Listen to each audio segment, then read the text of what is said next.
Thank you very much. Okay. I'll remember to press the mic button. Good morning, everybody. It is January 11th, and we are doing budget meeting today. So thank you for tuning in at home if you're tuning in at home. And Dean, do we have any other preemptive speech we have to go over this morning before we start? So we will start with Staff Sergeant Dinsdale. I'm like, do I put constable in there? I don't have a copy of the agenda.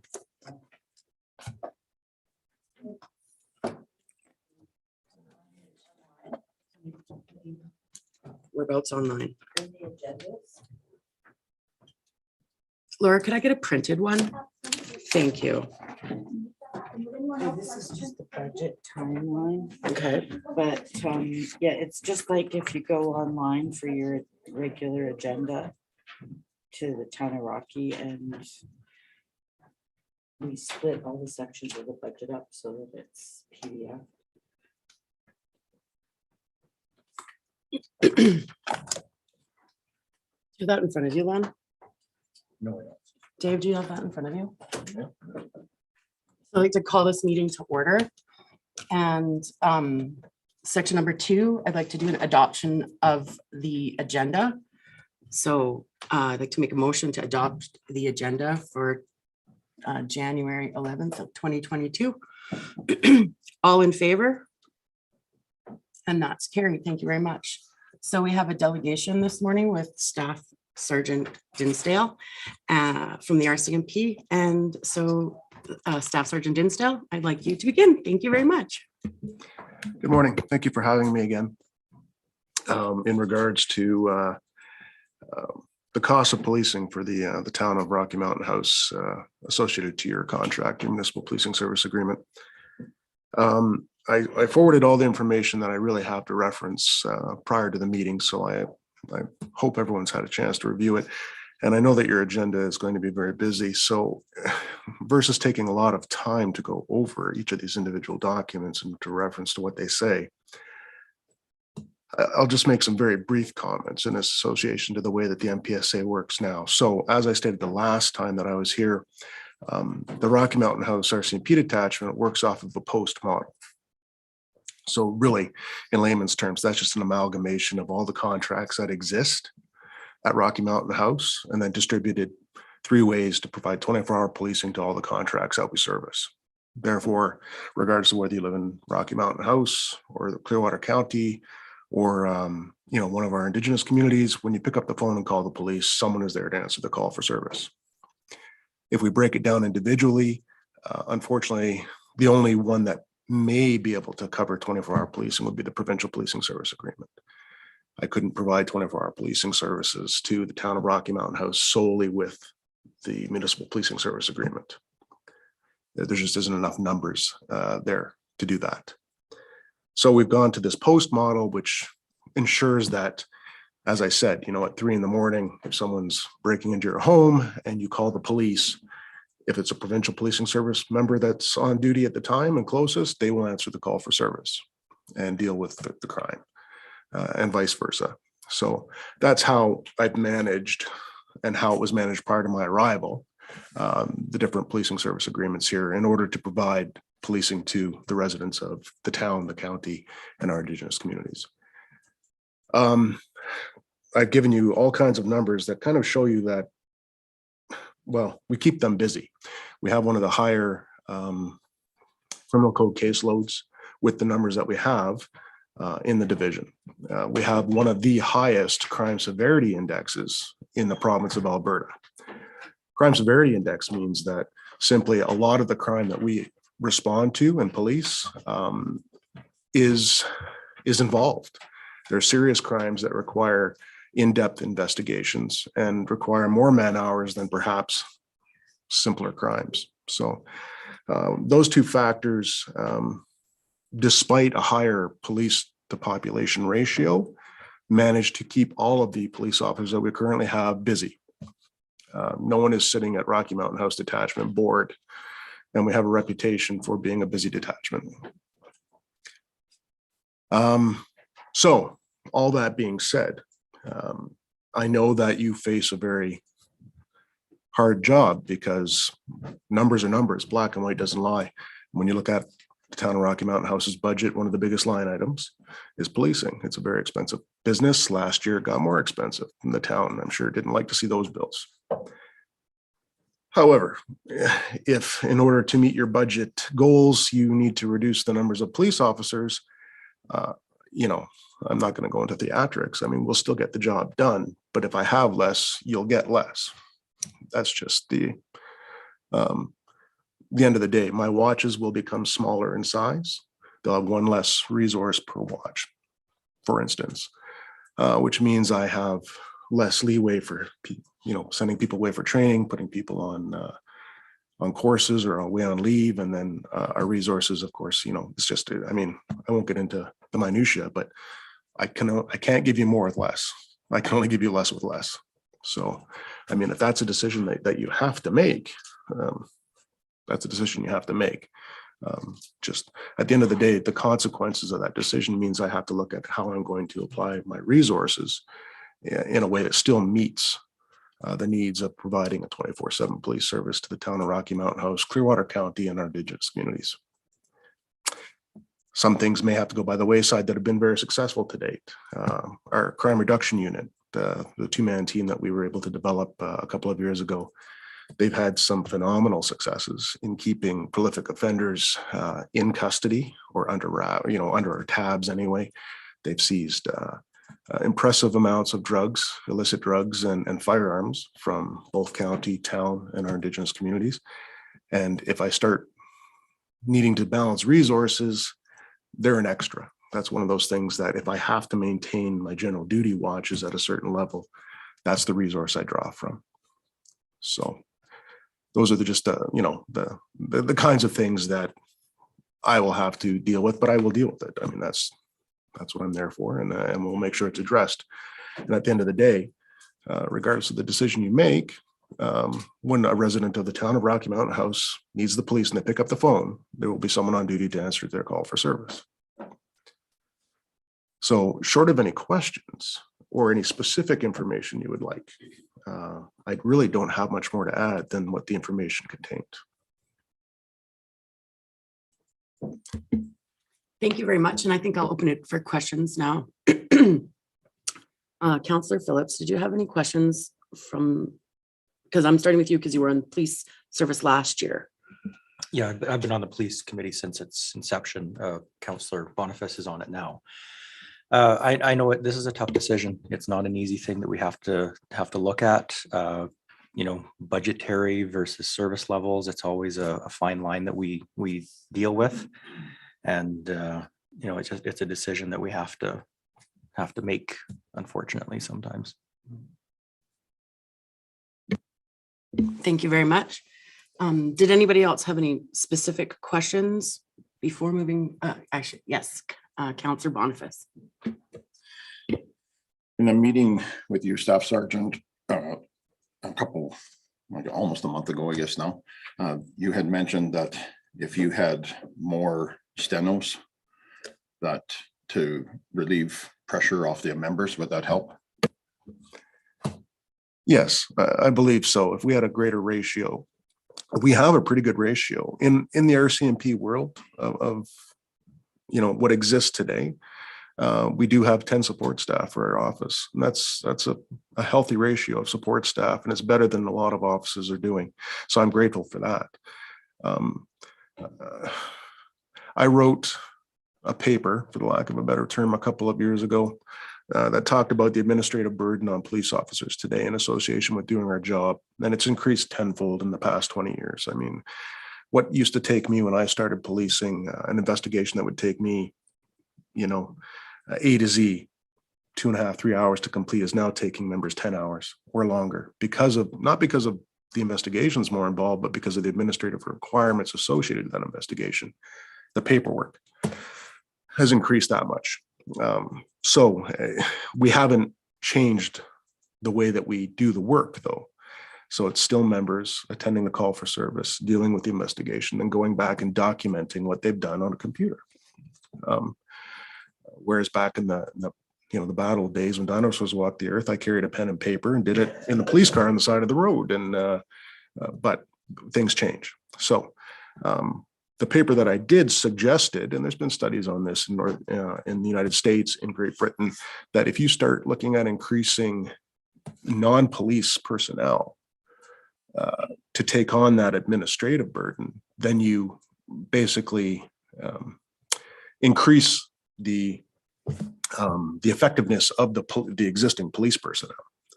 So if I say I had 3 support staff for every watch that I had, I could, once they get trained, there's going to be a training gap and some other things, but once they were trained and effective, they would really be able to almost eliminate the need for a police officer to step foot in that office except to pick up keys and radios, because they could take that much of that administrative burden off of a police officer, leaving them able to remain visible and present and proactive in the community.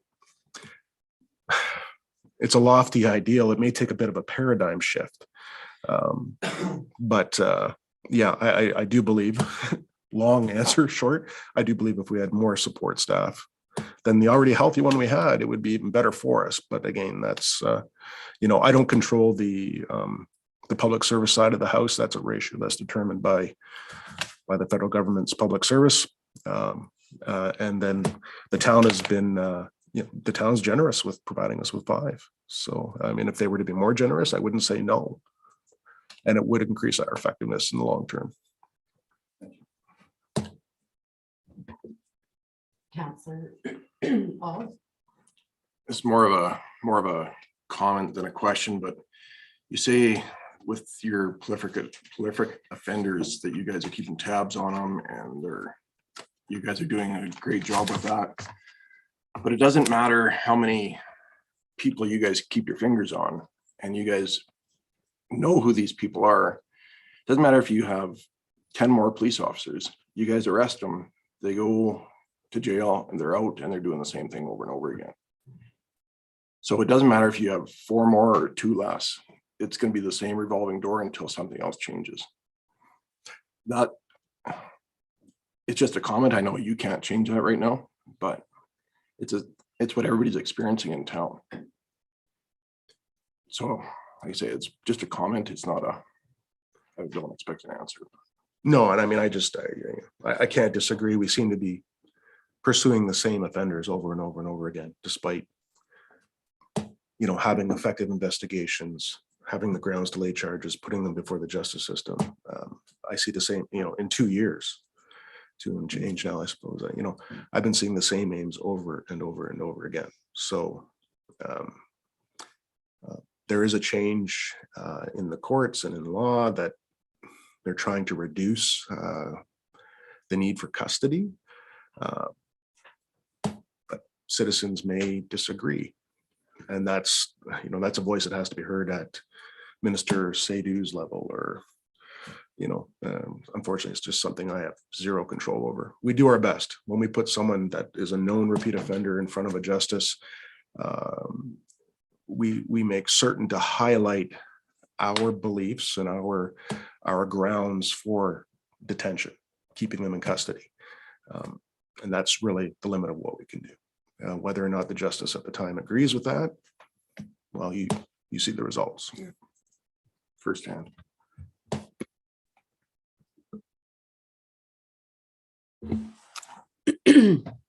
Sorry, I have a frog this morning. So if there's no other questions, then I would like to thank you so much for coming to us again over this very important topic. And I really appreciate your time and information that you've provided for us. I know that when we met with you, whatever it was, a month ago, you were so generous to come, and fit it into your schedule and meet with us. So I really appreciate that.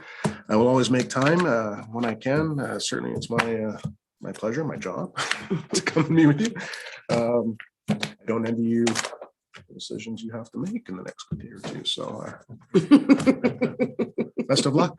Thanks again. Thank you very much. Have a great day.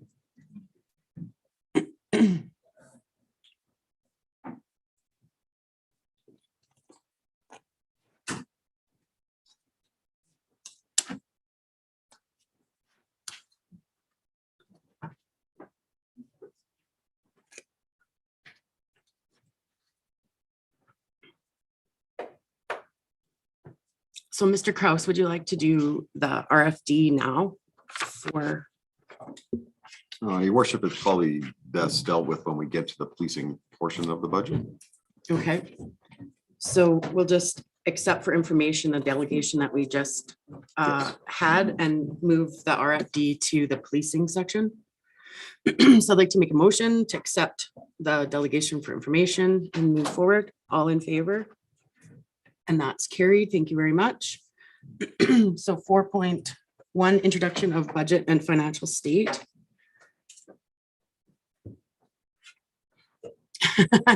Yeah, thank you, your worship. So I'll start. Ms. Quinlan will be leading council through the budget presentation. Department to department. But to provide just a quick summary of the draft budget before council. This budget is a balanced budget with a 0% tax increase. The contingency on that 0% tax increase is reducing the RCMP members by 2. The increase to RCMP costing for 2022 is just over $500,000.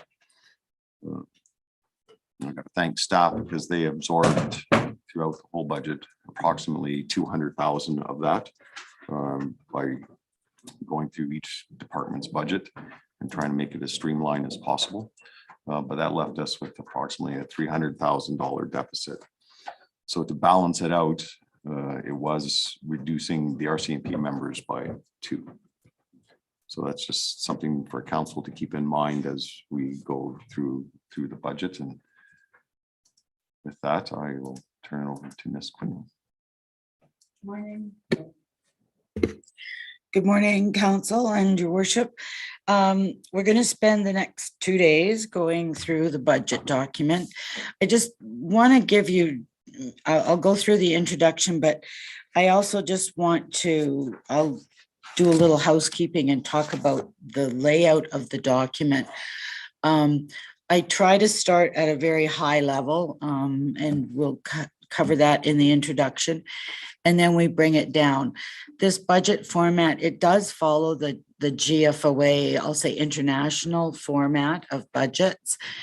The one exception, so each tab, the format is we cover everything by division, and then we look at a division and then we break it down into departments. And then here we also have what I call cost centers.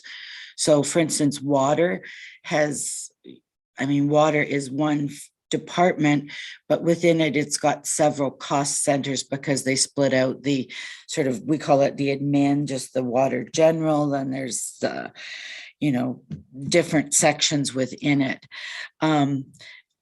GFOA standards, they usually recommend, and in the past, I would only present to the level of major classifications. So personnel, materials and supplies, contractual services. So those big groupings. There seems to have been a movement, and I haven't seen it in every municipality. Questica certainly lends itself to it, but you get a lot more detail in this budget than is truly, it's required at a sort of a real GFOA or a standard practice level. So you get the costing center that's broken down by these major categories. Then we go into further detail where we actually give you the GL lines. And then Questica, and it's really useful for building the budget and for managing it during the course of the year. But you also get a line where, say for an expense code, the manager or director has put in individual items within that GL code. So there, I'm looking at one and there's like 4 or 5 items, say for general contracting, and they'll say we spend this much on this and sanding and plowing. And so we've broken it down into a far greater detail than typically would be presented to a board or a council. We've kept this because in prior years, this council was accustomed to this. I guess it's something you can decide. It does make your document extremely large. During the course of the discussion, I try to keep you out of those details. They're really more there for reference. What we want to be looking at is we've gone through the service level. So you've had 2 days of being able to look specifically at, what the different functions are within each department. So we're really trying to focus at what were the major changes from last year to this year. The document does highlight that very well, but you can tell me at the end, especially because we've got, 4 new councils so this year. If you want to get rid of that detail, it'll give you a much smaller document.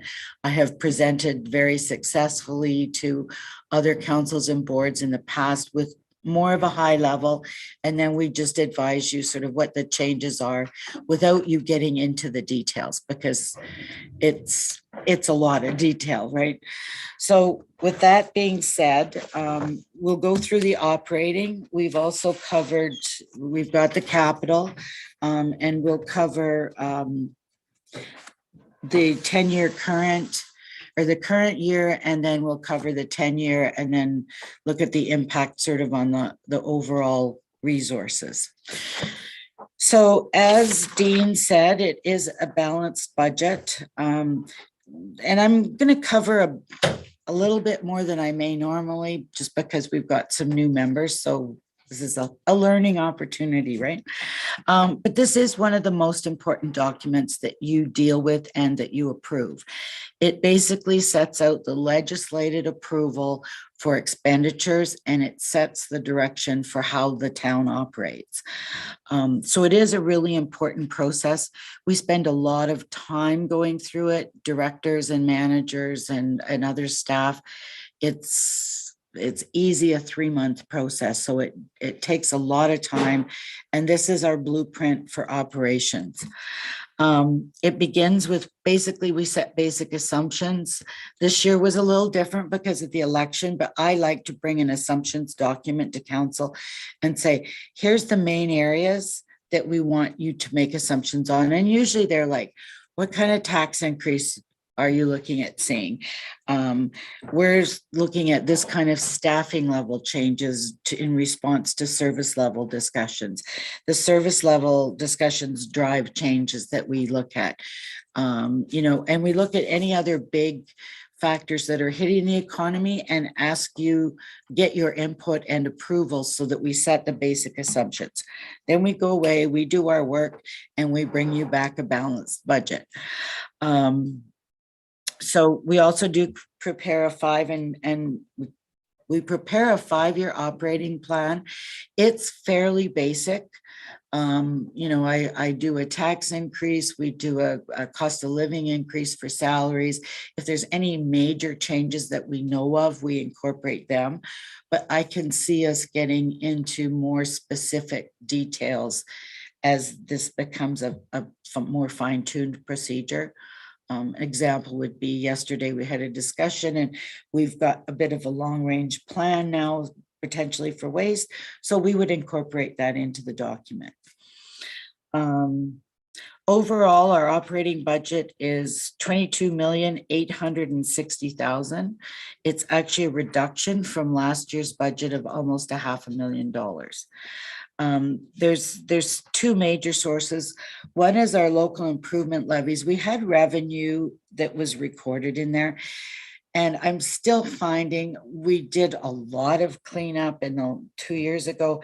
We still have a few little bits and pieces that we kind of uncover as we go forward. And they hadn't been taken out. The local improvement levies were completed. So that revenue is now gone.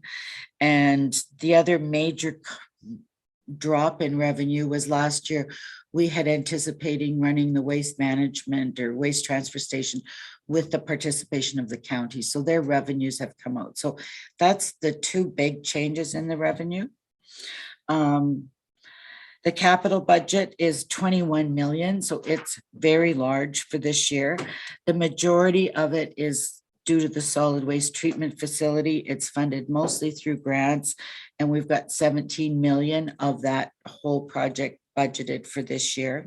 So the remaining projects are coming in at 4.2 million. So That's about what we usually spend. I know since I've been here, I'm starting to kind of go, you guys need to spend a little bit less, not because we can't afford it, but because we want to make sure that the capital projects that we have are manageable and that they can get them completed. For years, I've always had to work with the directors because they always are very eager to do things, and sometimes it's just not physically possible to do those kind of things. Just a comment, the last 2 years have been really challenging for all municipalities, probably across the world. COVID-19 has turned everybody on its head. We've had to shut major sections of our operations. We've had to implement safety procedures, like normal operations just haven't really existed. I'm sure you all find that in your work. So that's one of the things we've budgeted as if it's not here. So we're budgeting for normal operations because we don't want to take, if you take money out of the budget and we spend it someplace else, then when things go back to normal, you have to try to put it back and then we've got to find it again. The other challenge that we had this year, and I've got 4.3 in here, it's depending on what day I look, inflation has started to hit the country. I've been watching it for the last couple of months. Sometimes I see 4.3, sometimes I see 4.7. So it is fluctuating all over the place. Well, not all over the place, but it's rising. So in this budget, we do have a 2% cost of living adjustment included for staff. And we'll hit that when I get a little farther along. Last year we did 0 because we just thought we can't justify doing anything, but it is impacting us. RCMP contracts, as you just heard, they've created difficulties for municipalities everywhere. The contract was finalized and it basically reflects about a 25% increase over the last 5 years. The increase to our current contract was 513,000 in this budget. And so we are looking at doing some changes. This will be a major discussion in this budget. I do have to say this is probably one of the most challenging budgets that I've had to deal with in all my years of doing budgeting.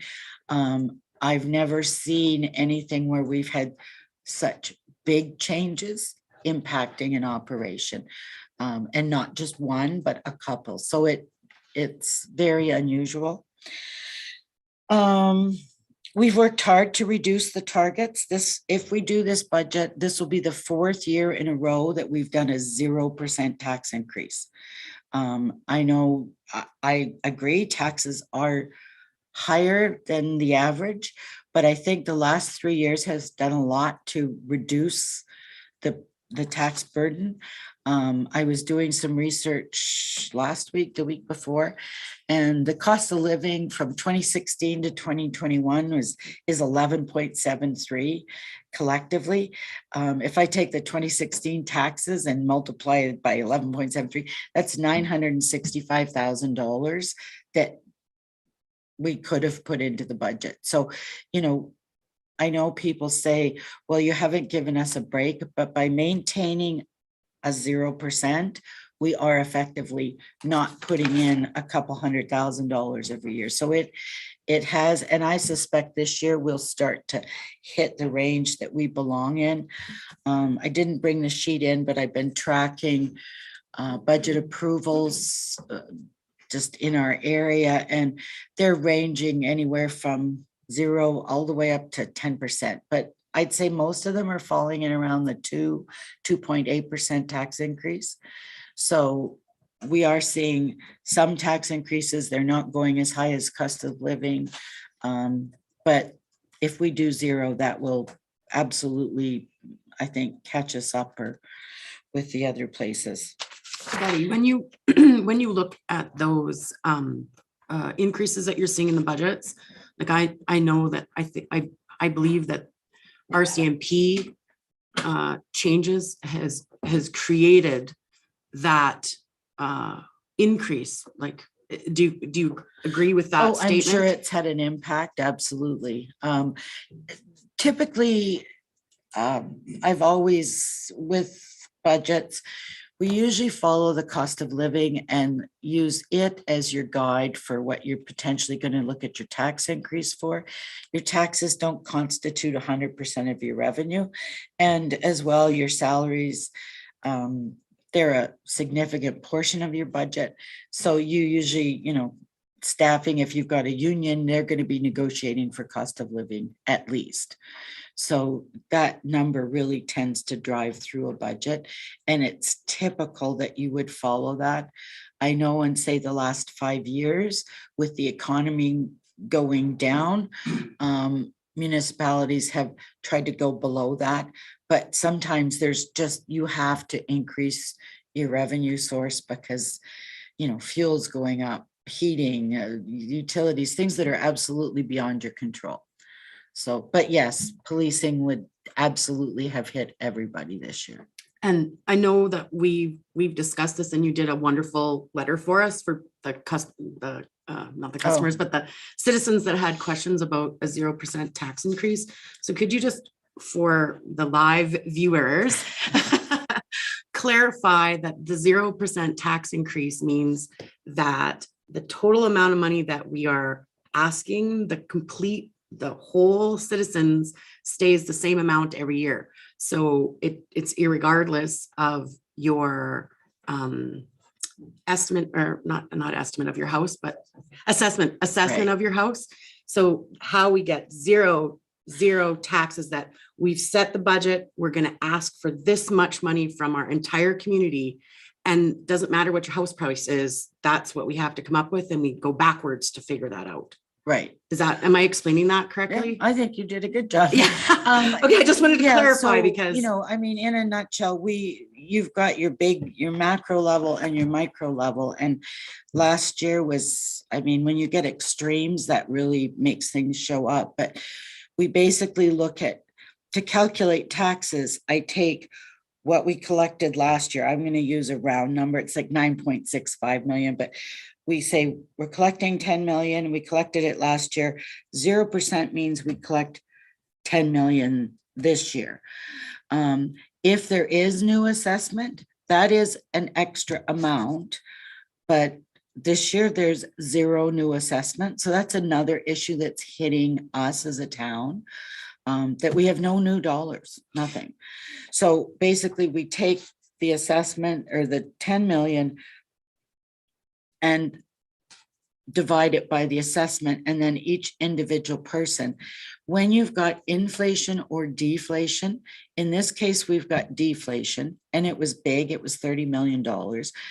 Your taxes will stay the same if your rate of assessment, inflation or deflation, changed at the same rate as the macro level. So if it went down 5% and you go down 5%, you should stay the same.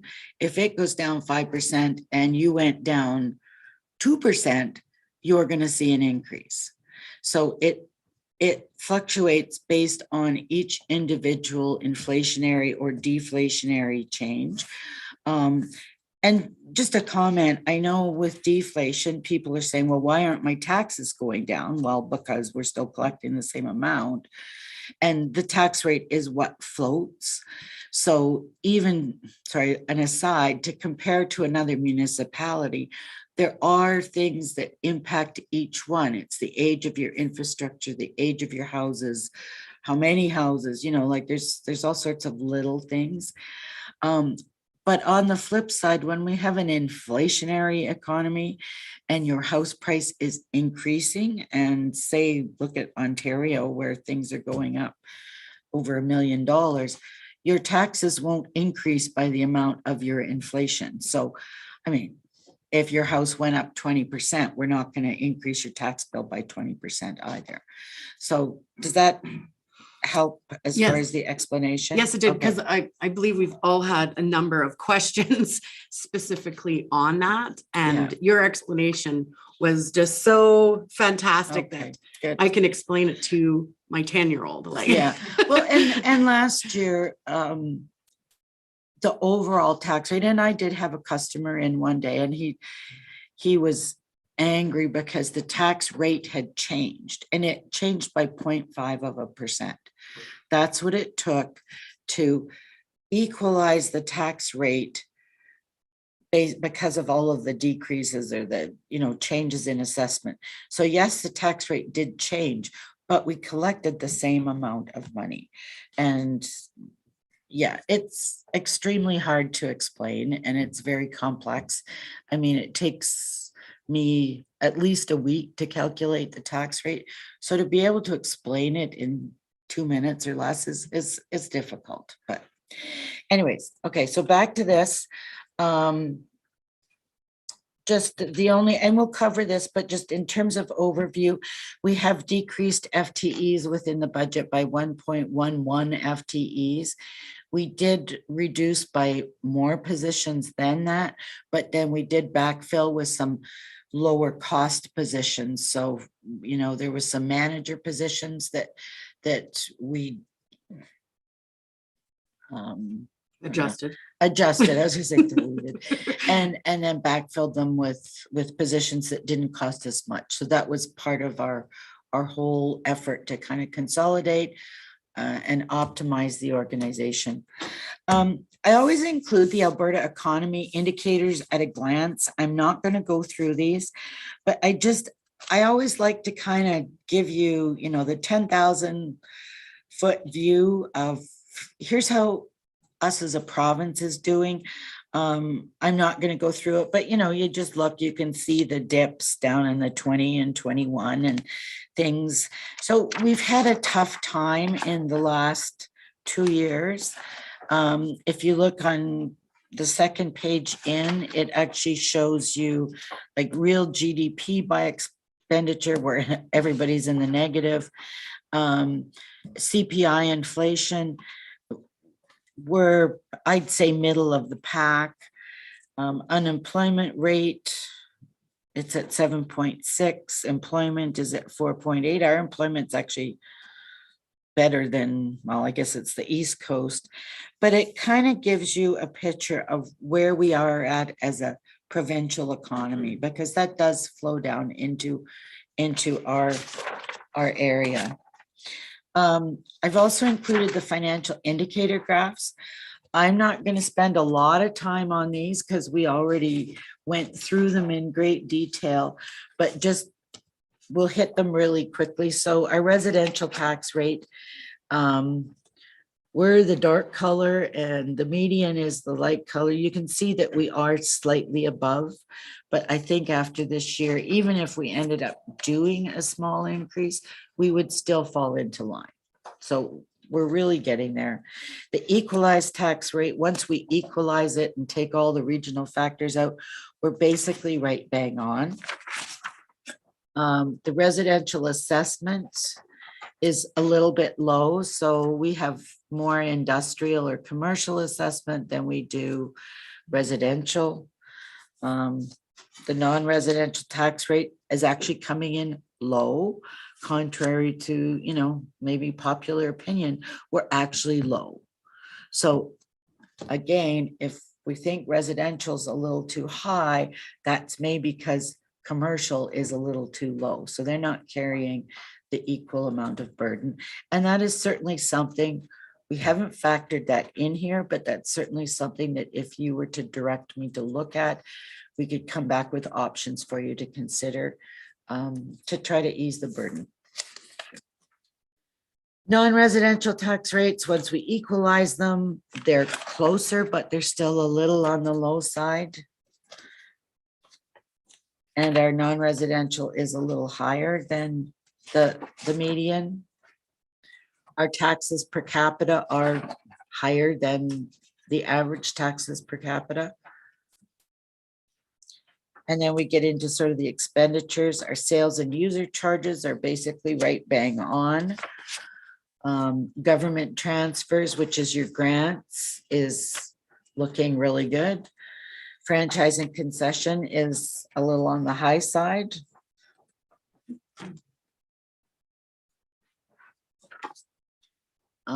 Major revenue sources. This is just kind of a colored graphic kind of gives you an idea as to, you know, what our major areas are. I mean, your property taxes is the bulk of your operations. Salaries. Now this one with 2020 is showing that we're a little on the high side. We have made quite a few changes since 2020, so I'm suspecting that that's going to drop down. Contracted services is again just about right bang on. Our materials and supplies is low compared to other munis, so you know, I'm not sure exactly what we're not buying that other people are. Interest in banking is basically right bang on.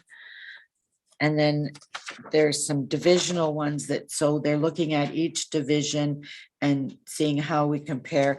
General government is low, which, I mean, I'm always surprised to see that, but we obviously run a very economical ship because other places are spending a whole lot more money. Protective services, and as we saw, it's above. Transportation is a little bit below. Can I make a comment about that, our protective services? So that's our RCMP costs. Is that because we have been overly generous with our contract with the RCMP and providing more than is provincially required by us? Would that be a fair statement when we look at our numbers? Because I just want to address that, because that's what, I mean, it's a big topic we're going to discuss. Yeah, thank you, Your Worship. So, I mean, as I kind of think I went through in the RFD, our, police per population is higher than the majority of municipalities in Alberta that have a municipal contract. Plus, if you look at our municipal clerks that work in the RCMP, we're significantly higher than others also. So that is a major cost. Thank you very much. I need to point things out when they come across, because people are going to ask us, why are we making these decisions? Yeah. And that's just one of the ones that I have like on my radar. Okay. Constable or Councillor Boniface. But these protective services also include our fire protection costs It as well, right? includes, correct, it's RCMP, fire, bylaw, OH&S, and disaster services. But the RCMP, and when we get there, you'll see it's fire and RCMP are the two largest components of that division.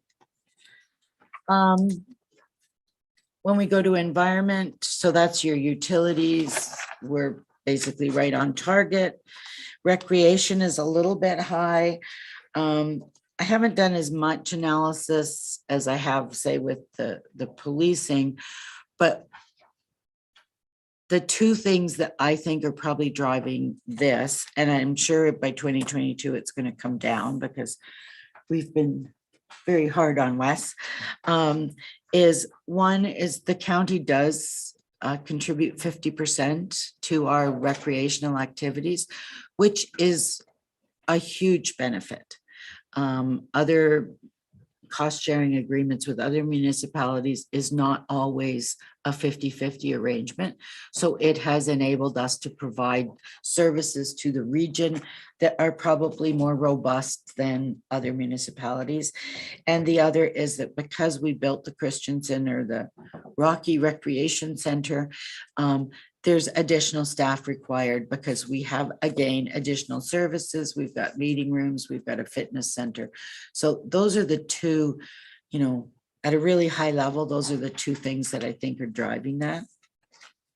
And we have a lot of parks, a lot. I'm not sure, 21. So yeah, it's a lot of parks. And then just closing up on this, the long-term debt limit ratio, you do want to monitor your debt. As you can see, we basically, the average is running around 20%. We went up, that would have been probably when we built the recreation center, but we're just sitting slightly below, which is a good place to be.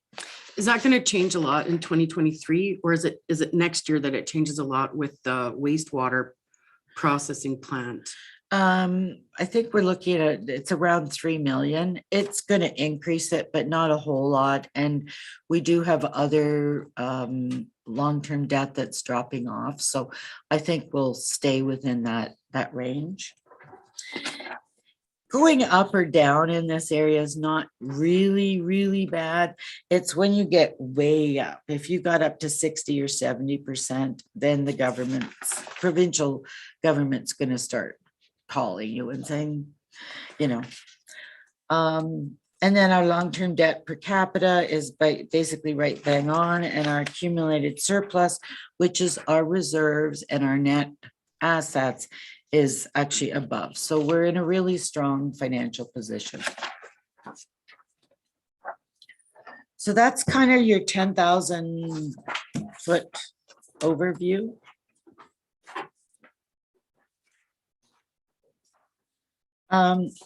The next section is the summary section, and I do like to tell counselors and or the public, if you read this section, I'm trying to design the budget that if you read this, you should have a fairly good understanding of the budget, and you almost could stop here if you were happy with the numbers. So try to give you the answers first rather than making you dig through them and go through 500 pages of numbers. So there's two summary reports that are included.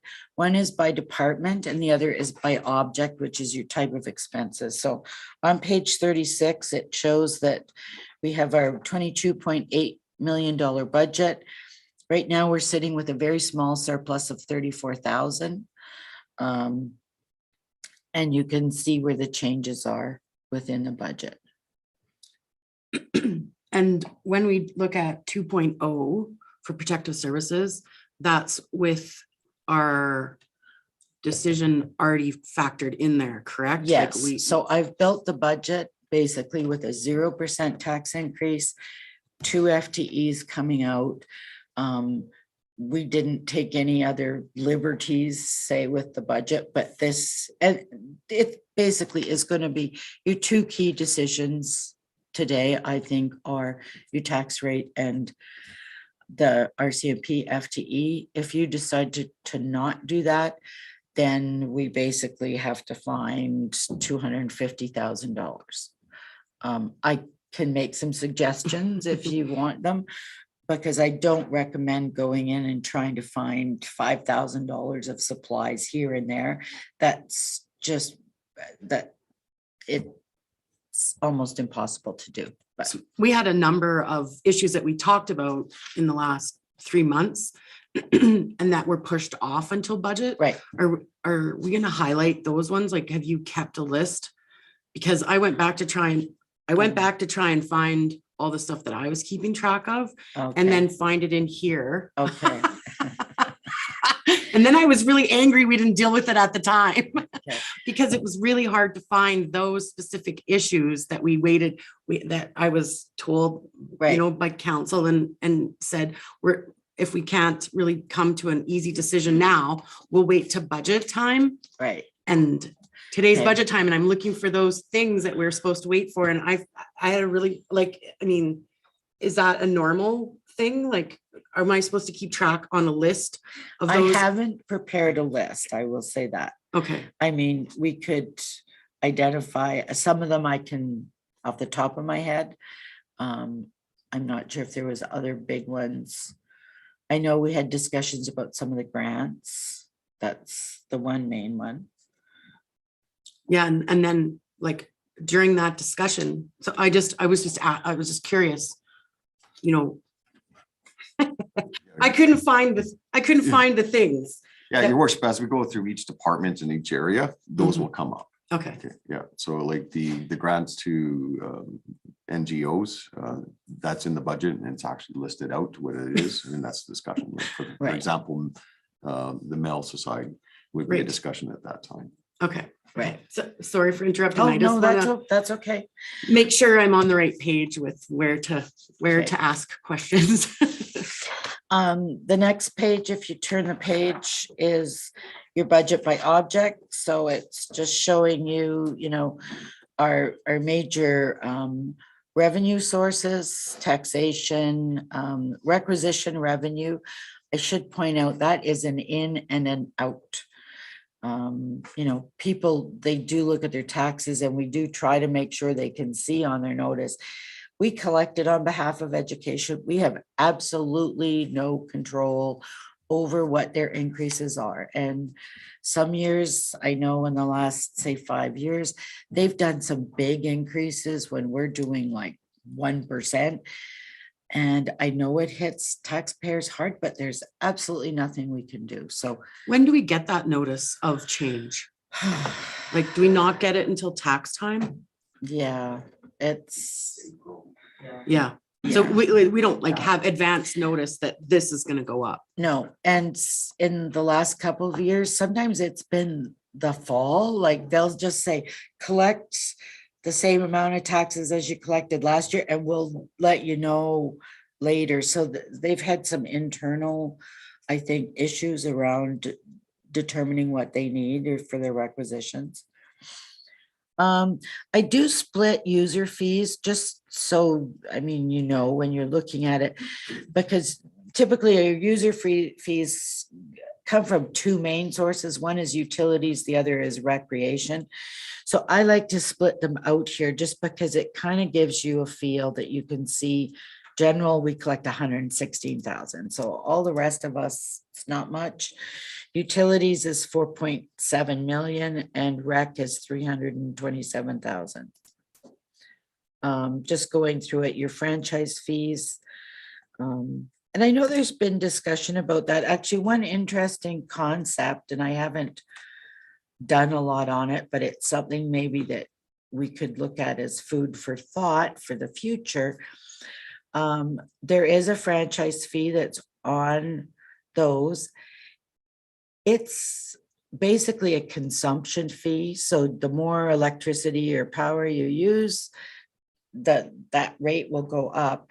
But it also affects all the businesses that do not pay taxes. So if you were to increase your franchise fee to the maximum, you're collecting revenues from areas such as schools, hospitals, places that don't put into your tax base, but still are part of your community. You would be able to offset your taxes by that amount. So it's an interesting concept to think about. That's the franchise fee is what makes your personal utilities go higher. That's the distribution fee that's Right. listed on the thing. Right. And we have not made an increase on that, correct? No, We're keeping it the same. we've kept it the same. And the increase in the budget for $149,000 is because the rates went up and then No, our it's- percentage, It's based on consumption usage. the So consumption. if our consumption goes up, our revenue will go up. So is that a guesstimate then? No, those are actual numbers given to us by Fortis and ATCO. So Fortis gives us a number of what they think that they're gonna collect. And And then it's, does it ever fluctuate? Because my question when I was looking at the budget is, I have 2021 budget and we haven't done the 2021 financial statement yet. So how do we know what the actual was? So, so if because when you do a budget, you do a budget doesn't necessarily mean that that's what the actuals are. yeah, How close are actuals to budgets for like- franchise fees. for just in general? That was a question I'm just gonna ask it now, but like, how close was it for what we were getting for what we're guessing? I don't know off the top of my head, but it usually comes in close, like say for franchise fees. And basically they look at what the consumption was in the prior year and then they're forecasting what they're expecting. As far as actuals, there aren't actuals in this budget. That is one of my goals, is to put an actual column into the budget. If we had, and it would be a year behind because this year's not done. So it's a little bit out. The problem is with COVID, I didn't try to do it this year because we got this in place and the numbers honestly, well, for the next 2 years aren't going to be really representative of what our operation is because of the impact of COVID. And do you mean like our revenue income from like the arenas and stuff, or what do you Well, mean by no, that? but like the departments, because our operations change so much that like, say if we do a budget and if we had 2020 in here Yeah, and you looked, recreation would be absolutely like not representative, but even other departments, we found there's a lot of things that just, you know, your supply budgets were used different, our travel budgets were used different. no one was going to meetings because we're doing it on Zoom. Right. And, you know, even utility revenues, we found that our utility revenues went up a little bit, and same with franchise fees, but that's because more people were at home during the day. So, One of the things when we took Munis 101 was that if you had, when you're doing this process, feel free to be extra critical, because if you had a bad budget, not a bad budget, but if there was an inconsistency, right, that we're responsible for it. So if we base this year's budget off of last year's budget and last year's budget had an inconsistency, Right. then we're not doing a good enough job. We're Right. not doing a good enough. And I was just like, what? I feel very overburdened by that Yeah. comment when we took that course. So that's why I'm asking, because I know we don't have the 2021 Right. stuff to compare to actuals. Have we ever done where we did like 2 years ago? Because we do have the 2020 budget, because 2021 budget's basically based on 2020 budget and then the actuals, and then we could look for Well- comparison. Have you ever done that? yes. Okay. Now, on a operational level, when we build this budget, I do a lot of what you're asking. Okay. You'll see in here with the utilities, I did a utility, water, sewer, power, and gas, because we hadn't changed them for a while, and there was some big discrepancies. So you're Okay. gonna see some big changes, especially in streetlights, because I did that comparison, and there's comments where you'll say, I adjusted this to represent actual. We don't have that in here. That's a goal for next year, is to Okay. have that in here. Because I was But like, yeah, no. I was printing off like budgets and trying to do it at home to Yeah. like And- see, because I want to do a good job, right? Yeah. And So at the Yeah. detail level, I've done that. Nicole's done that. The managers have done that, okay, because I do go back and forth and look at the actuals, and I'll look at, you know, where are we at right now? How's that projecting forward? Does it look reasonable? If it's not, then I'll go talk to one of the directors and say, okay, what are you doing? When we hit transportation, you'll see, there was one budget, and we might be sorry we took it out, but I think there was $80,000 of contracted services fees, and we took it out. okay. Because it was like, we haven't spent it. There's been some changes, not sure what it's for. Gone. So we have done that. Okay. Okay, yes, thank you so much, because like I was just Yeah. like, There's a lot of due diligence that goes into this. So, and I know council wants to do their own due diligence, but that's why it takes, we usually start this in August. yeah, well, I remember like one of our first meetings, you already had like your projected numbers Yeah. for what we were doing. And that's why like at every meeting, I was just like, well, she's saying this is what our projection is. Yeah. Then I was like, So You know. if we were just copying last year's budget, we could do it like very quickly, but there's a lot of due diligence. We go through the staffing, I review benefits, like there's a lot of work that goes into making sure these numbers look reasonable.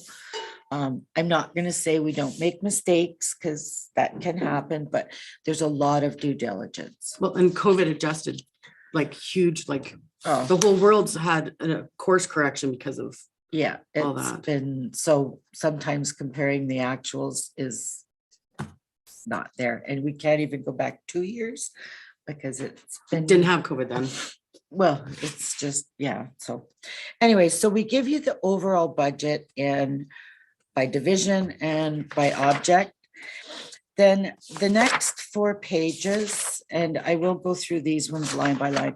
To me, this is your snapshot of what we've changed in the budget. And I've done this for several years and I find it's really useful because here's where I try to highlight the big changes within the budget.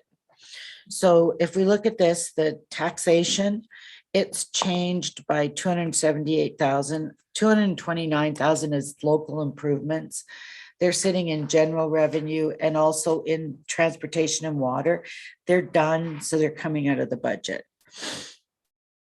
And then last year, but sorry, I know I'm giving you a lot of explanation, but No, I there like was it. $49,000 of adjustments.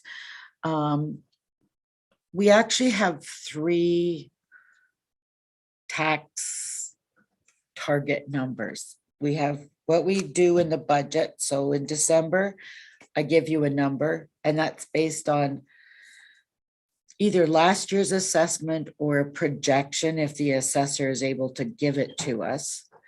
Then they give us the new assessment in February. So when we bring the property taxes, it's the tax rate will change for the April date because we've got the new assessment and there's always movement between classes, et cetera. So that's your final number. And then when we do the budget the next year, the budget that's in the budget is sort of your interim one. So you have some changes that occur throughout the year. Last year, there was movement of properties from large residential to regular non-residential, and you can see the numbers that were reassessed when we hit the tax tab, but there was some movement down. So that changed the taxes. Requisitions, again, just estimated change in requisitions offset, and this is a wash, so the requisitions went down by 40,000. Sales and user fees, so throughout the organization, you'll see a $20,000 change from general to a planning department. I moved $20,000 of rental revenue. It was like, why have we got that in administration? It's lease revenue, so we moved it. And then I always have sort of a little catch-all. There's about $10,000 worth of minor changes throughout the budget. Under utilities, so our water revenues went up. So based on actual consumption, I've tracked all the consumption. We've looked at it. We've recalculated how many, accounts we've got. So it's going up by about 46,000. This, Is that because of the new subdivision in behind, I don't know what street that is, no, those aren't operational, just consumption, not new consumption. users added on. When I came 2 years ago, we've been doing a lot of work with the utility revenue because it wasn't really Balancing. accurate. So every year we do more tracking and analyzing, and just, I think consumption went up in the last year. So we just keep fine tuning that number. Waste correspondingly went up. Solid waste, the residential program, there's an increase. So we've got increased revenue. And then we removed the county contributions that we were anticipating for the waste transfer station. And that's garbage, right? Under permits and licenses, there was a minor change, it was actually an increase, so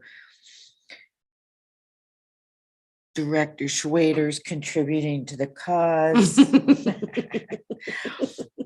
Under fines, we actually reduced the provincial fine revenue slightly, and penalties were increased slightly. So there's your asking, are we looking constantly? We're doing that work for you and saying, okay, this looks like it's a little low, we need to move it up. Franchise fees, so again, increases based on consumption that we've been provided that information by Atco and Fortis, and it does come to you in the fall when they send us those. Our return on investments, we're anticipating increased interest. Interest rates are sneaking up a little bit. We try to be really diligent in keeping money in our sort of mush savings. And they also came up with another product this year where you can move it into, it's another type of savings account. The interest rates are as good as GICs. And you have to give them, is it 6 months notice? 6 months notice. 90 days notice to access the money, but we're getting it basically an additional 1%. So we put in there 15 million. So it was like, And that's like reserve money? yeah, that's all of our working capital reserves. So, and the other thing is I do make sure that the transfer of revenue is part of what's transferred to capital. So if we have huge swings in revenue, they will not impact the operating budget. I've made that mistake where I had big revenue and we were using it to fund operating, and then the interest rates went down and I had to find $100,000. And I'm like, okay, this isn't.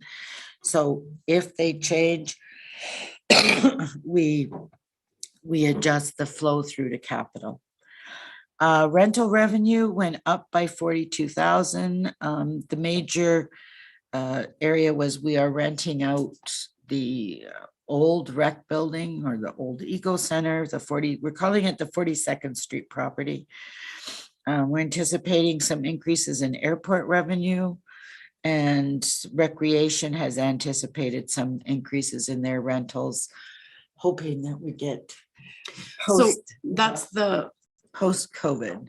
so that, but their lease is only good till the beginning of April, is that correct? Right, so that's all we put in. Oh, okay, that's, Yeah. Thank you. I just, So if I they- know that they're, because he came to us, right? Yeah, if And- they stay, then we'll have extra revenue. Okay. So that's another caution, like with the budget, like I know we want to balance it, but during the year, you do have ups and downs, like, you know, we could potentially have another $40,000 in revenue that, because we're We being didn't expect. conservative, we're not counting, so.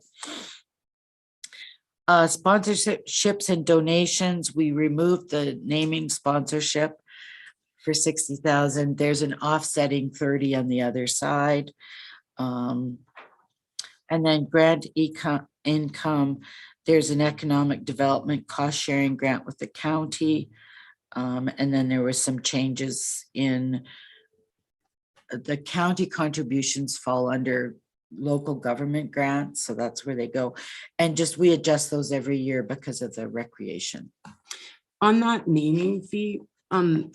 Coase, does our lawyer let us know if there's any action we can, or maybe Wes knows that question answer, but is there any like way we can collect that somehow? Because that's just like, it's like a contract that they broke.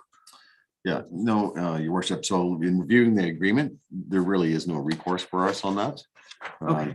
It's just the termination of the agreement. Okay, so then in the future, when there's a lack of payment, then we should pull down that name immediately or sooner than like 2 seasons, right? Yeah, I mean, but I think, you know, if you look over the last 2 years, it's been administration trying to work with the organization. Right. You know, a few promises that didn't come through Right. at the end of the day, and realizing that they also had financial constraints with their development. in Right. town. So, Have you reviewed then, like, are we gonna, like, we're not redoing that specific contract, but other contracts as they come up? Is there, like, are we looked into that, making that more airtight, like that we can collect on that? yes, so we are. Yes. So as they come up, we're reviewing the different sponsorship Yeah. contracts. Yeah. Wes is nodding as well, because, No. but I know that you're like on top of Mm. stuff like that. I just had to ask the question. Yeah. It's on my list of questions. Thank you. Okay.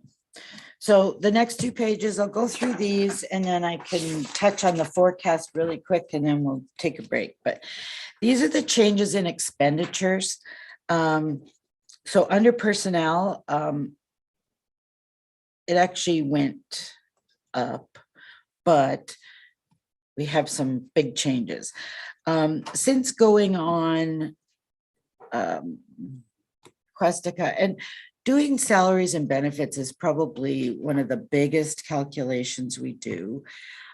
It's, I would say, extremely difficult. In the past, I actually calculate the benefits on an individual basis, and we do the same in Questica. It's a lot nicer because it's automated. But I still review them because it just seems to be a moving target. But basically we had reductions in our LAPP, which was really surprising. They did drop the rates this year, which was like, wow, so it must be funded well. Our WCB rate went down, which is really good. It was extremely high. And because we've had fewer claims in the last couple of years and much more of a safety presence, we're reducing our rate. And Sun Life actually kind of stayed the same, but there was an increase in CPP, but basically we saved $124,000. So that was really good. Council honorarium, and I have a spreadsheet on that, but just, it did increase. We've been over budget for the last several years, but I have done a comparison of other municipalities. I've gone right to their audited financial statements and pulled their honorariums. So there is a slight increase there.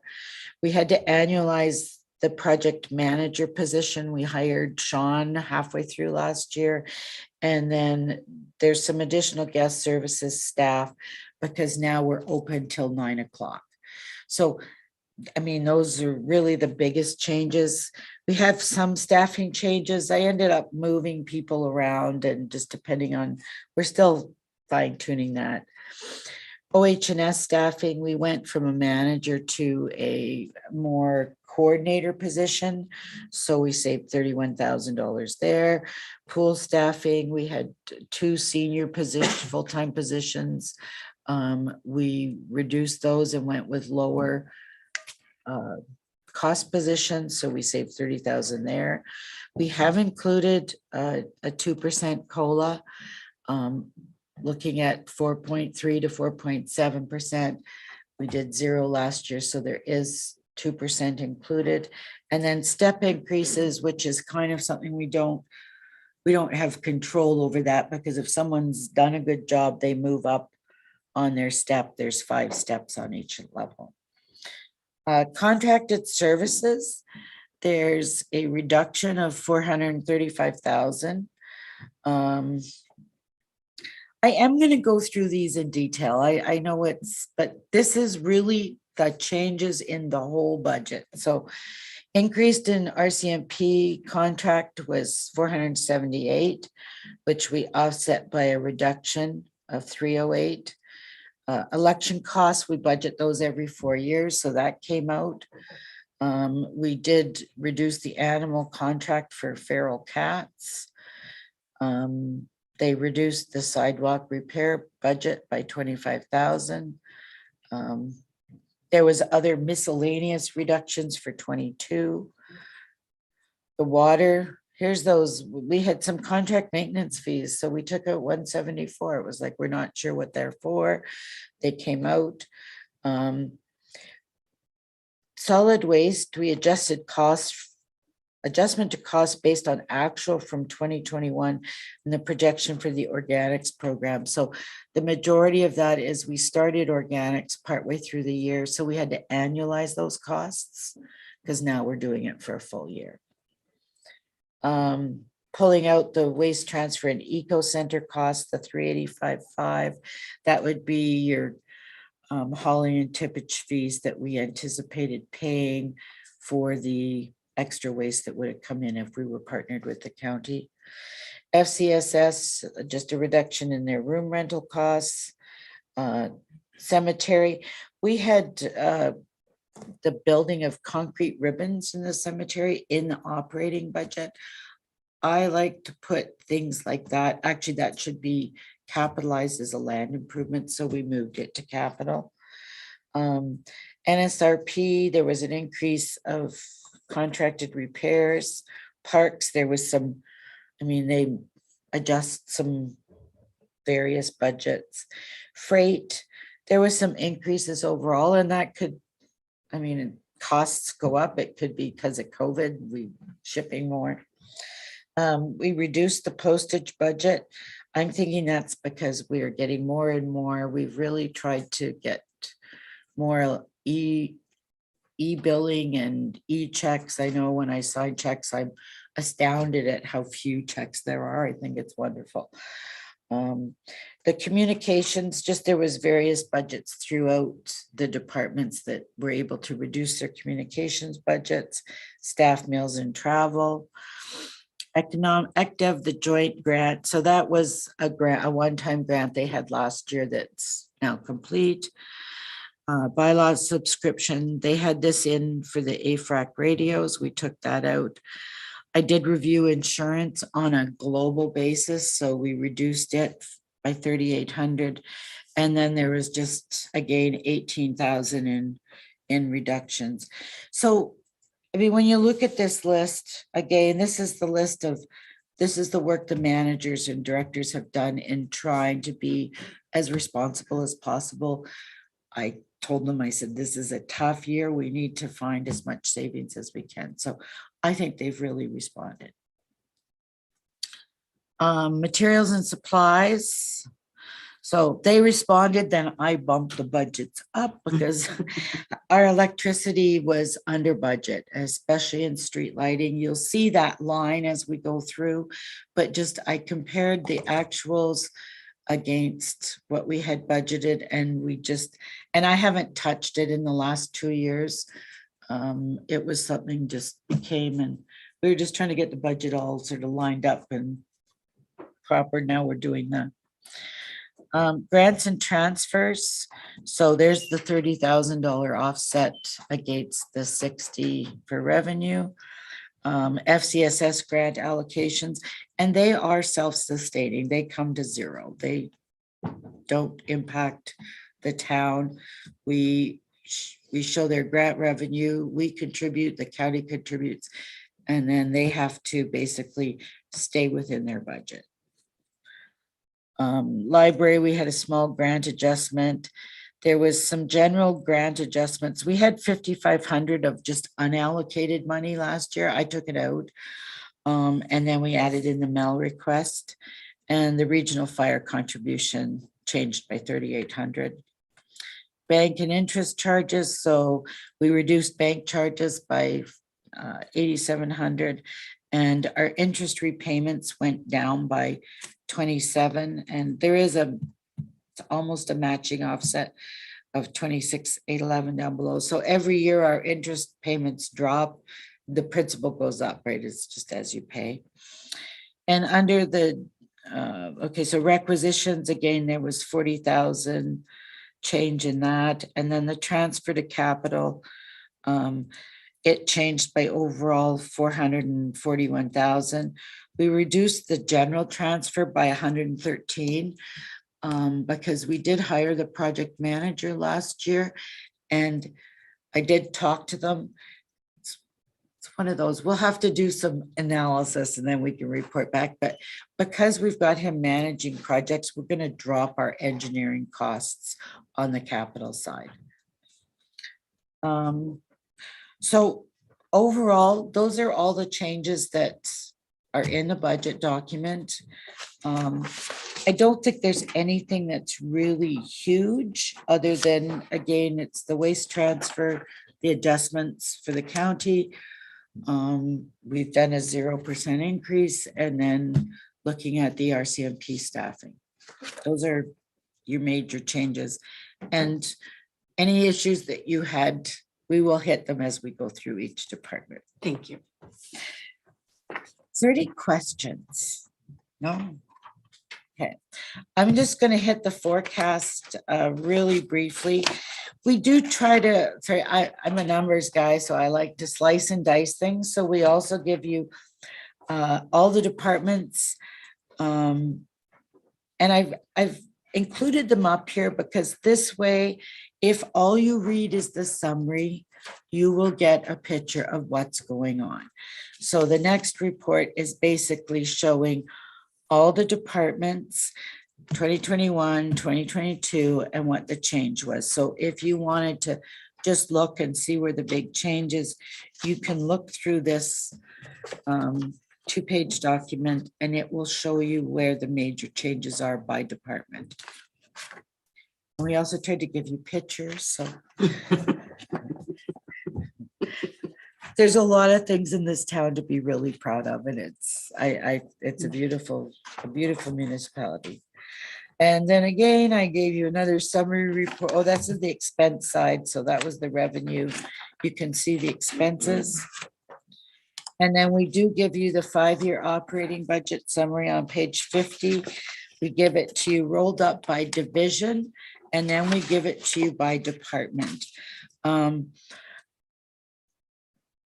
I think this, I said before, I think this will get much more fine-tuned as we progress. Basically, right now, I just put in some really basic assumptions going forward.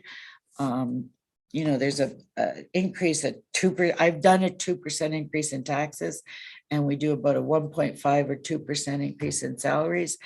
When the directors and managers are doing their budgets, they've got all 5 years on their screen. So they can fill it in if they know there's anything major changing. We've got somewhere it's every other year. But as a rule, we're just rolling things forward. And as we move forward, but it's nice to see that we can balance this. There's nothing really big, but I would like to start to see us doing more work with those. Any questions?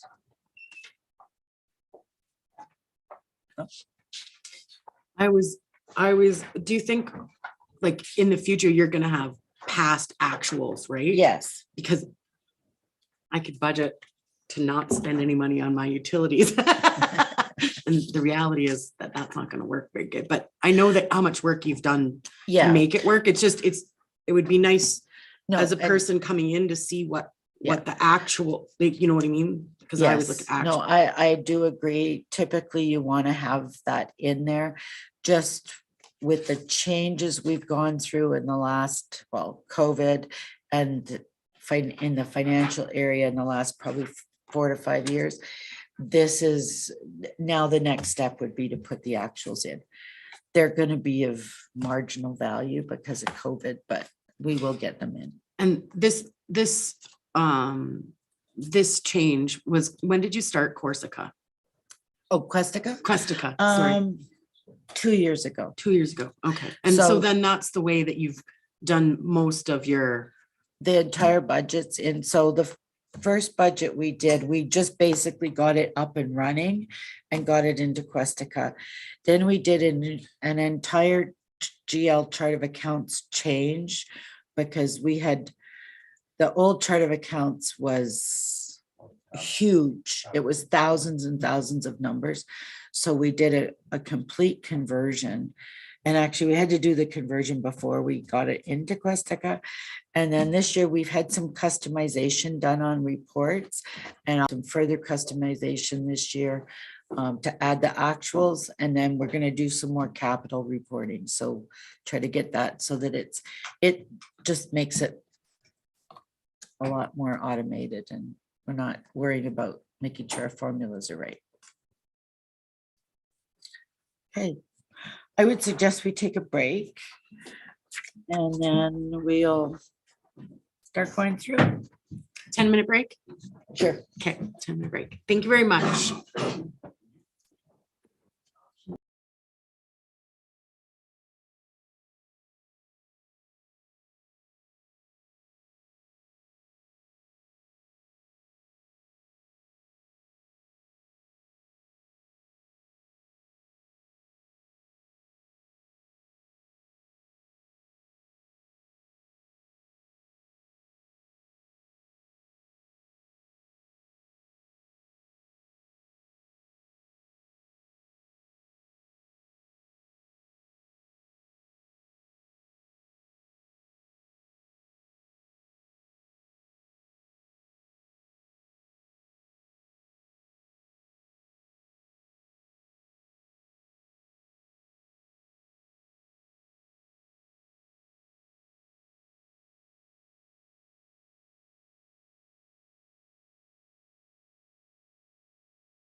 Sorry. Thank you very much.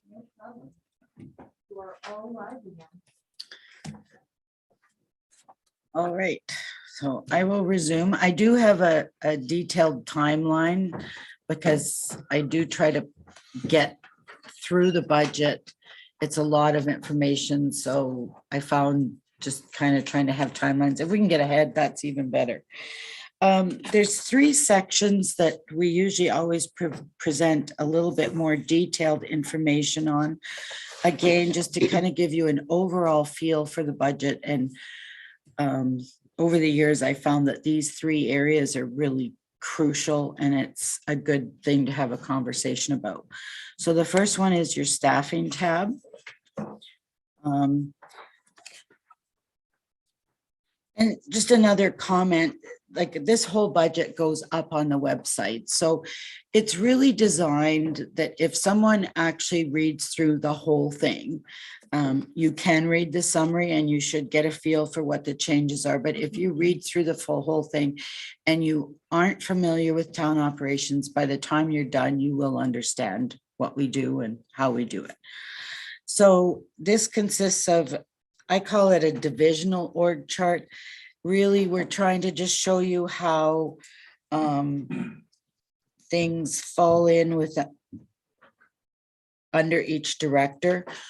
We don't follow the division tabs or the division areas exactly, and no municipality does. We follow those ones for reporting purposes, but as far as operationally, so we've got mayor and council, CAO, communications and ledge services report to the CAO, and those can change within other organizations. Then we have 4 directors, and we also have protective services that basically is a standalone. I've seen places where we have a director of protective services as well. Here we don't. So again, you know, if you want to look at economies and efficiencies, we're saving a director position. Corporate services covers finance, HR, IT, and records management. Planning, community development.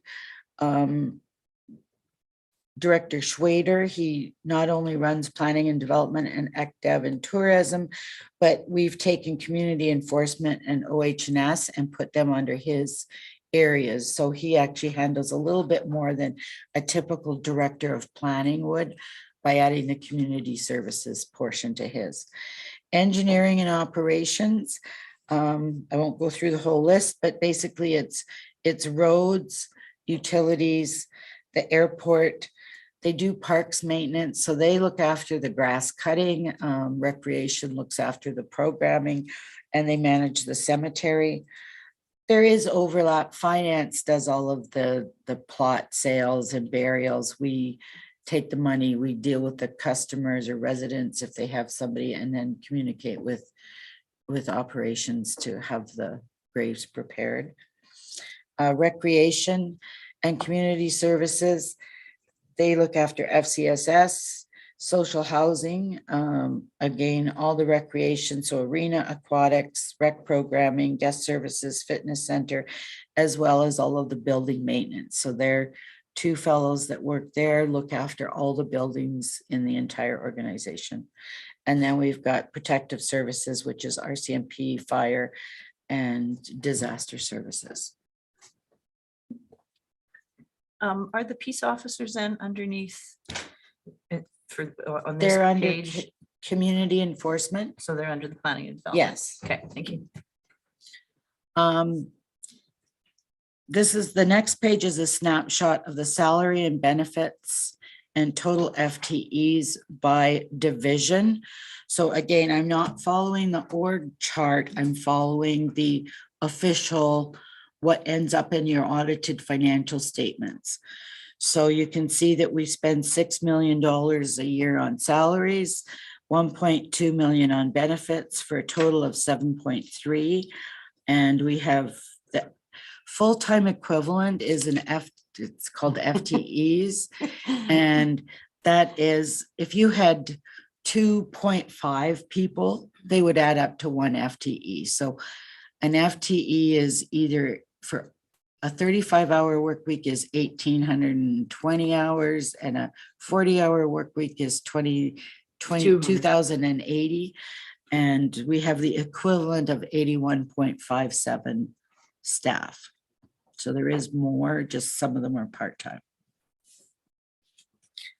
And the graphs kind of show you, so we've got the salary by division and the full-time equivalent staff by division. You can see that recreation is 41%. So FTE wise, Wes has a lot of bodies. And you can see the salary by division, sort of where it's falling. I don't really have anything. Social services is quite small, but it's a lot of it's handled through grants, so they don't show up as FTEs. The next 2 pages, and I'm not going to go through these in detail, but this shows you what the changes are between last year and this year. I've also included 2020 just so that you can see that there has been a downward progression of FTEs over the last 3 years. Most of it, and we're still fine tuning with, we have some little minor reallocations, but really the biggest changes are one, we had to annualize the project manager, and we had some changes in recreation. There was an assistant manager and 2 head guard positions that were removed, and we transferred most of the time to the senior guards and cashier positions. We did convert 1 cashier. Mostly they just had part-time staff, but we made 1 a full-time position, and had somebody that's the equivalent of a guest services clerk working over there, because they handle a lot of cash. So they kind of are the front end expert now, and they can manage that. Can I ask a question? Mhm. I don't usually use full-time equivalent when I'm doing my stuff, so I didn't understand this page on 58 and 59. Does the full-time equivalent consider how much their salary is? No, it's just the number of hours they're working. Okay, so the number of hours, even though it's reduced, your salaries could go way higher. Why do you do it by full-time equivalents instead of by budget numbers? Well, I'm just showing you the full-time, that we're showing you the staffing, because that's your staffing. In the Oh, okay. budget, the salaries are included in the budget, like the dollar part, Okay, but not sure if I'm answering your question. You're gonna have ranges. I think we're just not in that section yet. Yeah, Is that maybe more my answer? This is just a summary, right? yeah, Number it's of just people. that we've got. Thank you. It would equate back though, because an FTE, like Betty says, their annual hours are either 2080 or 1820. 1820. Right. So that's what we budget for, is those hours. But some staff would get a certain wage Oh. level, and some staff would get a Absolutely. different wage Yeah. And level. that's all broken out absolutely. in the budget. Okay, Yes. so Yeah. this no, is just it's the not number of people that work. Yeah, So I so- was like trying to make, because I did go over this, I was like, I don't understand why we're Yeah, like, this is just the numbers side of it. like the number specifically of warm bodies. It has nothing to do with budget, generally speaking. Right. Aside from you pay everybody's Yeah. hours, but Yeah. you could have 2 FTE at really Oh, high, absolutely. or There's- 1. There's a huge range Yeah. in salaries. Yeah. Absolutely. This is just, Counselor I- Fraser, did you have a question? I was also gonna say that for the FTEs, it's good because some of the positions are in multiple areas. Like somebody might go do grass cutting and then work at the pool and so to allocate the proper funds to those departments, so those departments correctly reflect the actual work Okay. being done. That's That- why those numbers get Right. split up. That makes better sense to me, why we look at this specifically. Like as Right. as if someone worked at the garbage dump 2 days a week and then operations like we talked about it. Okay, I got it. Right. And Thank you. thank you. I work with it so much, but like, that's why you'll see a 0.2 change. Because yes, the transportation or operations department, they may actually have like, well, I'm gonna say, well, it's not 9.47, but a staff member there can be allocated to unlimited departments. Some of them are up to 6 different departments because they might work in operations, they might help with water, they are working in the cemetery, they're working in the different parks departments. So Questica is really nice because, yeah, when you start trying to do spreadsheets where I've got people all over the place, it gets, because then the salaries follow the number of hours that we assign. Right, because And that was my benefits. question is why isn't it like a Yeah. a combined, like a more of a, yeah, And I got it now. okay, so basically, bottom line is we have a reduction in staffing. We've moved some positions around to try to be more effective and efficient. Property taxes is the next section. Now, we did not make any changes to the property tax numbers in this budget for a couple of reasons. One is usually I can get a sort of a preliminary assessment, but because we have a new assessor this year, and he typically, their contract says that they will review 20% every year. So every 5 years, the whole town's been reviewed. Because they're new and just took over, they virtually did the entire town. So they undertook a huge undertaking.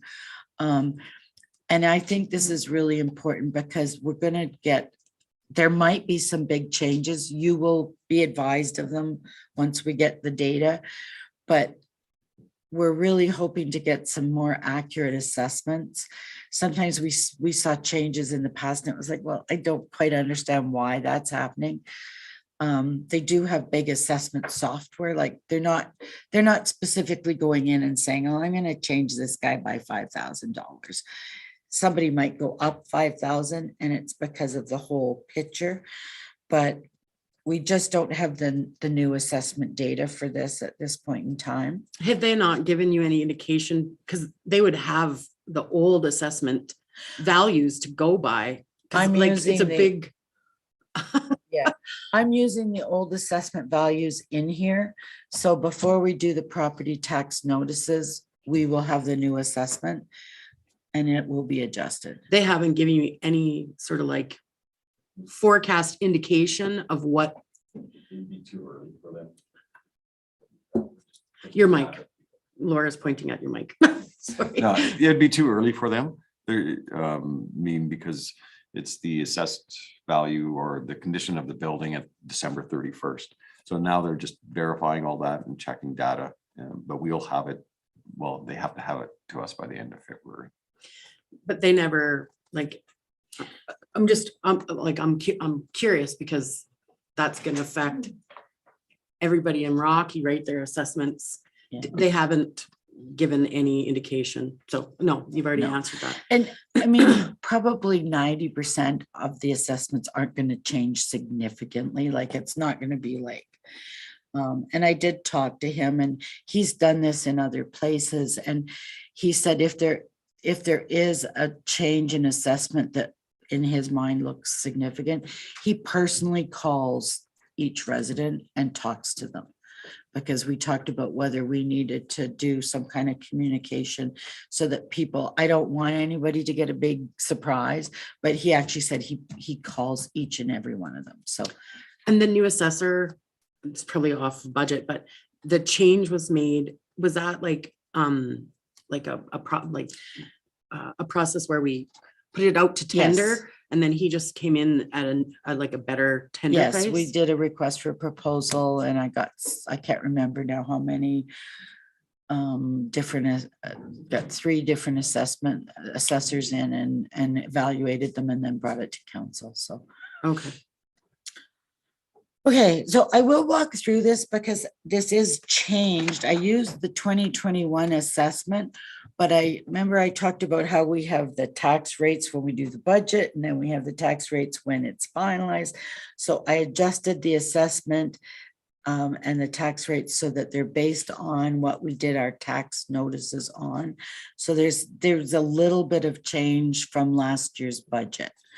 But again, this gives you a really big picture of our taxes, and it's complex.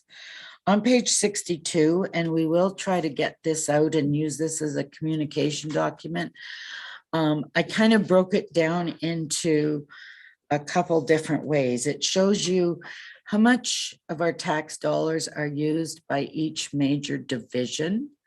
So out of $9.1 million worth of taxes, you see council, we spend 372,000 on them, 2.6 million on protective services, transportation's 1.9, recreation's 1.9.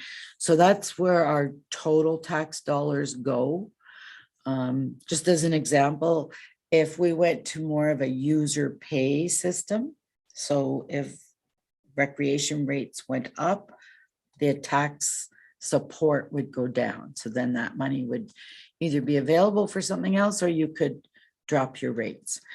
Have you ever looked at the comparison, like on your first column to other communities, what their percentages are? Like, is that something that generally gets? I haven't. I'd have to look and see how hard it would be to, because I've got to go to really macro data on the Alberta provincial website and try to pull that out. So Because this is basically a percentage of your total budget, right? Like, if I look at protective services, it's 0.29, but that's 0.29% of the taxes, the not tax of the budget. dollars. No, it's not of the budget. It's so the first column of $1. So 29 cents out of every dollar goes to protective services. And we'll try to put that up. I like that snapshot. Usually we try to get a loonie in there. Because then you can see out of every dollar you pay, we spend 21 cents. I mean, the big ones are 21 cents goes to recreation, 21 cents goes to transportation, and 29 cents goes to protective services. I also did a daily cost based on $100,000. So I did the average residential assessment, and your daily cost is $6.31. So every day, somebody gives us $6 and you're spending $1.86 to make sure you're safe. You're spending $1.35 to make sure you've got roads to drive on and the airport's running, and the storm sewers are good. We spend $1.31 a day, so a medium coffee to have the ability to go to the rec center, to go swimming, to use our parks, to walk on our trails. So to me, it kind of helps you see what a daily cost is for what your tax dollars do. Instead of just, I can't compare, $1 million doesn't mean anything to me, but the cost of a large coffee does. And then I also break it down into per 100,000 of assessment, because this way, if say this is up on the website and somebody is looking at it, if you know that your house is worth roughly this much, you can take that and multiply it times, 3 or 4 or 2, and you'll see what your tax dollars are going to per year.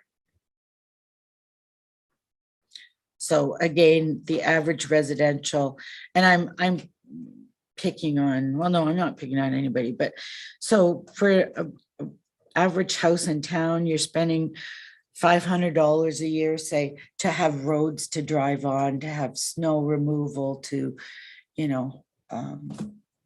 So then future infrastructure, where does that fit in here? Because that's part of our income taxes, right? well, Or not? that's the transfer to capital. So no, that's not included in this. But part of our property taxes would go towards future. Right. So then, I guess how do we I'm- get one I- dollar? Um, Because there's stuff in here that's not in here, right? I just looked at the departments.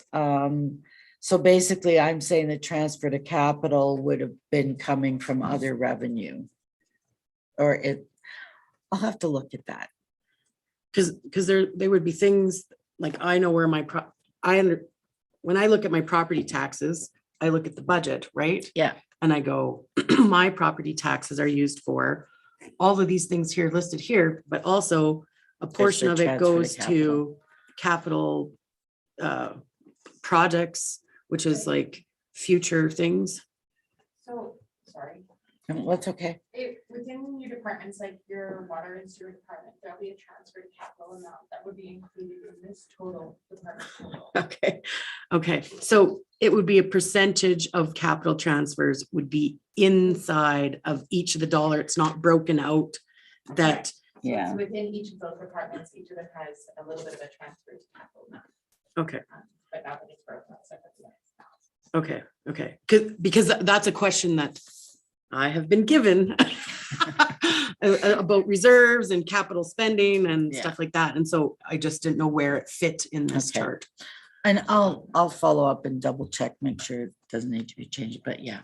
Okay, Okay, so then the next one is just showing your allocation of tax dollars. Basically 76 cents out of your total property tax is ours. 24% is a requisition that is passed on to somebody else. I'm not gonna go through the next two pages, but this just gives you an idea. This is the first page is our 2021 tax rates with our major classifications. So here's our assessment of 872 million. It shows basically the levy of where we're collecting our tax dollars. I mean, the bulk of it's coming from residential of 6.1 million. We show the school foundation, and then I like to show a combined tax rate down at the bottom because we say, here's what we're charging and here's what the other two. There is designated industrial called DIP. We have a couple and they're under 1,000, so they don't even want us to collect them. So we had to redo them last year because they said we don't want their money, so we don't charge them. The next one again this is just the assessment. If you look at the very bottom, it's showing our assessment dropped in total by $50 million last year. So I don't know that we'll see an increase in the new assessed numbers because they're based on the June 30th snapshot. So I think we were still in a downward trend. So the new assessment for 2022 will still be down. And they look back at 3 years worth of sales. So 2023, we might start to see a bit of an uptick. or leveling off, Or because assessment, there's a course correction of residential and commercial value. It's come Right. down. We're at a peak and we've come down. Is that correct? Well, just this is showing like the last couple of years, house prices have been coming down. This summer, I think you started to see house sales picking up and a little bit of an increase in house sale prices. I don't know if Rocky saw a whole lot of increase. I know some other communities were probably seeing that. So there's a bit of a lag. So we might start to see increases in the next couple of years. But again, that will not impact our total taxes because that number floats. Yeah, like no, Tax I- rate floats. I understand. We're gonna collect the same amount, but Yeah, if people will look at the people that look at their notice will be able to identify if their house value has changed and their Right. their rate will go up so that we still get the same amount of money from everybody, right? right. Yeah. The next two pages, I just try to kind of give a breakout. And I did split out the different types of residential properties because there is a range in terms of the average price. So if you look at the top table, The average vacant residential is 99,000, which is about the price of a lot. But if you look at the average prices between a single family, duplex, townhouse, et cetera, they range from 41 to 274. So there is a range. So I have provided that as a breakout for you. And it also gives you the ability to see, you know, we've got 1,700 single family homes versus 174 apartment condos. So just trying to give a little bit more information, whether it's for council or for somebody that's online reading this, they can see how your taxes. And then I did look at what the average education and senior requisition is. And then on the next page, I combined them so that technically you should be able to see, you know, what your total tax is. So for a single family home, we're looking at the municipal taxes, 2,600, education and requisition is 795. So an average tax of 3,471.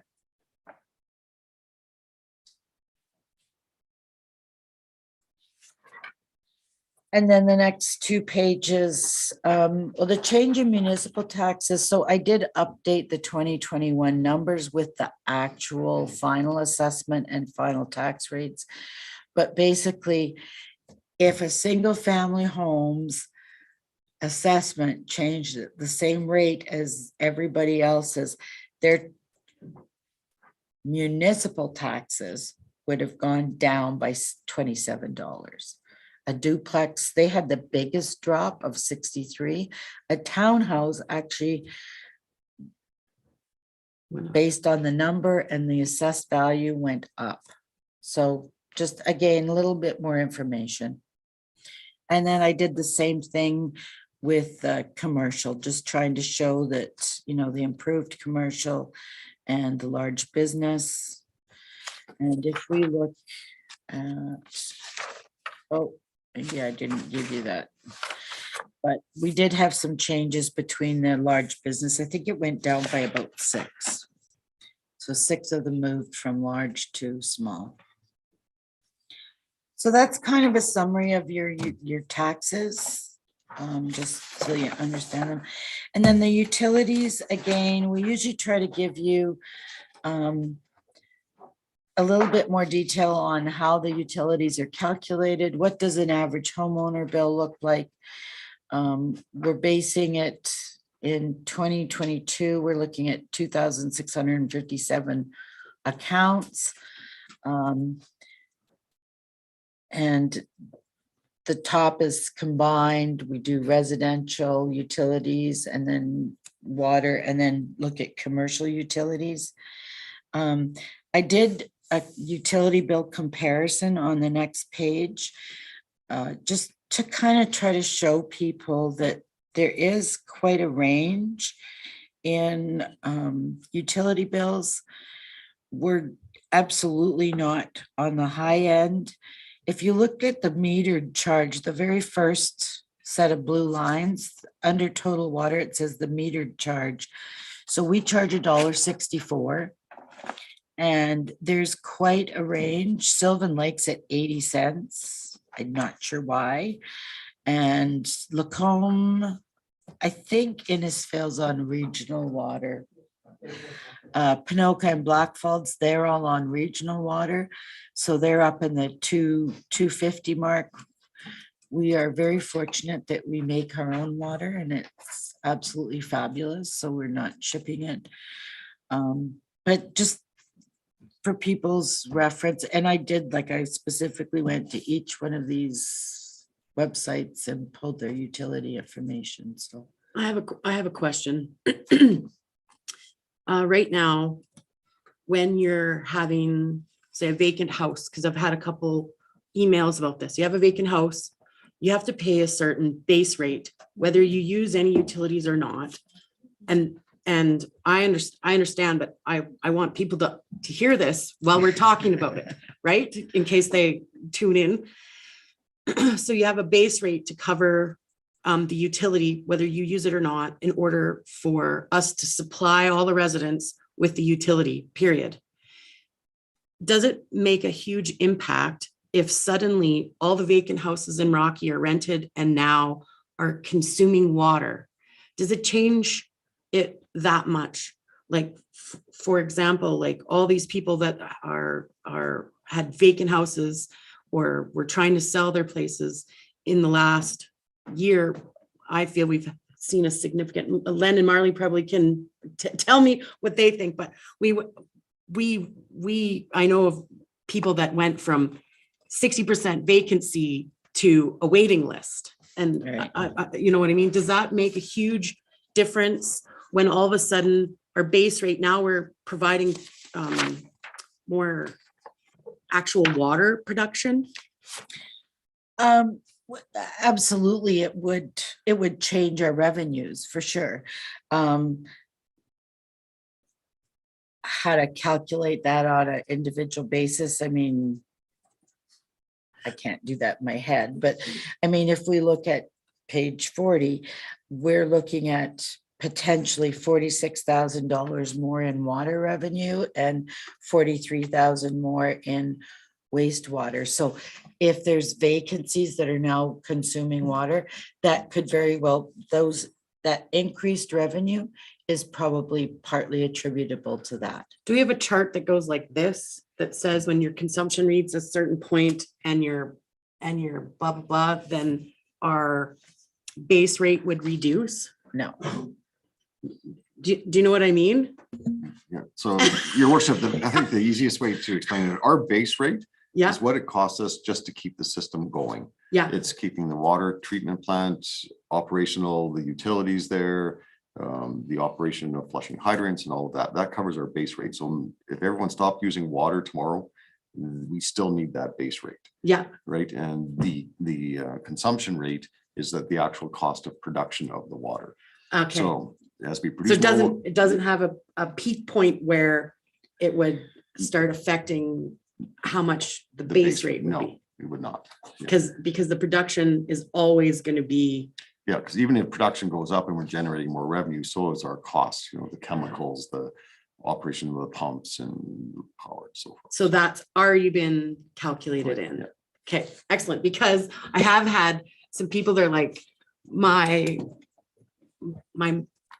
person, whichever, a person moved into a senior's facility and their house is now vacant.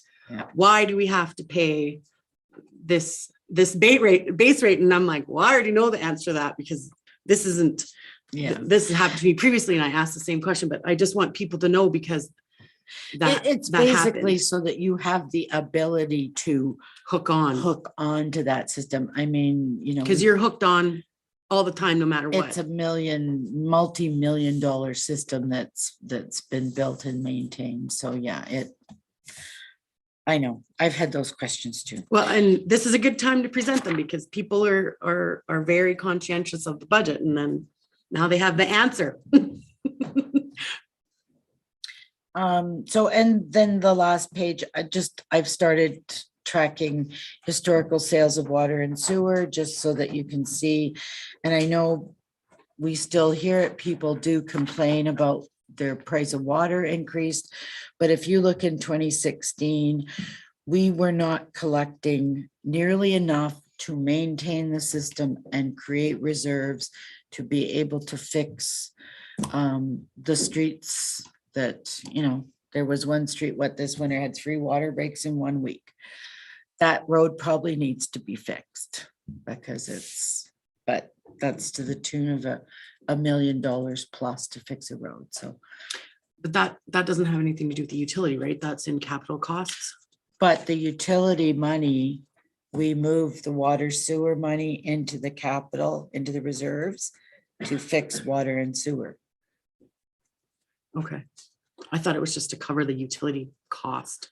No, there's enough in the utility, and you'll see that we have a transfer from utility operations. There's whatever surplus there is goes into the reserves, and that's to maintain the capital infrastructure of the water and sewer.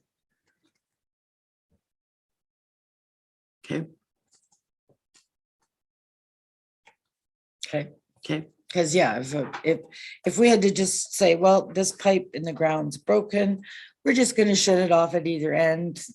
The people in between. No, I just thought that that was covered under capital costs from property taxes and development. No, It no, comes from utilities as well. the utilities, that's why we say it's self-funding. Because utilities has to generate a surplus that's moved to capital. And if we do water or sewer projects, we use water and sewer revenues for that. We don't use tax dollars. So Counselor Fraser, you had a question? No, it was just to say that when you see a water sewer project, it says we're transferring such and such from the water and sewer reserve. That's the surplus from the utility revenue that goes into there that funds the future upkeep. I think she was answering that same thing, right? Yeah. That was what I had in my hand. Thank you very much. Oh, you're welcome. Okay. So now we're into the departments. The first one, and I don't know that I have to spend a lot of time on this, but basically this is the general department. We have tried this year, and I'm not going to go through the narratives, but we've tried to start putting more narratives in. They're not completely there yet. Some of the department managers and directors have been really great in filling out some of these for us, but it's a work in progress. But basically your general department is basically your taxes and your major groups of general revenue. So if you look at page 78, you'll see that the 2022 budget for general, we've got $13.6 million in this department with $4.4 million of expenses for a net of 9.2. And that's basically your taxation, the requisition revenue, which flows in and then goes out.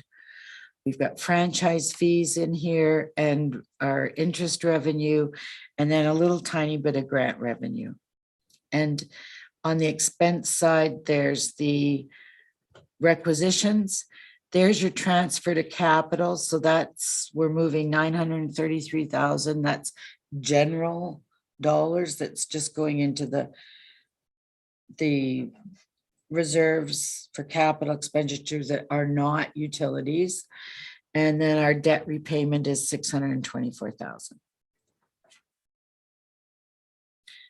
And I haven't made any changes to the tax rate, any differences that you see. And again, this is the page that I said typically we wouldn't, in other budget places, I wouldn't give you this level of detail. I do find it handy, because it lets you see the specific changes. But those changes are because of either, like if you look, you'll see large business. In 2021, we had 929, now we're down to 690. That's because there was a shift from large to regular. So there's a drop of 238,000 and it moved to the regular commercial. So it went to 176.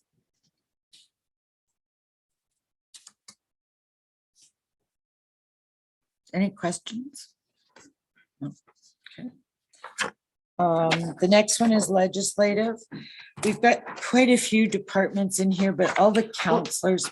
I lied. I'm sorry. On page 80, I have a question. Okay. On page 80, where it says 1550 return on investments, it's 3/4 of the way down the page. I know you put the detail in because we don't need to know, but what is that? 20 million at 0.9%. That's the money that we have in our savings and our mush accounts that we're collecting interest on. Okay. So that's our reserves then? Would that be called reserves? It's your reserves and any working capital that we have. So basically we've got $20 million that we are able to set aside and collect interest on in the banks. Okay, and then it's an increase because the interest rates went up because you moved it to a better savings plan? Yeah. Okay, Thank you. Well, last year, what were we getting, 0.5%? I'm surprised they weren't charging us, like it was almost to They, zero. they charge most other people to have money in the bank. Okay, so legislative, there's a couple departments in here, and again, because there's new counselors, you've got a couple of departments. Okay, so we've got council admin, so we kind of have a general department that has some overall general expenditures for council, and then each counselor and the mayor have individual departments. We do try to bring you updates on a quarterly basis of your expenditures, because you each have individual training and travel budgets for your different activities during the year.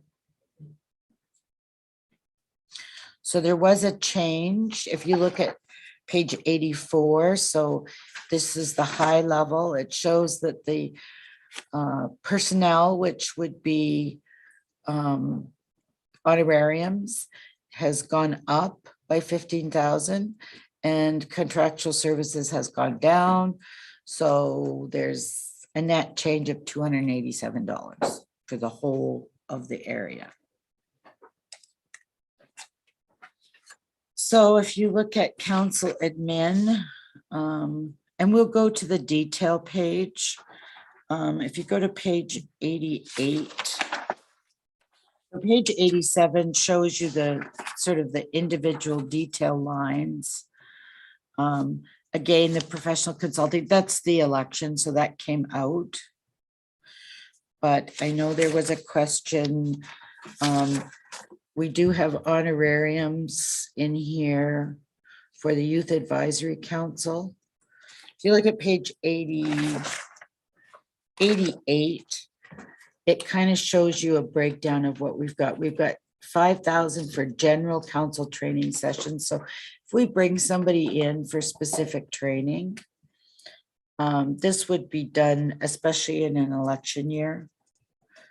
If you have, so some of the specific training we had, this is where this would be funded. Strategic planning and service level review, we budget 17,000. In the past, we've actually gone out of the building. Since I've been here, we went to Canmore one year. Last year, we went to the golf course.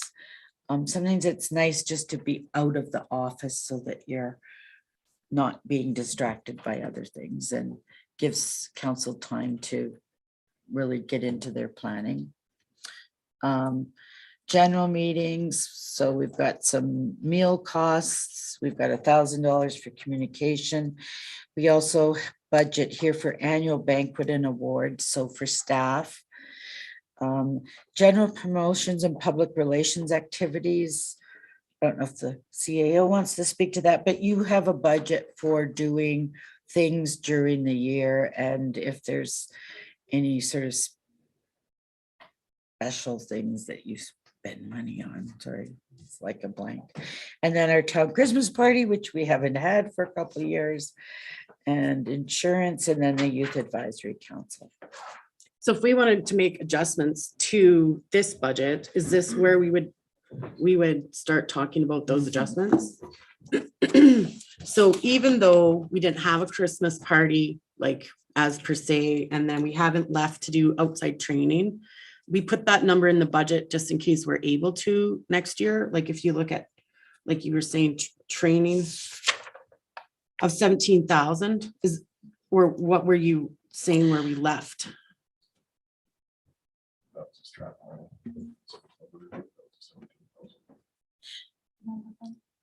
Part of that would cover like the strategic planning, so we would bring someone in to, so there's consulting fees for that. But the service level review, that includes any costs that we incur to run those sessions. Okay. And then this is like, these numbers are based on like experience of what training has cost us from in the past. Yes. Yeah, or what we've already got, like what Mr. Kraus has already got scheduled or planned out for us to take for training. Is that correct? Because you must have like a plan, a training plan. Yeah, so your worship, I mean, there's mandatory training for council, like the Muni 101 and bringing our lawyer in to provide that training. That's in there. But each council also has a training budget for going to conferences, Okay, which we'll get into. But this is for more the general training that all of council needs to take. okay, Then the strategic planning or service level review, like Ms. Quinlan referred to, the typical process for council or past process is that we actually take that meeting outside of our corporate boundaries. We've got a Hinton, Canmore, and then councils met with those councils down there to network and so forth. So that's where those costs come. so in this budget, is leaving budgeted into this or Yes. not? So if Yes. we don't spend this, because this is just a budget, right? If we Yeah. don't spend this, then it goes back into, It- Yeah, it becomes surplus at the end of the year, then council would transfer it over to reserves. okay, all right. And so then, when you do this budget, do you have laid out already? Like, I know that the county is doing, not George Cuff, that's who they already had. Who's the 13 ways guy? Mr. Doug Griffiths. Yeah, so somebody asked me if we were going to that with the county. Have we been asked to go to that yet? No, we haven't. Because we would pay half that cost then, right? That's correct. Okay. Okay, because somebody asked me if somebody from county council asked me if I was going, and I'm like, I don't think we've been asked yet. Okay. So that wouldn't already be in here, but it would be, would it be something we have to add in? Your worship, yeah. So, I mean, council can adjust the budget throughout the year just by resolution. So you can add money in if a new expense comes up that we didn't budget for. Council can adjust the budget throughout the year. Or they could decide, okay, we won't take our service level review out of town this year. We'll do it again in the council chambers like we did this year, but we'll use those funds allocated for that to go to a different session. Okay. Yep, that I understand that. So the $5,000, it's not specifically earmarked for anything in particular, but it's just, we've kind of found that, over the course of the year, there's things that come up that this is the funds you would access. Like say, if the county invited you, we could pay for it out of that. If it's not used, it just goes into surplus. Okay. So, on 2100 personnel, other board honorariums, that's one of the items that I thought we should readdress when we were talking about youth council. And so I think that it's rather high per year for the number of people that are attending that have access to that. I'd rather see that money spent in a different way. And so I'd like to open that for discussion if that's possible. Yeah, so this is so now council, I guess, as a group, you can decide, we will keep a running total. If there's changes during the 2 days of discussion, we keep track of anything that you've discussed and want to change, and then that's what we bring back to the next council meeting or the Okay. one after. So I'd like to reduce this honorarium by half.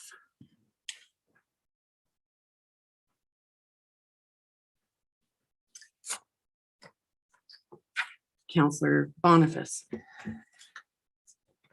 This is this youth advisory council is the students that thing.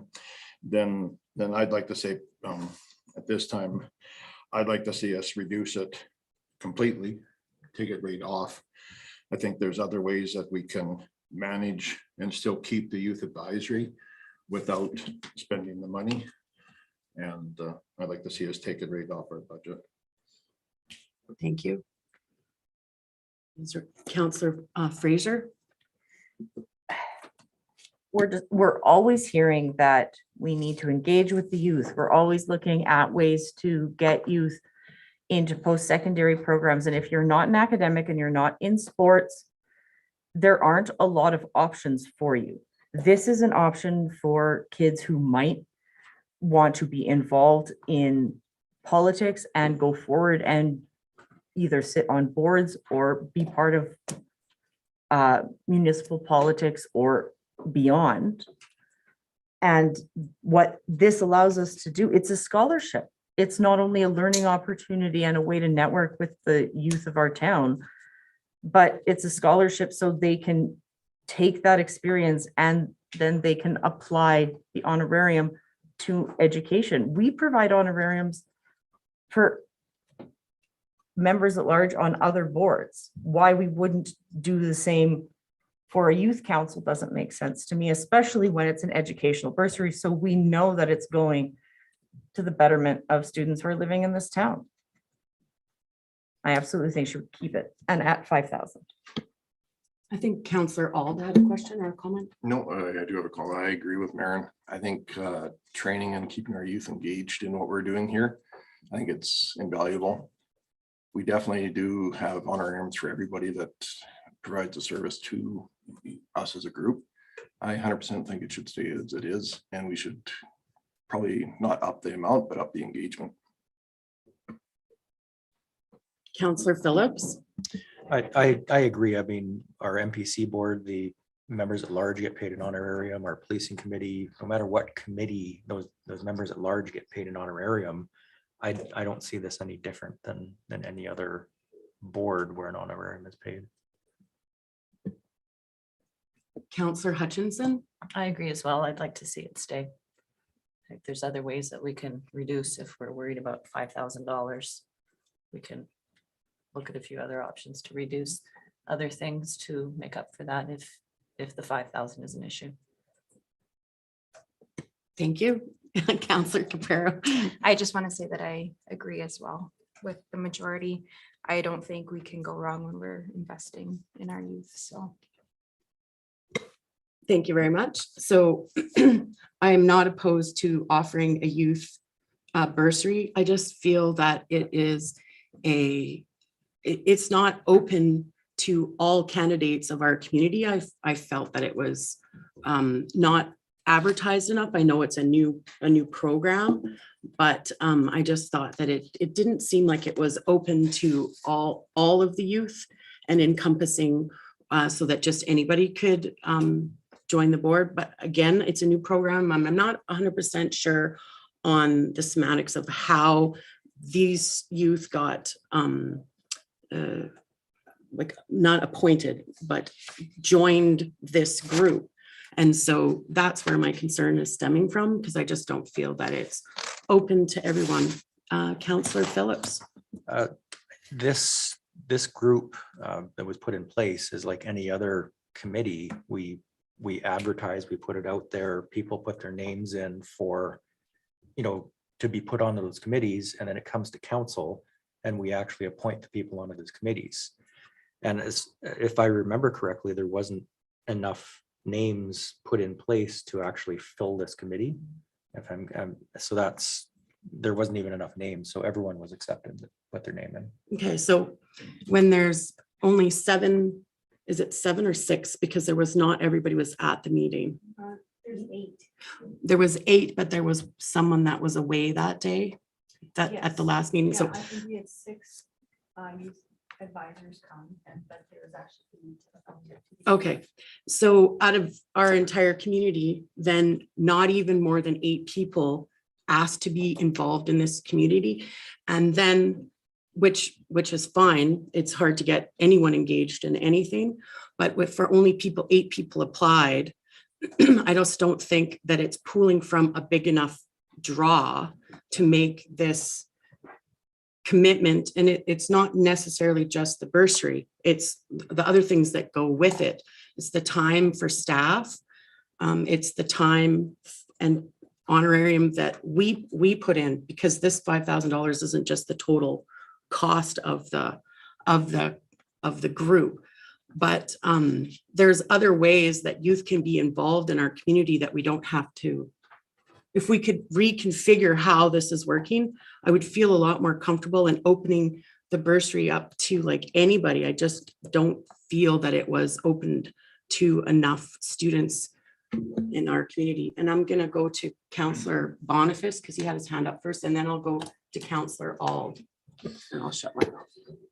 Again, since I'm new to the program, when it was put out there, was it put out to both I imagine we're dealing mostly with high school students.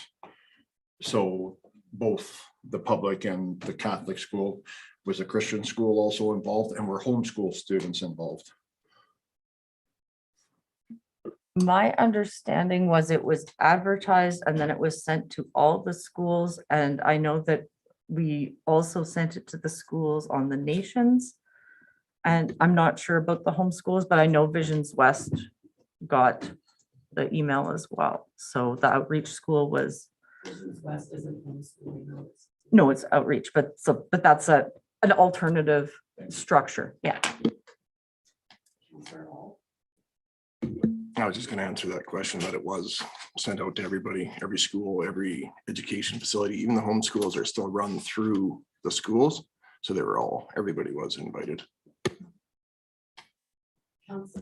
Sorry, I don't have my mic on. Counselor Phillips. So one other point to make is even our other committees, our policing committee, our library board, or whatever committee you want to look at, we don't get much more than, if we have 2 vacancies, we only get 3 or 4 people applying for that. So it's not we don't get a ton of people applying for any committee.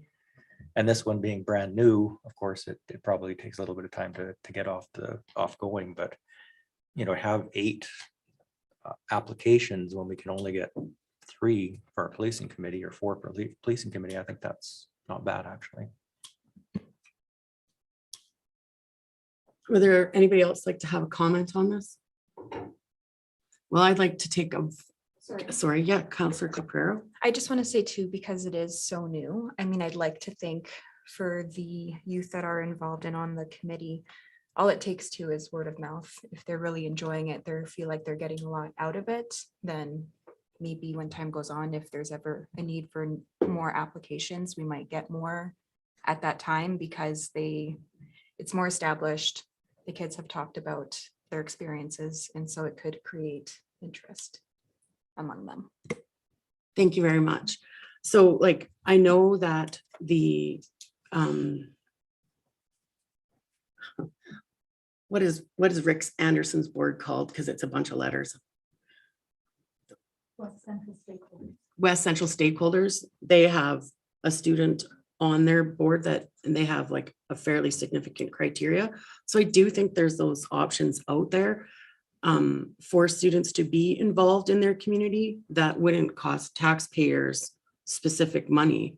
And I just wanted to put that out. Also, the Friendship Center board, they also have a youth right on their board.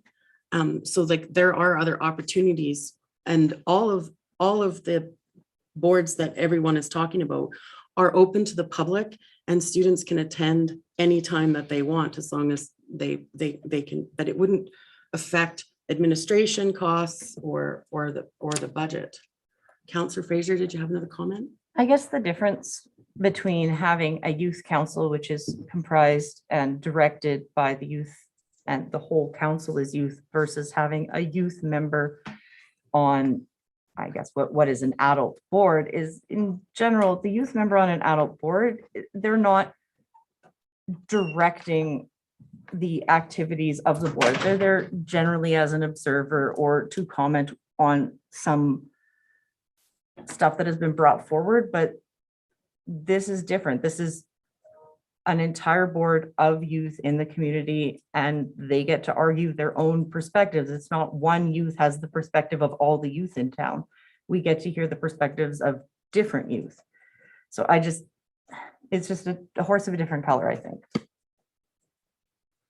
And I just feel that they shouldn't have, maybe it's just this general setup and I'm targeting this because it's part of the whole thing, but when we are making decisions on things, and that I would like to be part of CAPE, and it was $5,000 and we were told no because it's a very waste of money. So then we look at something like this that I'm not comfortable with, then that's why I'm bringing it forward. So if we didn't pick on CAPE, that I think would do lots for our community, and that Mr. Schwader also, when we had that meeting, brought it forward, said that would be a benefit for our administration, then that's why I'm targeting this specific item. Because if we're gonna treat all $5,000 expenditures and things, then we're gonna pick on all of them. Counselor Phillips. For me, this isn't a $5,000 expense. This is a committee of youth that is set up to have two-way communication with the town of Rocky Mountain House. The Cape issue is a completely, like, they're two completely different topics. To me, they're not in the same ballpark. They're just different topics altogether, and each one has its own merits. And I just think for this, it's not the $5,000. It's the communication we're getting with the youth that's invaluable. And I do have one of the committees I sit on. There is a youth member that sits on the committee, and yes, it's good. We get that one person's perspective, but again, it's only one person. They can't speak for the entire youth population in the town. So I want to talk. No, Counselor Boniface, you go first. Go ahead. Question to point then, the $5,000 and people that are in more knowledge. You say it's a bursary or an honorarium. Do they get paid then by the meeting they attend? Or is this, they've done their year's worth of service, they're going on to another education, say a university, college, and then we give them some money to go to school? So if they've served on this committee for 3 years, they've done their everything, and then we go, congratulations, here's $500 to go to school. Is that what it is? Go ahead. Yeah, so correct me if I'm wrong, but my understanding was that they need to serve a 2-year term, and at the end of that 2-year term, they need to let us know what's happening. So I'm going to university, here's my university, then that gets paid out. It doesn't get paid out per meeting. They don't get it in cash to do whatever. Yeah. So if I decide, okay, this has been very interesting, but university isn't my thing, but I'm going to go through for a mechanic, I'm still going on to a school, that's still there. Any sort of education. So whether it's hair school or getting your H2S or your first aid, any sort of learning. And if they choose not to do anything but say sweep the street, then they don't get anything.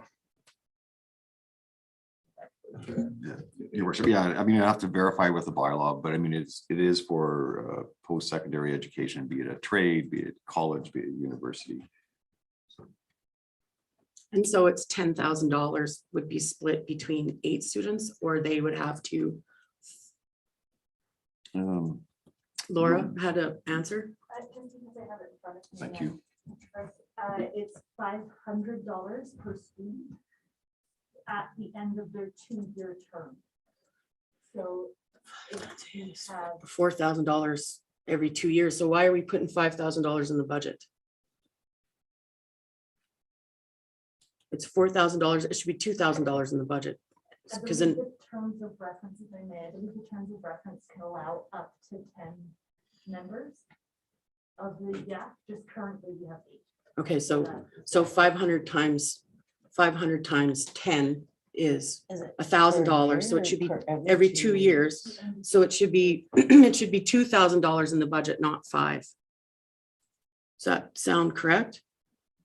If it's $500 per student, every 2 years, there's 10 students, it's Yeah. $2,000. So we could adjust that down to 2,500. Well, it would be every 2 years, it'd be $1,000 a year. Well, if you've got 10 times 500. Every is 2 years. 5,000. 5,000. So if we put 2,500 in here, Okay. then. Yeah. 10 times 500. Yeah, okay, sorry. So would it make sense to make it $2,500 then, and then it would still meet the criteria of the bylaw? Yeah. Okay, so I'd like to make a motion that we change this. Oh, sorry, Sorry, Councilor my- Phillips. My only concern is it's not gonna come in, that's not gonna come into this year's budget because we won't have anyone in for 2 years, but once we hit that 2-year term, we're gonna have a $5,000 expense with a $2,500 budget. So I don't know how, Well, wasn't How it to- in last year? don't believe so. Then they because- haven't done because it- 2 years. You know, they haven't done 2 years yet, but Okay, I so don't then, believe there was anything in the budget last year because it just came in. okay, so last they haven't done 2 years. Yeah. And it's every 2 years, so it should be $2,500. And I appreciate that. What I'm concerned about, like I said, at the end of the 2 years, if we're gonna have a $5,000 potential expense with only a $2,500 budget. So I don't know how to, I don't know how to address that. So I know how to address portion. that. You do Okay. it the same as every other bursary. You give it to them in September or Yeah. the following period of time so that you meet your criteria of your budget. We actually had it budgeted in 2021, so if that's the case, we can set up an accrual at year end for the 8 members, so we can reduce it to 2,500 and that will Okay. cover everybody. Is there any, Sorry, that was my only concern Yeah. is that we don't budget it, not use that money the 1 year and then the next year we get surprised with it. But if we can accrue it. Or that- we can that solves change the way problem. we budget. I don't know if they'll be all every 2 years, if it would end up being staggered, so as long as we have that, then we're fine. we just want to budget the minimum, right? So if there's no further discussion, I'd like to do I make a resolution now, or would you like me to keep it for a council meeting? Well, Mr. if- Crows. If we just agree that this is a change, we're gonna keep a running total. I think the resolution is good though, because in that way we can track it. Okay, Okay. yeah, So I'd like to make a resolution to change the honor board's honorarium youth advisory council to $2,500 for a year. Yeah. To match what do I have enough words in there? mhm. All in favor? And that's carried. Thank you very much. Okay. Okay, so we'll go on to the next page. I have included a comparison for you. So again, I went right to their audited financial statements, okay? And pulled this information. I've sorted them in ascending order. So you can see that we're falling, I'd say like around the 75th percentile. We're not the highest, we're not the lowest. Just as a comment, I think councils work incredibly hard. I know there's discussions about what you as counselors make, but I think anybody I've ever seen coming onto council, I think there's a real shock at how much time and energy this takes. And we are asking you to lead a multi-million-dollar organization. So I don't think you should dismiss your contribution, you know. So anyways, just I looked at the actuals. Our budgets were a little bit on the low side for the last couple of years. So the average is coming in at 56 and 25. They were higher pre-COVID. I tried to split out the budget of the monthly honorarium is basically fixed. And the per diems, they're really hard to judge. Oh, I have a spelling mistake. Because they vary, depends on how many committees you're on. But, and we did remove one meeting, so I have dropped this. So basically I'm looking at, you know, we've got 24 council meetings. You've got some conferences that you attend where you get a per diem, and then other meetings. This allows for 37 to 40 other meetings during the year. So I'm proposing that we go with these new budgeted rates, which would be 46,000 for the mayor and 27,441 for counselors.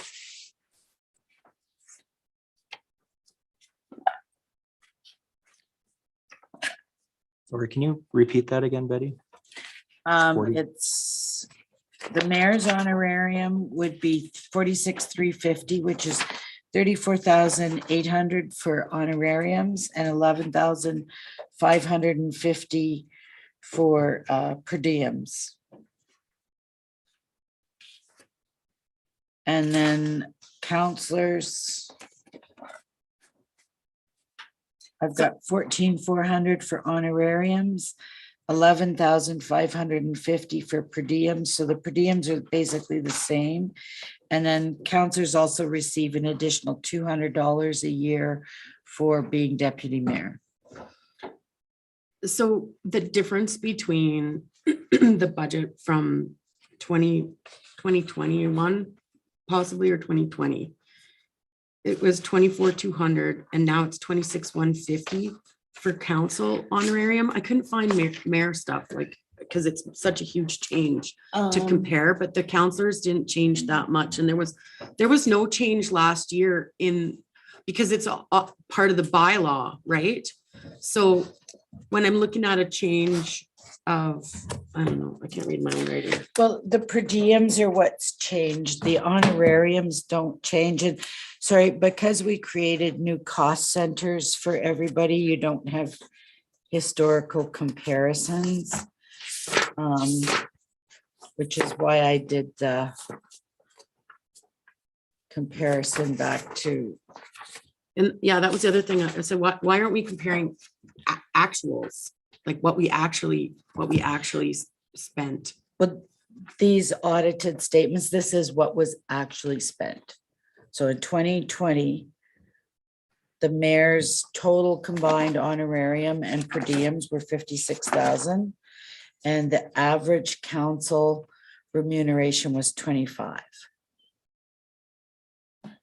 But that's a COVID year.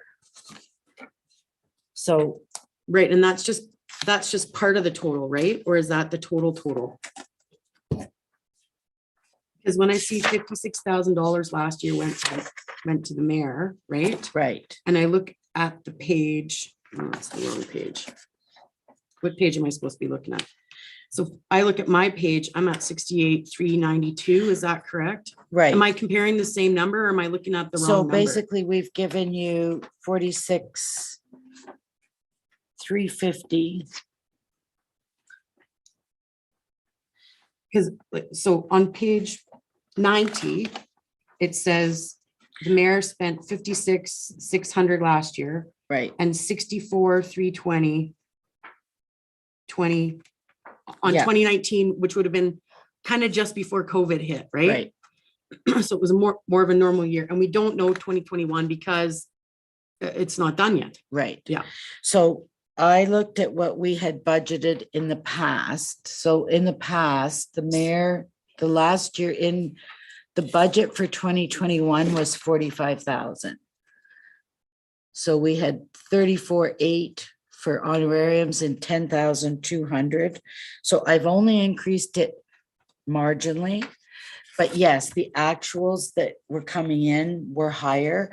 Again, it's a driver of how many meetings and committees, et cetera, that you're on. So it is a tough one to budget for. We can absolutely increase it if we feel that that's needed. Otherwise, yeah. I would like to decrease it. Yeah. As part of a criticism of being an elected official, I don't want to increase it, but I'm curious about what numbers I'm comparing to, because I was having trouble tracking to do comparisons to make a good Right. judgment. So and I didn't decision. increase them substantially from last year. That's the bottom line, is they basically stayed the same. Okay, But I did give you historical information on numerous other municipalities that this is what their actuals were. okay, So our actuals were higher than budget, but it's all driven through how many, and it's mostly the honorariums. So, or not honorariums, per diem. So depends on how many meetings you attend. And if you're really busy and really active, then your costs are going to be higher. okay. And then, so when I compare page 90, for myself, for example, to page 95, Mhm. am I comparing the 56 and the 64 to the 68, 392? No, so if you look on page 90, Yeah, almost after the average, the Rocky budget.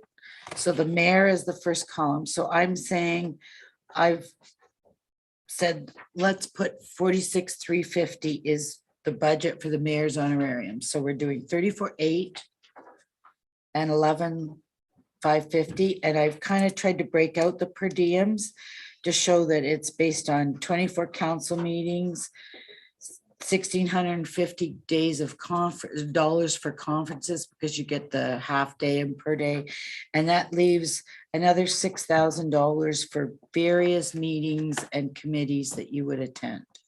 And the same thing is done for counselors. So if you go from page 90 to page 95, yeah, you'll see that for the mayor's budget, there's 2,442 for benefits. Yeah. That's for CPP. Yeah. There's your 46,350. right. And then you have a budget, a training budget of 7,900. That's to pay for conferences or workshops or memberships. And then we've got staff meals and accommodations. That would be your travel costs. So if you go somewhere, that would be, RUMA, yeah, airfare, mileage, meals, Hotels. hotels, anything. And then we have a cell phone and electronics allowance for every counselor of $1,700. So for the mayor, your total budget for the year is $68,392. okay, now when I look at page 90, Yes, and you look at audited statements for yes, Rocky Mountain House, the 56,600 and the 64,320, yes. does that compare to the 46,350 or to the 68,392? That is the actual cost. So we budgeted 46. And they came in higher because they attended more meetings than what we had budgeted. So the budgets were low in the last few years. So this, I'm comparing 56 and 64 to the 46, Right. not to So- the 68. It seems Yeah. like a big discrepancy. Yeah, and like Ms. Quinlan was saying, in the previous year budget, we budgeted too low. This is pretty close to what we budgeted the previous year for the mayor, the 48,000 or so. But due to activity, more per diems were paid, so that budget line actually went over. Well, it looks like it must have went way over on 19 and on 20. Yes. Okay. Yeah. So then is this a good guesstimate? I don't want to go over. Okay, so forget about me, like, that's fine, because now that I understand that, I just wanted to, You know, I want to stay on budget, and I'm just questioning the I budget. mean, it depends. I mean, it's really difficult to budget or estimate per diems. You know, and I mean, I guess you can have a philosophy where if you're gonna say to, as council, once you hit your per diem, that's it. Like, does that mean you stop participating, or do we just go over budget? We typically have a surplus, so, you know, they are estimates is the bottom line. Okay, Yeah, you know, and a good example of this is we went into a lot of major negotiation meetings with the county and the village, which really upped a lot of meetings and per diems. in 2019 and 2020. Yeah. Well, 2020 for sure. But we have lots going on this year. We have, like, we've got tri-council meetings, we have airport, we have to finish garbage, and what's the other one? Is it rec? Yeah, and we're dealing, yeah, through And- ICC meetings, but I mean, the negotiating meetings for fire and waste, we're going weekly Oh, okay. almost, yeah. So you don't anticipate the same level of time commitment? No, I don't think so. Okay. Yeah. Okay. And I think one thing council needs, I mean, when we look at a department, even like looking at council's department, it's not so much the individual line items. If one goes over and one goes under, it's really at the end of the year, did we hit that bottom line? Okay, That's where we really get concerned with, because it is a budget. I okay, mean, like in our engineering operations, if we have a heavy snowfall, we're expecting that budget might be going over, but okay. we try to make it up in another line item. So at the end of the day, we're balancing out. So have we balanced out then in the past for the total of everyone? Yeah, okay, excellent. That's Yeah. all. And again, this year we've got a new council, so your activities could be different. And we'll monitor it. We'll give you quarterly reports and then we'll look at it again next year. And if we need to adjust it up, then we will. Right? So what, I just Counselor Hutchinson? had a thought, if we want to look at saving some money, the cell phone and electronics allowance. 1,700 a year for everybody. We all have our own phones. We get our services. We want to cut something, we save $10,000 just on that alone. But I think this is for our surfaces, is it not? Tracy's giving me a yes, no. It's a cell phone, it's $100 a month that, or. Is that what it is that we get? Just a thought. It's for us, for using our own phones. That's a lot, though. It's pretty standard for what you get paid when you use your own phone. In the I business, is it just, not? I don't know how much you guys use your phones for council stuff. I mean, Yeah. Nobody has your number yet, obviously. it was just a thought. Yeah. Save some money. Now, the $1,700 for communications, if it was $100 a month, it'd be $1,200, right? Yeah. I'd have Why to is that go 1,700? back in and see why it's 17. No, there's, It might, oh, and then, yeah, the sticks. it and I must be don't- the Service Pro things, right? Yeah. Because A white, really Wi-Fi stick. we had, I didn't hand out sticks to all the new counselors, so.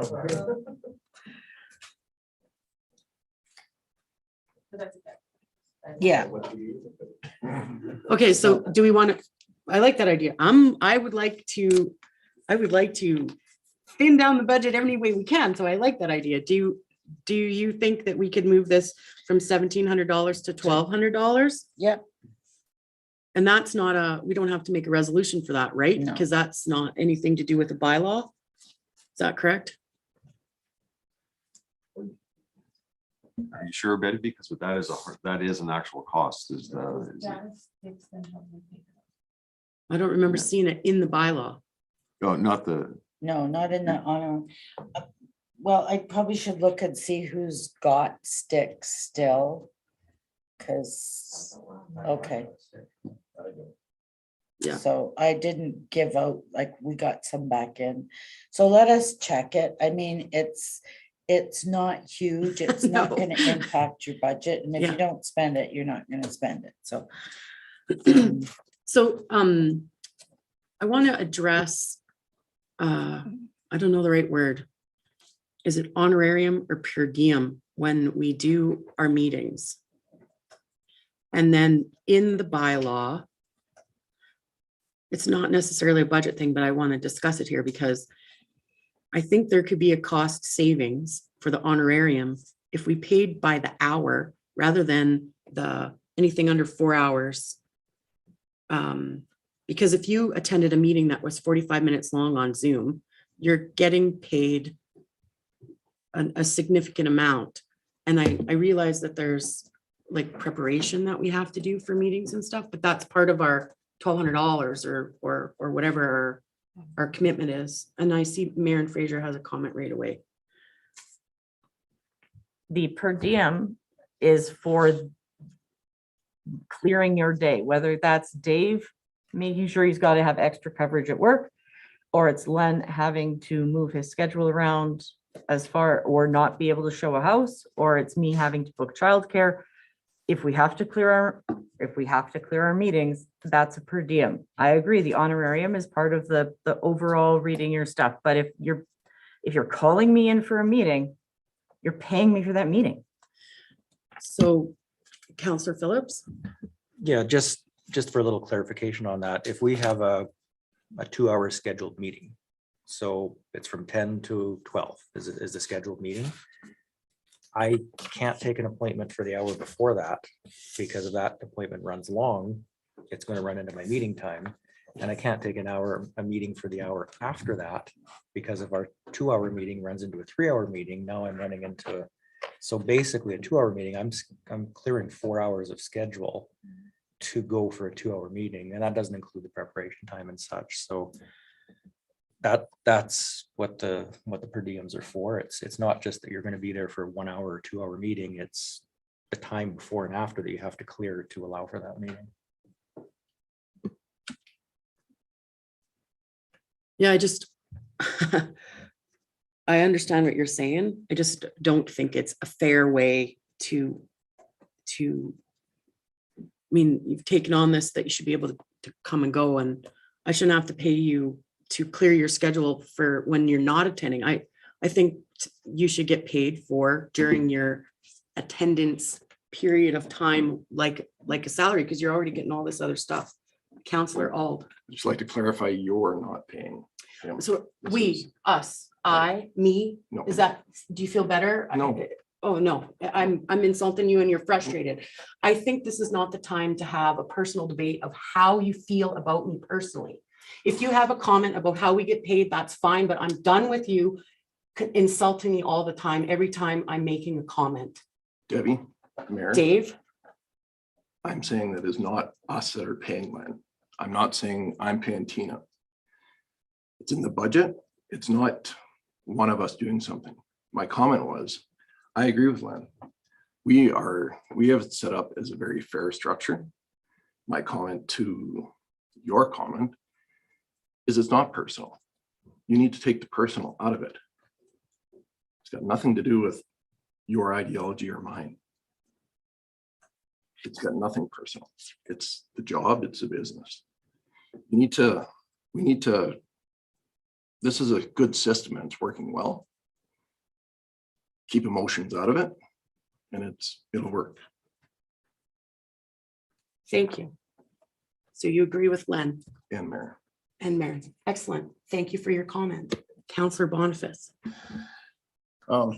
I will say that I was surprised that we got paid per diem to show up for meetings. I honestly thought when I ran for election and came in to talk, that all I would ever see was the honorarium that we got a month, and I was actually quite surprised. I just figured attending meetings would be part of the service that I was running for.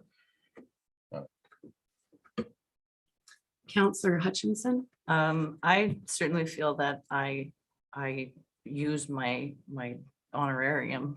I mean, it took hours and hours and hours to go through this alone. So I feel we're being paid fairly to do our homework, which includes reading your agendas. And I mean, I don't know how you guys work, but the day before, I've got at least 4 hours set aside that I'm doing my background and my homework before a meeting. I do think that we did kind of address getting paid for while we're here last meeting or something. I mean, when we cut the evening meetings, and now for the 4 hours that we're here, our agenda is fuller and we're covering, I think, more ground in one meeting. So again, we get paid for other boards that we're on and things like that. It's a bigger commitment than I know us new ones for sure can say is way bigger than what I had ever thought. And I don't think that we're being overpaid for what we do. This is my comment.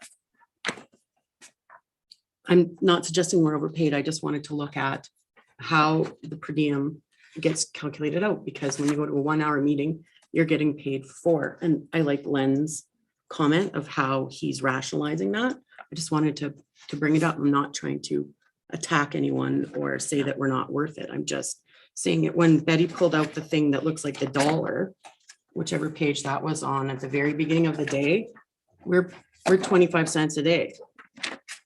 Is that correct? What page is that on? That dollar Page thing? 90. Page 90 is the dollar thing? The tax, yeah. That thing for $9 Oh, million under and you divided it by taxes, yeah. day? We're 4 cents? 4 cents a day, or 26 cents a day, that's right.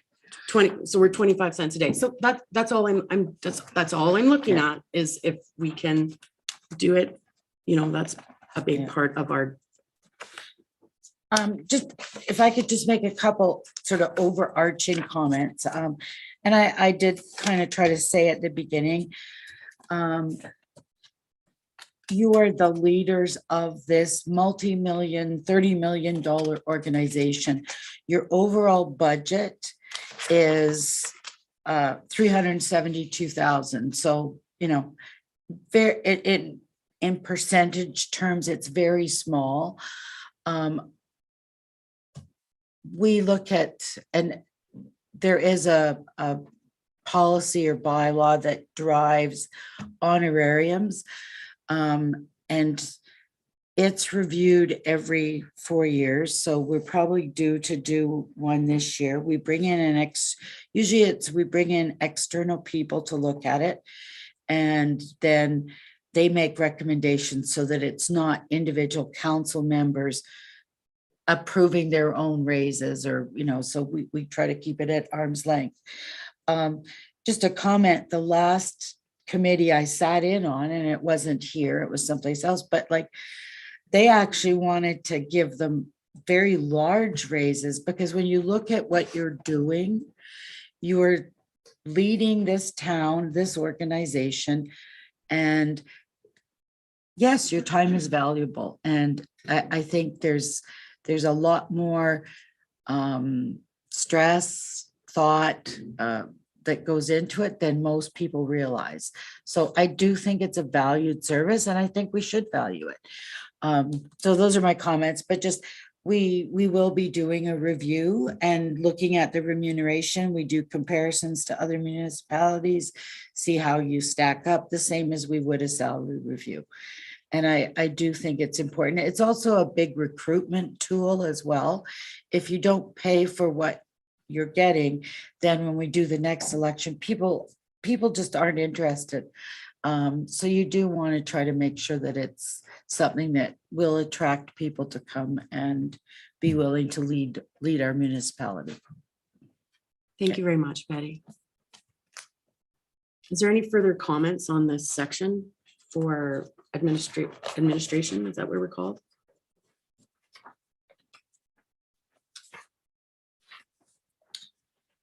Okay, so with that, we'll move to administration. Maybe I'll do that and then, oh, no, lunch is coming at 12, so.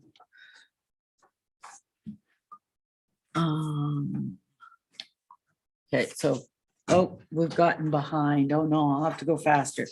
So this consists of, we've got 6 different departments in this area. Again, we've got a general corporate that just has some overarching expenditures. If you look at page 122, again, I've given you a divisional breakdown. So I like rolling things out. You'll start to understand my logic. So, but basically we spend 2.2 million in expenditures in administration overall. If you look at the next page, you'll see that council's 372,000 of that, and administration is 1.8. Then within our administration, the next page is just the administration rolled up budget, which includes basically the 6 departments. And if you go to the next page, page 126 is our general corporate. And that includes fees for general service. So it's just kind of some, I mean, if we collect fees for miscellaneous things at the administration office, we've got a communications budget, some PR.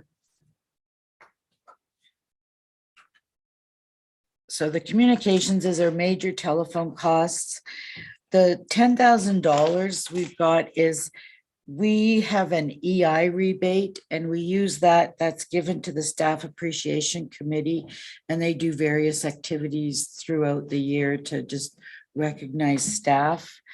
We've got memberships for 14,000, which is the FCM, North Saskatchewan Watershed Alliance, and the RAB and the AUMA memberships. We've got building and room rentals and of $200, so that's pretty minor. Insurance.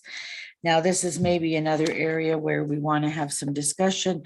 This is where the grants to individuals and organizations is. So if you go to page 128, we've got $180,000 of grant funding. Just wondering, looking at the time, would it be worthwhile if I went through all the little departments within administration and then we come back and discuss this? Because this might end, like, that might take us through to lunch and then we can discuss the grants. I'm not trying to leave them, but just, I'll just go Does everybody through agree with that? I think that's a great idea. the whole division, okay? So the next one is our CAO's office. Overall, there's an increase of 6,700. There is some changes in salaries. We did a reclassification of one of the positions this year, but basically it's fairly static. We pulled 10,000 out of, I'm not sure what it is. Sorry, I don't have a detail on that, but materials and supplies. I reduced their supply budget by $10,000 because we kind of share those supply budgets all across the upstairs. The next one is finance.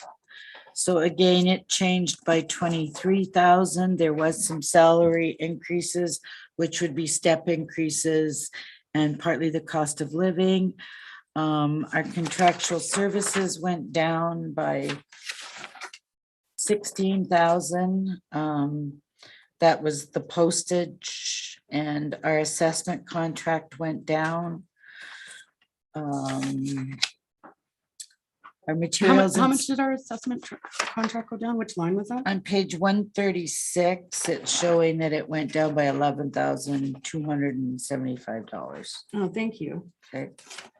I just wanted to ask a question. So, and I saw there was a pattern throughout the whole thing pretty much on benefits decreasing. Is that because of the restructuring of how Well, employees that's and because like once I put in the LAP reduction and the WCB reduction and those changes, it did drop the benefits.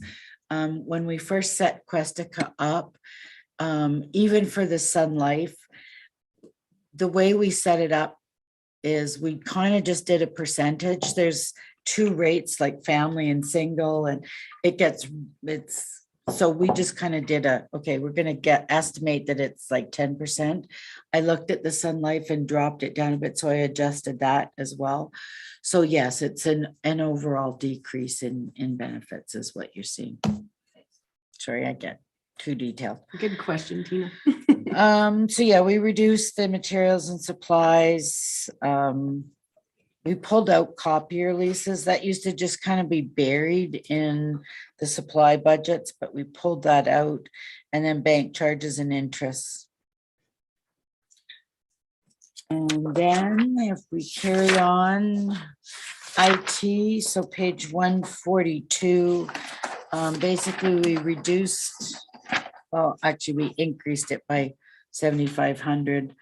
So we outsource our IT. It's actually fabulous. I really enjoy working with Microwave. They do a really tremendous job. And if you saw the reports, you have no idea the stuff in behind the scenes that they're actually monitoring and doing. So this hasn't changed a lot, but I did reduce the hardware budget because our software licensing fees were going up a little bit, so. And the next one is communications. Again, it's really minor changes, and the advertising budget was dropped a little bit by $3,000.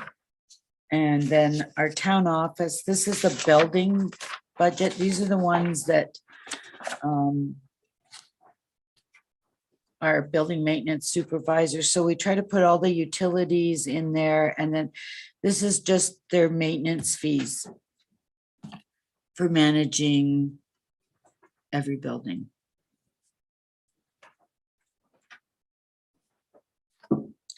And that's the administrative division. So that gives you, want 15 minutes to discuss grants, or if you go faster, then we can cover the protective services. But if you go back to page 128, this is the area where you had some discussion.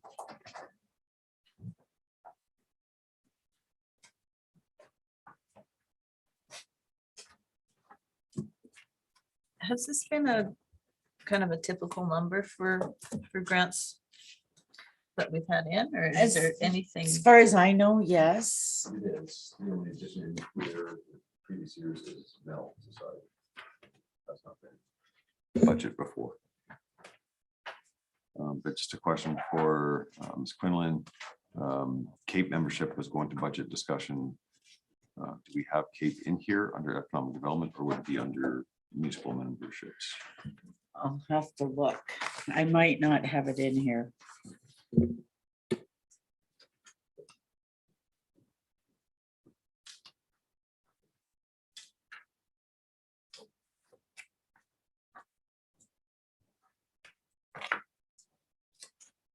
Okay, Where does it normally go? I missed it.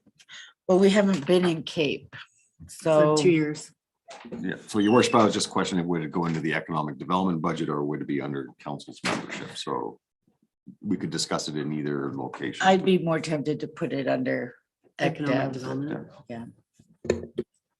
Because it's an RDA, right? Is that not the right, what is, it's a RITA, RDA? No, not the right letters. Cape, Cape is a RITA. so and a Yeah. RITA, what does it stand for though? Because it means, Regional Economic Development Association. yeah. I try to put expenses where they belong. So if it's active, then that way you get a better picture of what your costs are for a certain type of function. Yeah.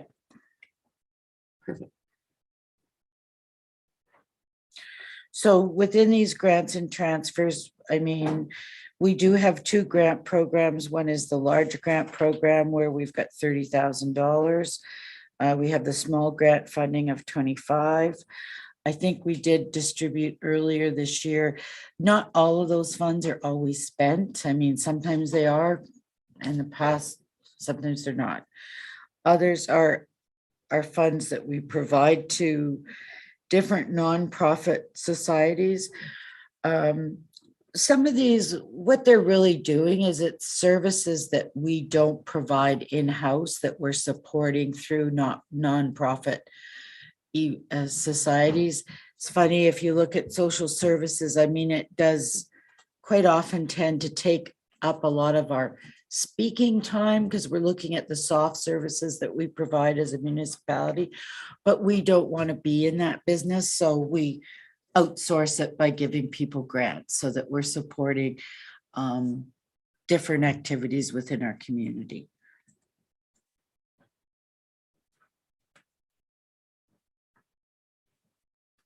The FCSS one, you really can't change.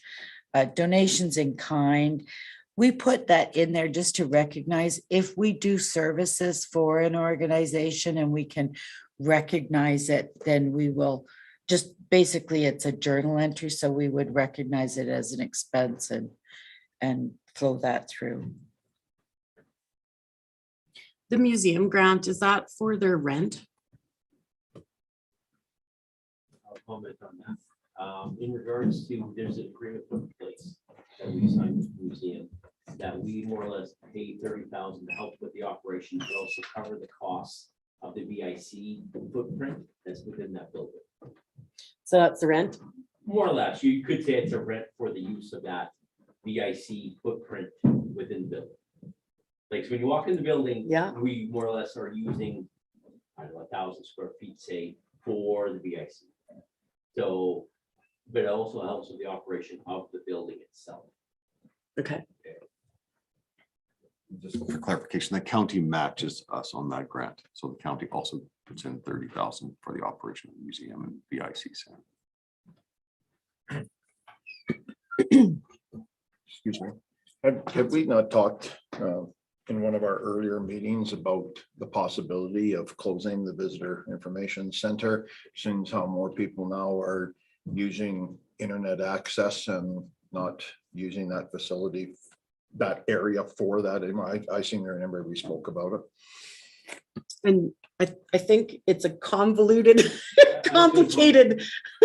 There will be a report coming to council when we do some fact finding in regards to number of visitors, the usage, and we'll compile a report for. But as far as 2022's, I think we still should proceed until we get our information together. Before moving forward to the next.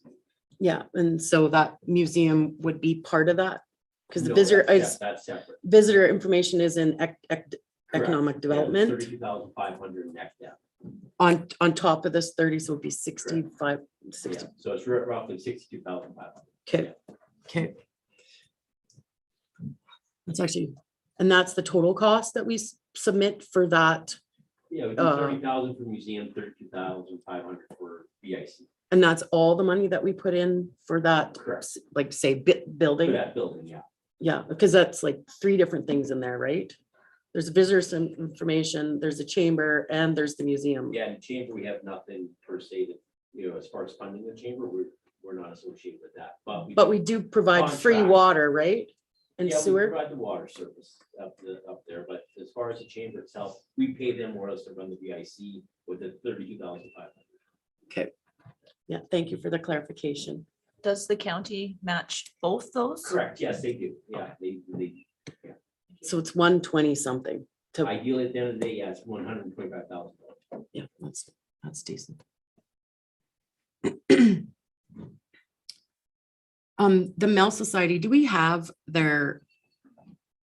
what day did they come? Because they're asking for an additional funding, not because they're not funded, but because they haven't fallen within their budget and they're in a deficit position. So they get a significant amount of grant money. Not that I'm supportive, like I'm on crutches a lot.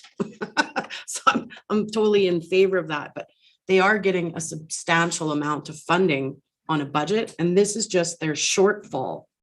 And when we originally talked about this, we're trying to find some savings. Do you recall that? Yeah, that's not how I understood it, though. I thought they had gotten grant money. They have money set aside. Was it for 3 more years? I think they said that they can do, but there's no more options for funding for them. And the county has been giving them 10,000 and had asked for us to match for operating because they're at the end of their time for Okay, getting so- grant funding. No, I'm glad you clarified that. That's why That's how I understood it. That's why I had the correct? question, because what I wanted to do is if we're gonna give that budget money, then we should take something away in order to have a balanced budget. And because the grant program is it's just like it's unallocated, like it's allocated as grant money. Back when we originally discussed this, I thought the Mel Society was just short on their budget that they'd been given money. So I'm glad you clarified that. So do we still want to look at the grant program and reduce that so that we are not increasing the budget when we're trying to find money for? Go ahead, Mr. Counselor Phillips. Oh, I thought it was gonna be constable. Yeah. You could have been, because I'm So- thinking policing all the time. We get requests all the time, numerous requests for funding for various things for the community. This gives council basically the budget to look at those requests, as opposed to every time we have a request, we got to come up with $5,000 or $3,000 or whatever the request is. So this is just a formalized program so that when we do get the request, the money's there. Whether we spend it all or not, that depends on the years. I know this year with the Kickstart program, that community grant was virtually untouched. Right. So But it's you just, did it's 100 one of those things that we do get a lot of requests and we have the funds to be able to address them if we want to.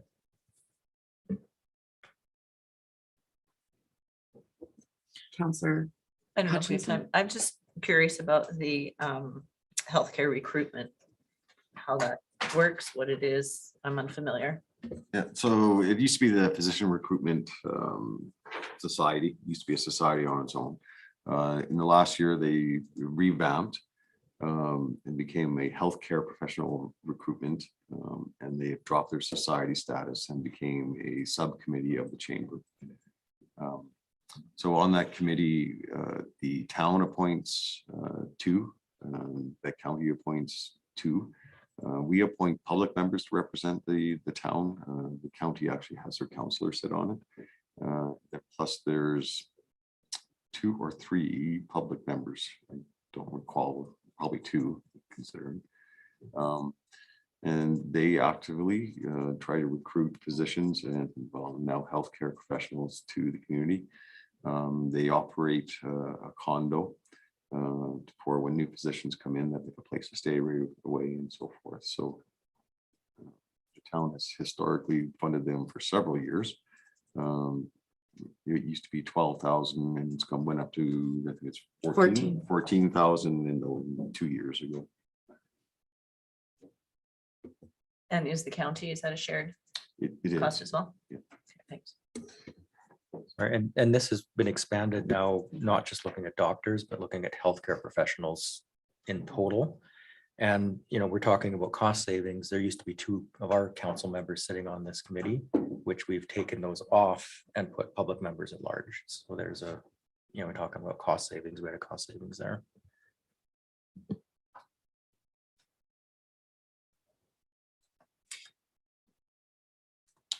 Worship, maybe just to, I'll just go through the list and because it's come up a few times, but like for sharing with the county where we both support it. I mean, it's the Hospice Society, it's the healthcare recruitment, the Mill Society, if council approves it, the museum and victim services. So those are partnerships with the county to support those groups.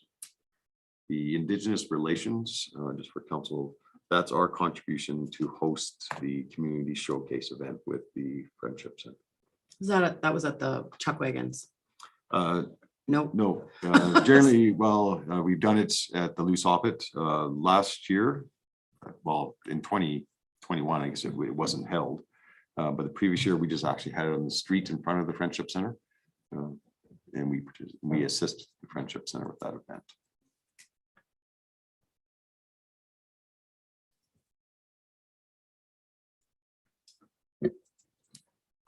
Would anybody mind if we broke for lunch before we continued the discussion? It's like really close. Sound fair? Laura, you're gonna run our. Shut your mic off.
are live again, Mayor.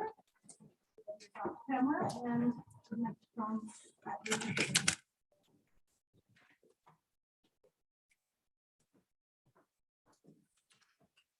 So we're going to resume our budget meeting.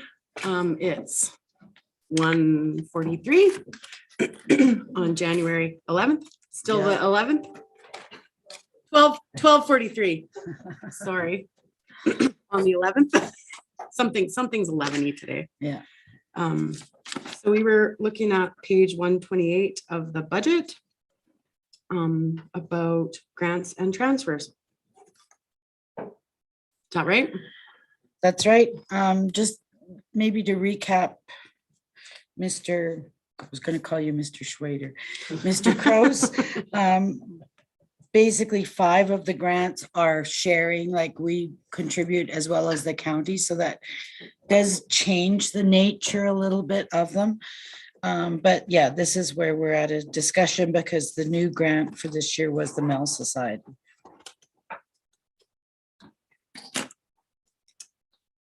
So do we want to,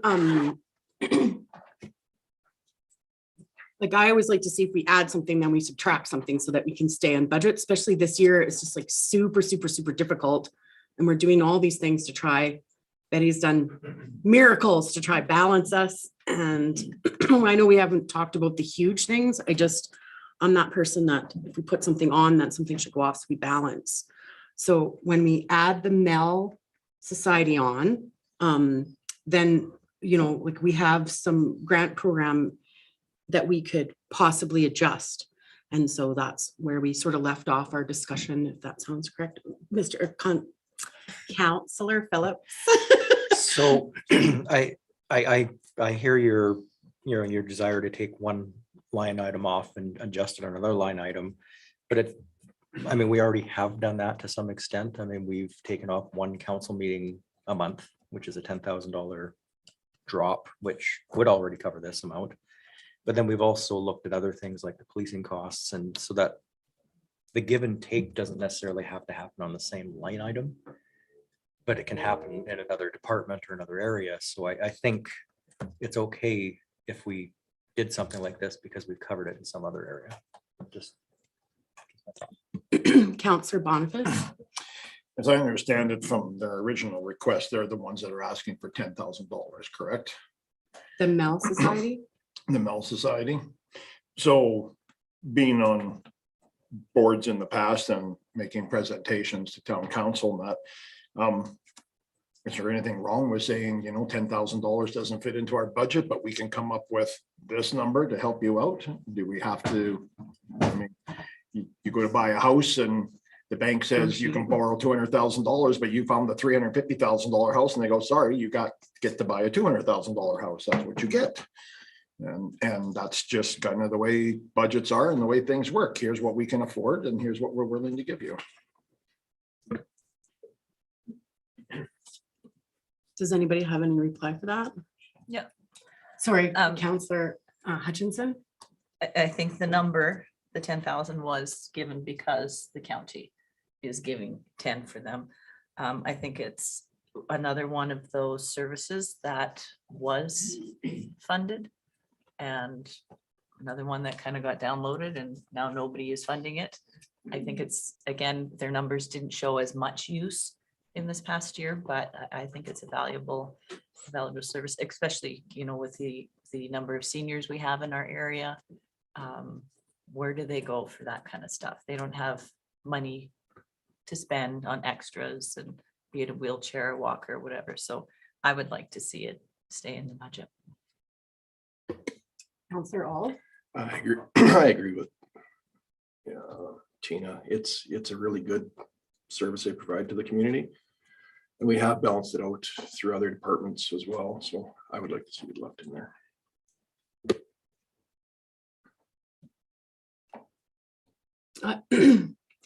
I just am always looking for places to balance. So if we're all in agreement, I'd sure like to see to reduce the grant amount because we're increasing that. And is anyone else in favor of reducing the $30,000 grant by that? Okay, so then then with no one else agreeing to that, and we'll move forward. Does that sound fair and reasonable? Is there any other? Just a comment, I did pull out 5,500 out of this from last year. Because we had extra grant money in there, so it's actually net of that. So we did pull that out during the budget preparation. Perfect. So if we have no further discussion, then we can move forward from this. Does that sound fair and reasonable? The next section is your protective services budget. I'll speak to some of this, but I suspect that Mr. Kraus and Mr. Schwader will need to speak when we hit RCMP and the community enforcement departments. But if you go to page 154, you'll see that there's the division summary. So, you know, we've got a net cost to the town of 2.7 million. We've got revenues coming in of about $1 million and 3.7 million of expenditures. On the next page, I just kind of give you a breakdown of the individual departments of what comprises that 2.7 million. So policing is 1.6, then fire 600. Disaster and OH&S, they're relatively small. And community enforcement is 311. So if we carry on, sorry, I have some lovely pictures on page 156. I tried to make them relevant to the departments, but I was running out of stuff, so. And a nice picture of the river. And my family. Oh, is that your family? Oh, you're welcome. So this is probably one of the key discussions that we need to have, and I'm sure Mr. Kraus will add some comments, but basically the RCMP did finalize their salary negotiations. This did cost us an increase of 513,000 for our 14 members. We have included a 2% reduction in the budget. So that is what we need to discuss. That will reduce our budget costs by, if we take 2 out, we'll reduce our budgeted costs by 308,000. There may be some additional savings because I didn't try to factor in impacts on extra duty accommodation, the non-pooled costs. The RCMP clerks, one other thing that we did do this year was we increased them from 35 hours to 37.5. One of the reasons being I spoke to the RCMP supervisor and said, you know, they are our staff, but they're basically directed on a daily basis by them. And I said, is there anything that we could do to help you manage these staff? Because we were updating our personnel policy. And she indicated that they have a lot of issues with scheduling because they got some that are working 7.5-hour days, others are working 7, and it caused a lot of issues. So I said, well, other communities I've seen, they match them. So we did speak to the staff. We said, would you be willing to do this? They were, so it makes it a much more seamless approach in terms of, so we did increase that. Just a couple comments. We have 2 SRO positions. The county does, the county and school division contribute into those positions. And we have 5 RCMP clerk positions and the county contributes 50% to that. To all 5? Yes, so we pay for 2.5, and it is high. I mean, in other places, I've seen 3 for, you know, population of 10,000. So we are high. The only other comment I'd make before we get into the whole staffing discussion, and I mean, there is pros and cons to both sides.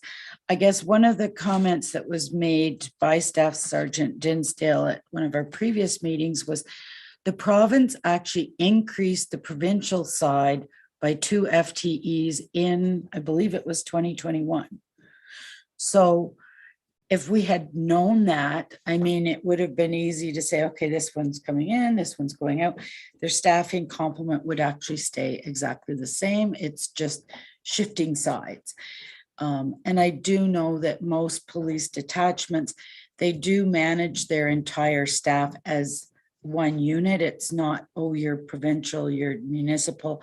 They do work back and forth, but they do try to make sure that the hours are relatively equal, because otherwise then the residents are paying sort of for more services than they're actually getting. But just the 2 FTE addition, to me, I think is something that needs to be considered when you're having this discussion. So with that, I'm not going to go through the budgets because there wasn't a lot of changes. Let's move on to that discussion. Yeah, I think that's the best thing to do. Yeah, you actually took my speech away from me. So Oh, I'm sorry. about the two provincial RCMP coming online last year or 2021.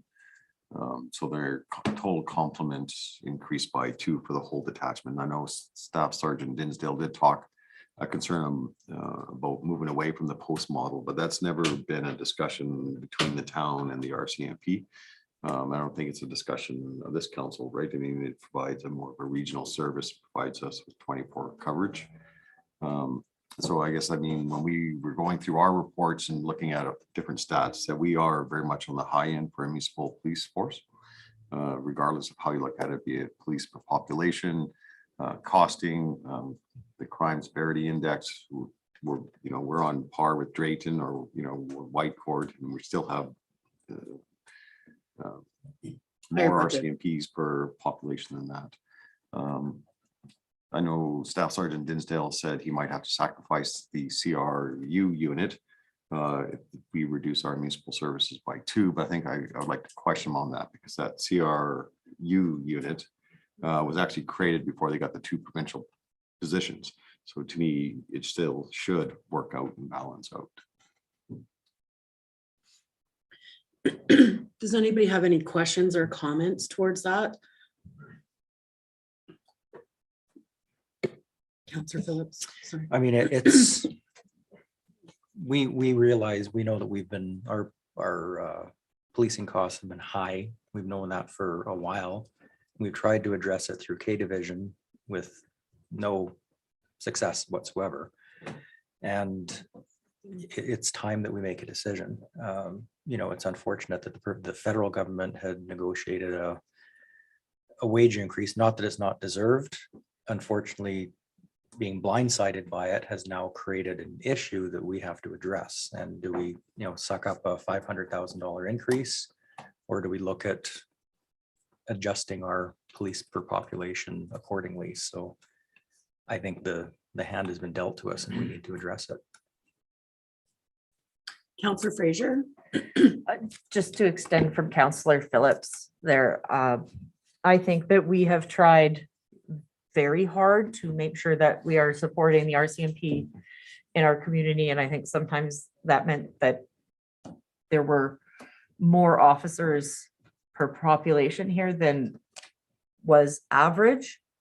But with a 25% increase, there's just no way to absorb that with it. We need to bring things more in line, unfortunately. Councillor Auld. To my comment this morning, we don't have a boots on the ground problem in town or anywhere in Alberta. It's the judicial system when it ends up getting there. That's the problem. So it doesn't, I really don't think reducing it by the 2 when it was increased by 2 a year ago, I don't see that being a detriment to the actual service we're getting. It still all boils down to what actually happens when they're arrested. These prolific offenders are just rotated through the system, and it's nothing the police force can do about it. I have full support of reducing by 2. Councillor Ball. I agree with Councillor Old because I have experience with that for sure, seeing the same names over and over and over again.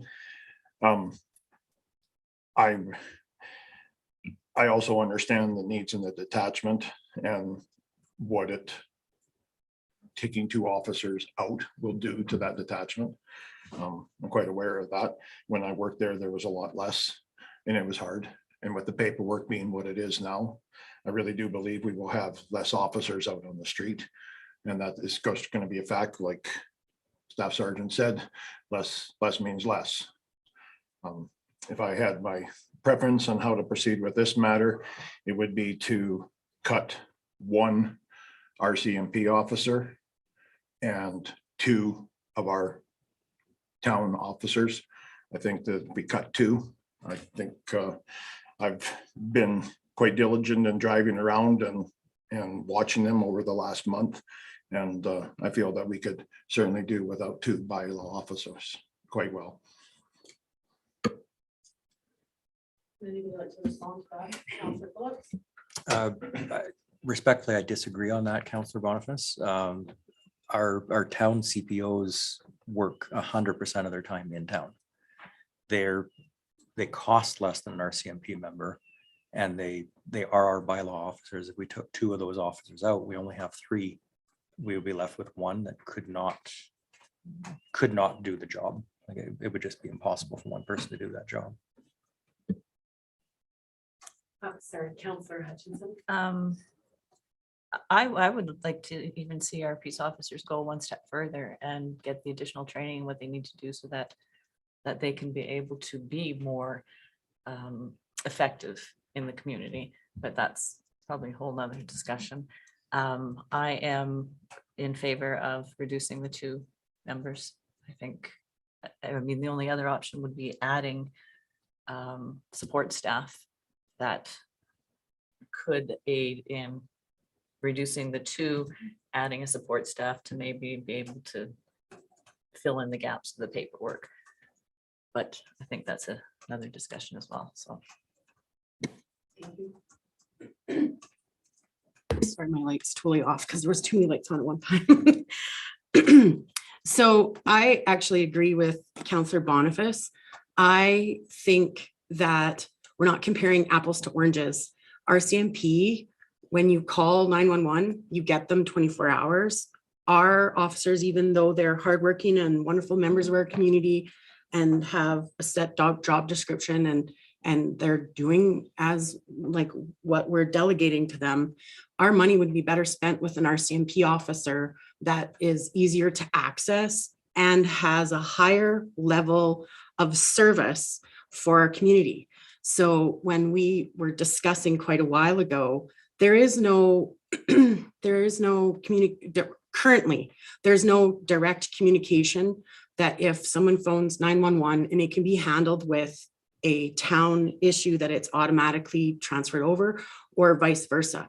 And there's a certain, which would be handy. Like he did talk about that in other communities. They're working towards that. Their radios don't match up. They do help in situations, but I think that RCMP give up just a higher level of service for our community than our other peace officers provide. Not that we don't appreciate all of their work, but that when a general citizen calls 911, they get a higher level of service. And I think it's something to definitely that we should be considering. If we did that, I'm really in favor of that. We definitely need to cut the budget, and I am the first one to be banging away on it for sure. I'm nitpicking $5,000 things all over the place, but I mean, this is a huge impact for our community that was downloaded from the federal government, and we're just trying to make the best decisions for our community. And I personally agree with Councillor Boniface that 1 RCP officer and 2 peace officers from the town would satisfy the budget. And I see, I didn't see who went first, Councillor Fraser. I think that the peace officers and the RCMP are kind of, they're different animals. One is here to deal with crime. That's what they do. They're dealing with crime here and crime in the county and crime on the nations. The CPOs are here dealing with community issues. They're the ones who are dealing with issues between neighbors. They're having people move their cars and do the parking. They're doing community events with the children. It's just a different feel and service to the community. Yes, they're providing services to help keep the town running smoothly, but they're not, they help with crime, but they're not a crime fighting unit. But if we take out all of our CPOs, then who's dealing with all of those, picky, my neighbor is snow blowing at 2 a.m, who is going and, helping with the cats when somebody says there's a cat up a tree, like who's doing that community stuff when the RCMP are off on a call and out of town. One person can't cover it for all of town. One other thing to keep in mind too, if we lose 2 CPOs, we also lose any of the revenue associated with that department, because one person isn't going to be able to do the job of 3. So there's $100 grand right there that's going to be out the door. Plus you're just going to lose the effectiveness. The RCMP, we do have the resource officers that go to the schools, but you also see as soon as there's an issue, they're gone, they're out of town. The CPOs, at least they are there all the time. They're in the school zones, they're a presence there all the time. I'm not in favor of losing those 2. I'd much rather lose 2 RC. Sorry, thank you. No, that's okay. I was just gonna say that I agree with Councillor Ald and Fraser. I worry about the workload of 3 being put onto 1. So in my opinion, I would rather see, it's unfortunate that it needs to be done in the first place, but to me, I would rather see a reduction in the RCMP by 2 rather than 2 of our CPOs. I see that we have someone new at the desk, so I think we'll give Dean. Sure, I'll just give you a little bit of history here in regards to, I have a year-end report in front of me here, and I'll just give you some of the numbers for 2021. And this is without, I didn't have an officer for 6 months beginning of the year. So it was really down to 1.5 because one of my officers was away as well. They dealt with 663 files last year. 484 were just municipal calls alone. Okay, so that's everything from neighbors not getting together for parking, an onslaught of different calls. 111 were provincial files and 58 were assisting RCMP and fire and other agencies. There's 419 violation tickets that were issued for a revenue of $116,000, and that's not including the ones that are mandated to go to court in regards to insurance and unregistered vehicles if they want to appeal it. Can I ask a question Yep. about that? I'm sorry, but can you tell me that number again? Which the number of The violations was about revenue, The number of violations? 419. And so on all of those violations, were they actually fully processed? As in processed as in going to court, or processed, like we don't get the revenue until the following year for most of these tickets, because it goes through the process. Okay. Yeah. Because like I know there was a number of students that received COVID with 3 people in the vehicle ticket Mhm. that they went and, or whatever, however that worked, but like one of them worked for us.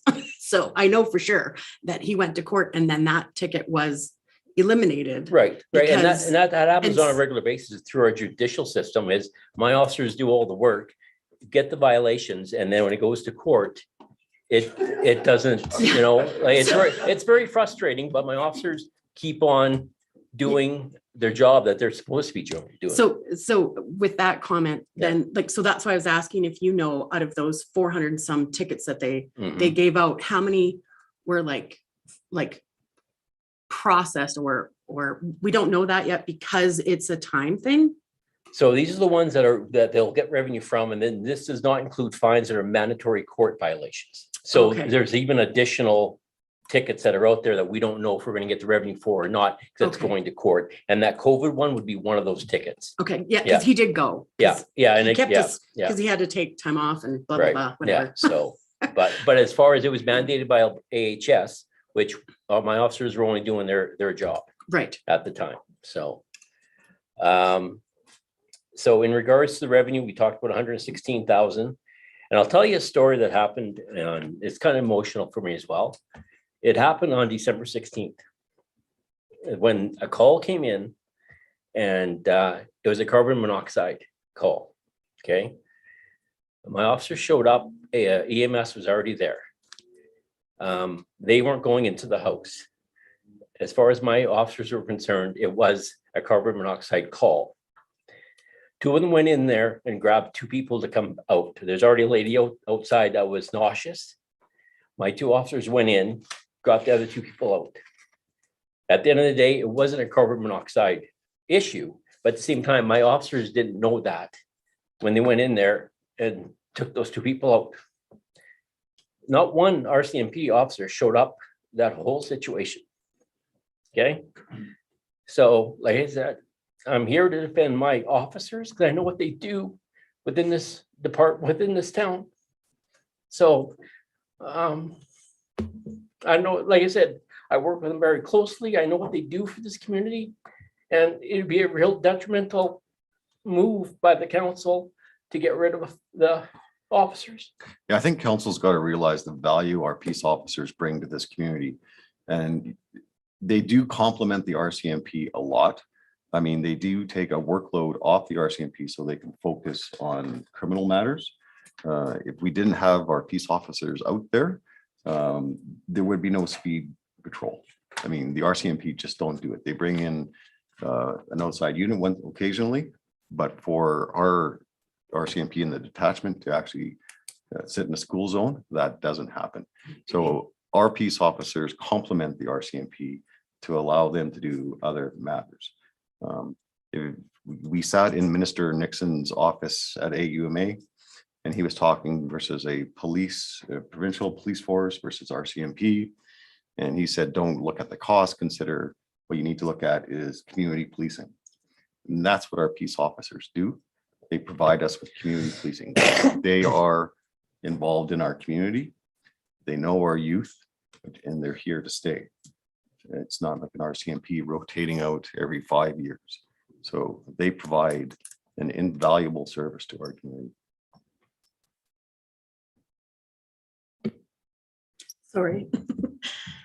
So what we're talking about in this matter right now is we know we're overpaying for RCMP. We know that already. Based on my previous, time on the policing committee, a third is kind of the ratio of the calls, third town, third county, third to the First Nations. We realize that we are paying for an overburden on the RCMP.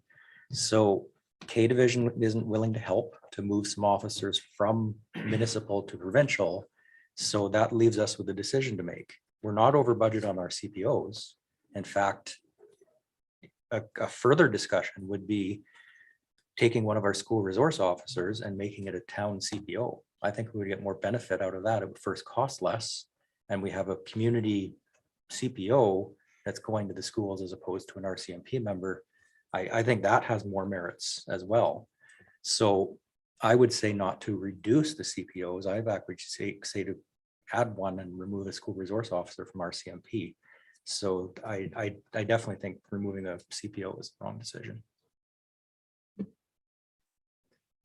Counselor Hutchinson? Is the school, what is it called? School Resource officer? Is that an actual RCMP trained member? Yes, it is. But so that just to, provide council with some background. So there's two school resource officers, and it's in an agreement with the county, the school division and us.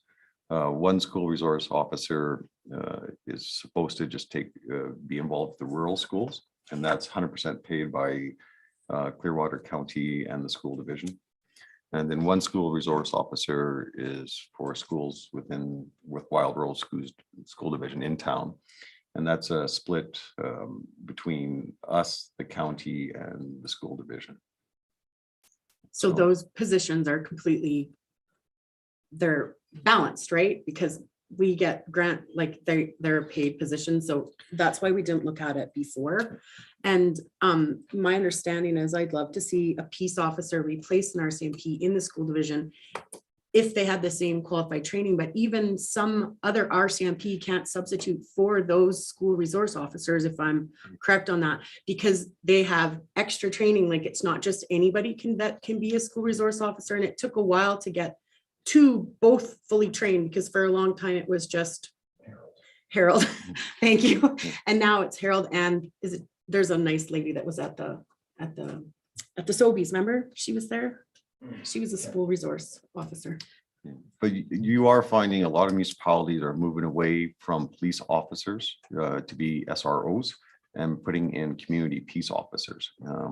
I mean, I think the city of Edmonton just did that 2 years ago, removing their city police officers out of schools. The town of Beaumont, I think, has moved in that direction.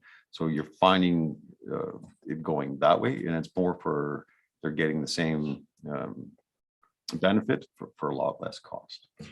But currently our peace officers, and maybe Mr. Schrader would, and not that but they wouldn't have the current correct qualifications to swap that person out right now. I don't know what the qualifications are to be an SRO. I know Constable Young, I don't believe has MAD. You know, as far, not MAD, Dare. sorry, Dare. You know, Constable Smith is the only one that can teach that within, you know, so he comes in to pioneer to do that portion for Constable Young. Yeah. So as far as the CPOs, I think they can go in. The only thing they couldn't teach is Dare. And that training is available through a course via Ontario. So the other thing that Staff Sergeant, just making sure I didn't miss anybody.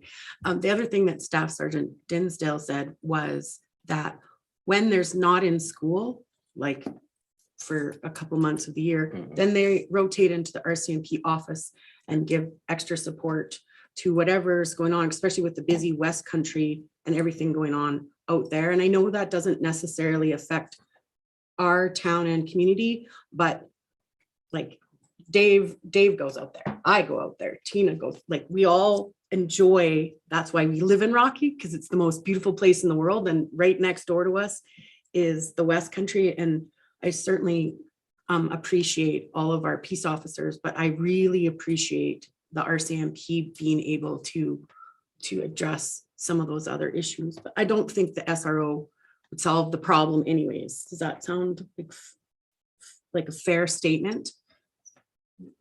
Well, yeah, and your worship. So to talk about SROs, we actually have to involve the school division and the county because we have an agreement with them on that. And it's a year's notice in that agreement to make a change there. Yeah. Councillor Boniface. Can I have the caseload again from your officers?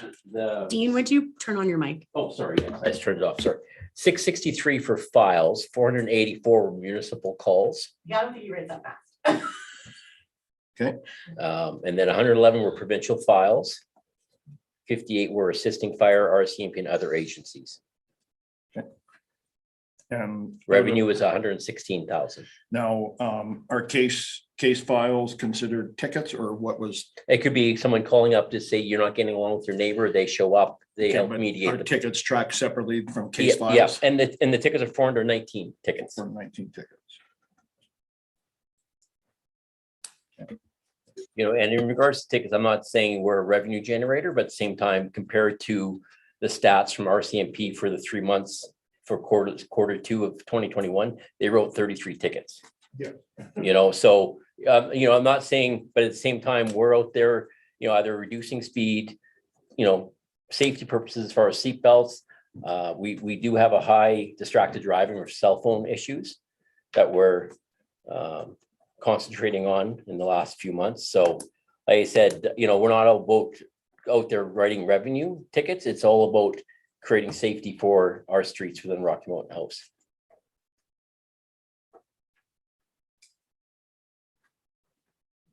Sorry, Councillor Phillips.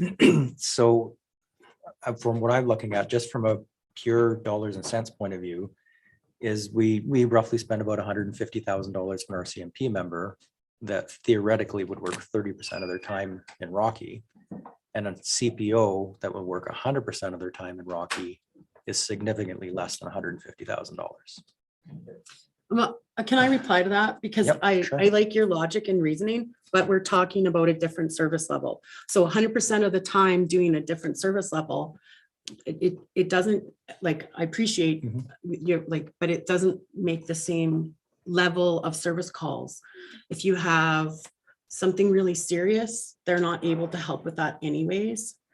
And I do 1,000% appreciate the level that any officer, fire department, ambulance, any public nurse, even like anybody that's going to go into a house and save another human being is like amazing to me. And I'm not disregarding that. I just think they're a different service level that we get for our communities. Yeah. On some of those calls, would that be, so my question, so that's my response to that. And I have a question, and then I'll go to Councillor Boniface. How many peace officers have we had in the past that were able to provide the same revenues and services? Like, because it doesn't show in our budget, but like, I've been here a really long time, and I know that we used to just not get away with, but we used to just only provide one peace officer for our community. And I just like, if we're comparing things, I just wanted to know, when did we move to 3 officers versus having 2 or even 1? Do you know that information? I'd say it's going by memory. I think around 2012 is when they switched to 3 officers.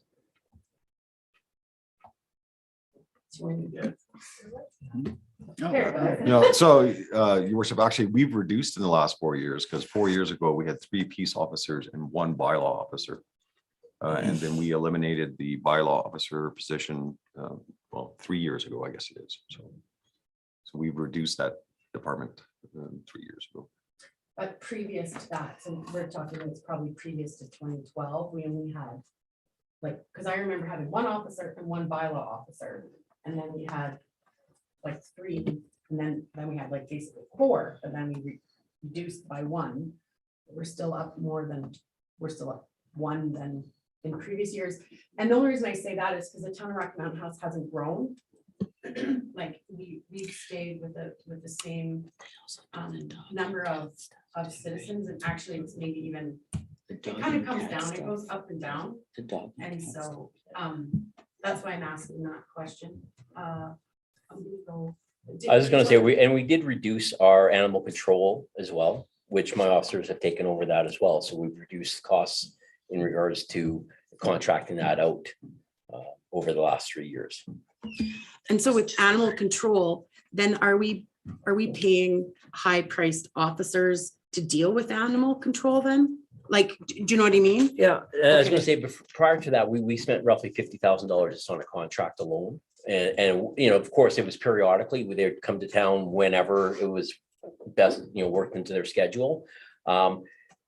This way, we do animal control, but it's only 10% of their job in regards to looking after animal control, whether it's and really at the end of the day, it's usually a dog that's got out of someone's house, backyard, or of course, it's the cat side of it, which we've rectified in our latest agreement with Roar in regards to the costs of housing cats. Okay, I think Councillor Boniface had a question. I agree with you that your officers are very good, so don't take it that I'm after your officers. Yeah. It averages out, your caseload averages out to about 2.9 calls per day and 1.87 tickets per day. And I don't see that as if we're taking out an RCMP who can have the power of arrest and do drunk driving charges and everything else, and we're cutting budgets here. I feel that the trade-off for 1.87 tickets a day doesn't quite add up for me.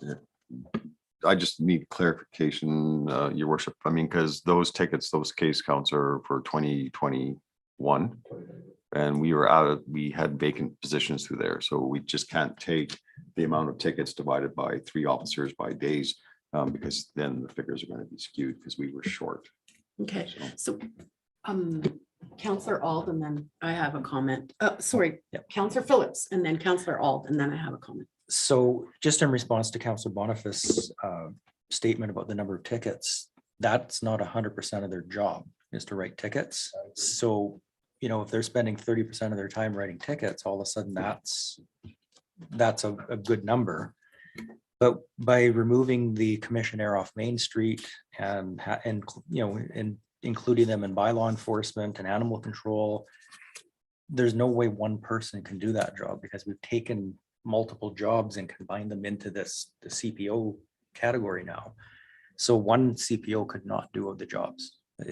I don't see it being feasible that one person could do that job. Having said that, having 2 RCMP officers at 30% of the time couldn't do what these 3 are doing. I don't see, and I guess I get it that they're a different service level. You know, RCMP are dealing with major crimes and things, but we do need this level of service because there'd be a gap that the RCMP wouldn't cover this service if we remove 2 of our officers. So we'd be removing a service level that is needed for town. Compounding on what Mayor Beach asked earlier too, about the comments you made about the Rocky not growing since 2012. And do we need to have the extra CPOs? I'd like to know what the amount of RCMP officers were in town back then, seeing as how the town hasn't grown, but that complement has definitely grown. I think it's grown exponentially and we're way above the average where we should be and not seeing the reduction the extra officers should be providing. So absolutely, and I agree that the RCMP complement back in 2012 probably wasn't at the same level it is now. And for sure, the town of Rocky hasn't grown, but because they're functioning as, what was the word? As a post, the county and the Indigenous population has grown, which affects the RCMP and which we're subsidizing. I totally understand that, but I mean, I'm just looking at dollars and cents and service level. But yeah. Councillor Hutchinson and then Councillor Boniface. Oh, sorry, did I miss Councillor? That's Fraser? okay. They can go. Okay. I just think that the fact that the feds have put in 2 positions in 2021, we removed the 2. We're getting the same amount of service. So I don't know why we would even consider touching the what are those guys called? Peace officers. Okay, so can I respond to that because I agreed with him, and then I definitely will get to Councillor Fraser. Because I've been approached about it, like I've been approached, why would we look at RCMP? Like, what are our peace officers doing? And so I am totally on board with whatever we decide. I don't have a personal preference. I'm just bringing it up for discussion because we're discussing police and we're discussing budgeting, and then peace officers fit into that same discussion because it's a service level. Does that sound fair and reasonable? Yeah, I just don't think that we weren't aware, or I didn't know that we had 2 positions filled on the other side last year. So that makes it, again, you don't want to cut services jobs. I'm gonna go but to Councillor. To me, it balances it out, so. I'm gonna go to Councillor Fraser and then Councillor Boniface and then Councillor Phillips. I think the CPOs are more important just because of how the RCMP is structured and how they work. They are here on rotation and some of them do choose to stay, but a lot of them are coming in, doing their post, rotating out. For community policing to work, for the authority figures in the community to make connections and build relationships with the vulnerable people in the community that they need to build those relationships with, there needs to be continuity, and the peace officers provide continuity. You can't go to a food drive without Kayla being there. Everybody knows who she is, everybody sees what she does in the community, and all of them work together. And that continuity, those kids, as cranky as they are about their tint tickets, know who they are, and they know that they're part of this community, and then they know they're not just leaving in 2 years. I think that they are more important to a community on a lot of levels because they're the ones who are interfacing with most of the normal everyday people who are not involved in crime.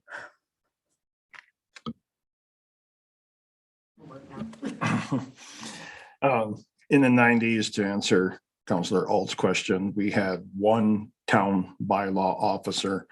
We had Kelly, who was through the Legionnaires to do parking, and we had 12 officers on staff. And so that was the complement in the 90s when, and I imagine that the increase was requested mostly because of what the mayor has said about the increased population, both on our Indigenous communities and the county. When I was there, you went alone to the Indigenous communities out west. Now they always go in pairs. And so that's a big difference. So. While I had you, Mike. No, I lost my question. But it made me think of something, Councillor Phillips. So because we do the post type system with our detachment and the cost in 2012 for RCMP versus today has jumped significantly, and we're in agreement that that's because there's more stuff going out west, our First Nations community.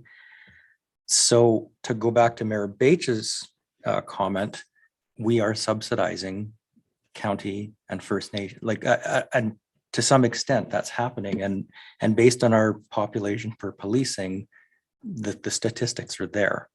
So if we're looking at, where from a budgeting point of view we need to look at, that's where we need to look at, because we know that our population per officer is way too low in the town of Rocky Mountain House. It's half of what the county is. That's enough for me right there to look at saying it needs to be 2 RCMP positions, not CPO positions. So just to Councillor Fraser's comment about how involved in our community, and they are very involved, and I really like our peace officers. I really like our RCMP officers as well. And I don't think that we should consider a PR event the same level as a service event. And in the olden days, they used to just volunteer their time to do those events. And so I appreciate that they're doing community events and things like that all the time, like the food drive and things like that. And I'm not dismissing that, but that's still not a service level at the same level as an RCMP officer is providing for our community. And I had something else, but I didn't write it down. Sorry. Your worship, just from an administrative point of view, because we review our departments all the time and reassess and realign. So the population of the county and town has decreased since 2012. It's the population of the county hasn't increased. And if you look back at the 2014 study done on the regional policing, the town was subsidizing policing services in the county and First Nations. And the town has continued to carry that subsidy up to now. So when we look at it with 2 additional RCMP officers on the provincial side, it's just realigning where the service should be and the cost should be. And by reducing 2 on the municipal side, we're keeping the same service level, actually for a lower population than it was 10 years ago. So to me, from an administrative point of view, this is just a good realignment of one of our municipal departments. So I absolutely agree that we're realigning to match up the provincial standards, which is why we brought this to discussion for budget to start with.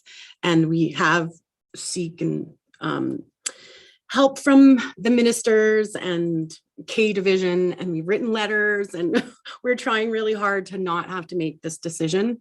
I also wanted to say, because even though we are considering that we're subsidizing it, right? When Staff Sergeant Dinsdale came and presented all the information, he seemed to say that we're not subsidizing it, because we've asked a number of times for the number of call outs that we, like, correct me if I'm wrong. Remember, that was our very, very first council meeting. We asked for our call out information, and he seemed to be able to provide that when he spoke with us, and provided all that extra information when it was Mr. Kraus, and just before Christmas, on whatever day that was a Thursday.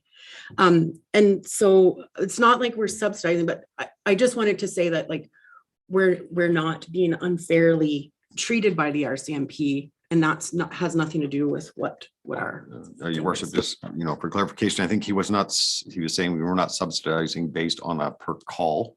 But then when we did ask him about the time per call, because responding to a call in Rocky versus responding to a call in Nordig, there would be some subsidies there for sure.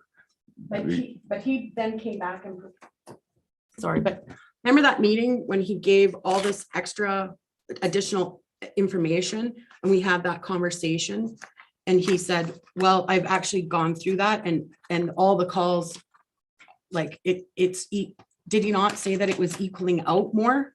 I think your worship, my recollection, he was going to try to find that data, but I don't think we've received that data. Oh, okay. So I just wanted to clarify that. Thank you, Councillor Phillips. So first of all, I just want to make sure that nobody thinks that we're bashing the RCMP. They are doing a fantastic job. They are very, very professional organization. Nobody is saying that the RCMP are doing a bad job. What we're looking at is we've had a federal government that has put down a 25% increase to the RCMP, to the town of Rocky Mountain House. That's what we're addressing right now. And I think we're muddying the waters by saying we should remove CPOs instead of removing RCMP. The budget, and we talk about, coming from one line and coming out of the same line. Well, this is an instance where we got the budget ask in one line. It probably should come out of that one line.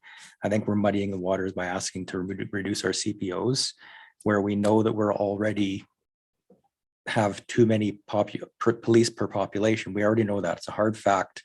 We've discussed that with K Division with no help. I think having the CPO conversation right now isn't the right time for it. I think we should be talking about RCMP and RCMP only. With a 25% increase that we weren't budgeting, we have to do something. And we know we've had a problem for many, many years. It's just it's a time for a correction. Is CPOs not in this section of where we're at right now? It is in here, right? So this would be an adequate time to discuss CPOs in combination, because it's in this section of the budget. Is that correct? And I'll get to you, Betty, next. But so and I appreciate, Len, your comment, and I know that you feel very strongly about the CPOs, but maybe we should be looking at reducing 2 RCMP and 1 CPO to as with regards to the budgets and service levels. Are we looking for a resolution to come out of this? I'd like to make a resolution that we reduce the RCMP members by 2 to make up for the shortfall passed down from the government.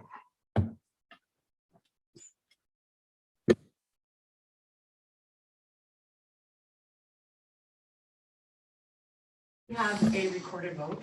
Yes.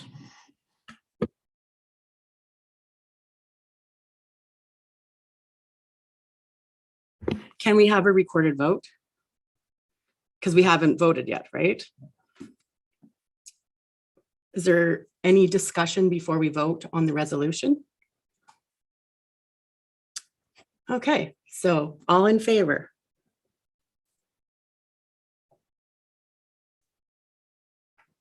And that's carried, correct? Thank you very much.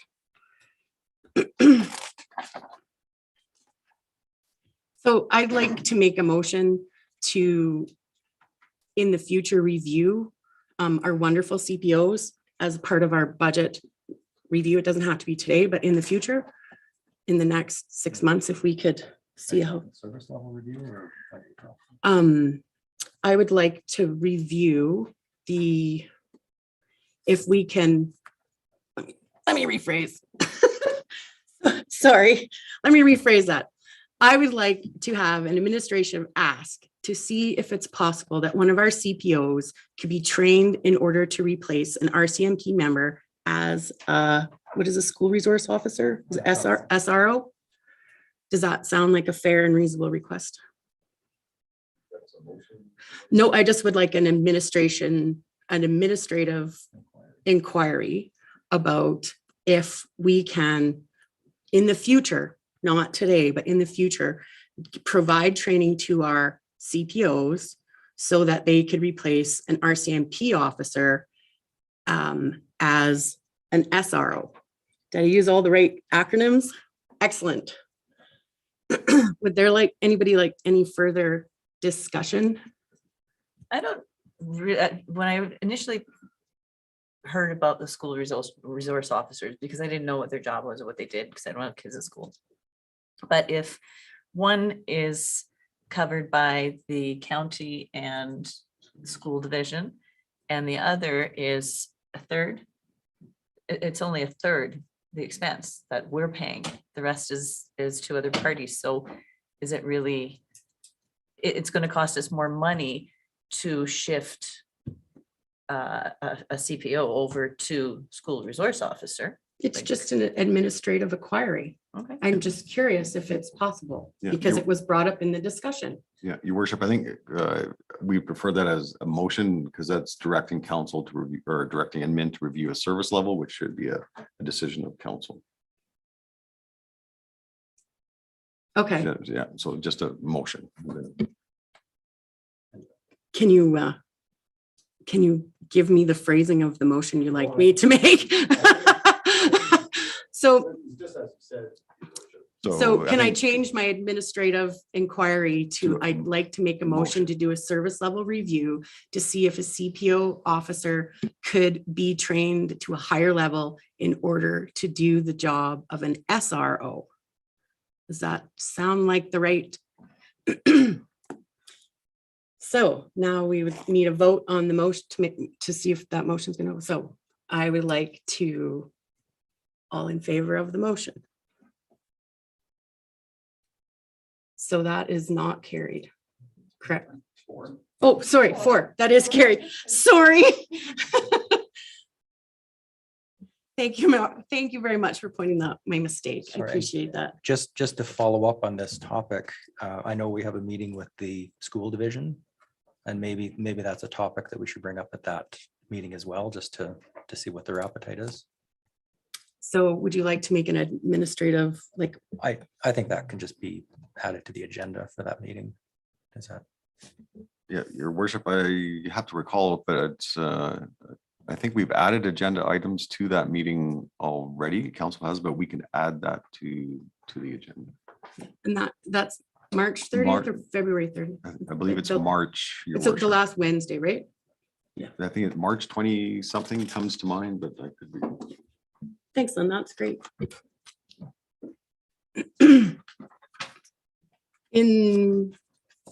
Now we're on to fire.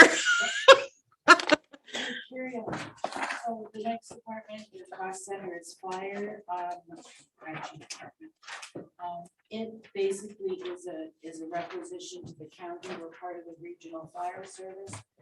So if you look at page 165, I made gave them $594,000, went down. Okay. And they provide the service to us, so it's, we do have a new agreement. They no longer pay a portion of, if you go to the next department or cost center, they used to pay a portion towards the building, did they not? Yeah, and they don't anymore, so then we've got fire hall budgets of $16,000, which is just your maintenance and our utilities. I have a question. So when we're in ICC, they're talking about capital asset purchases and we would have to pay deposits for this year. Is that in this part of the budget? Not in the operating, it's in the capital. Thank you very much. Yes. So Um, was there any discussion from anyone? I didn't catch any hands up. Yeah. Thank you. The next section 173 is disaster services. This is a really small budget. We provide emergency management training to staff, and I believe council receives some as well. Do either one of you two want to talk about this? No, my gig. Okay, it's not your I can walk where you want, but- gig. We keep trying to give him more stuff. Anything that doesn't quite fit goes to Dean. Yeah, so your worship, so under provincial legislation, we have to actually have an emergency plan and so forth. And this is where this comes in the budget. So in the last year, we've developed our municipal emergency plan, the evacuation plan, and so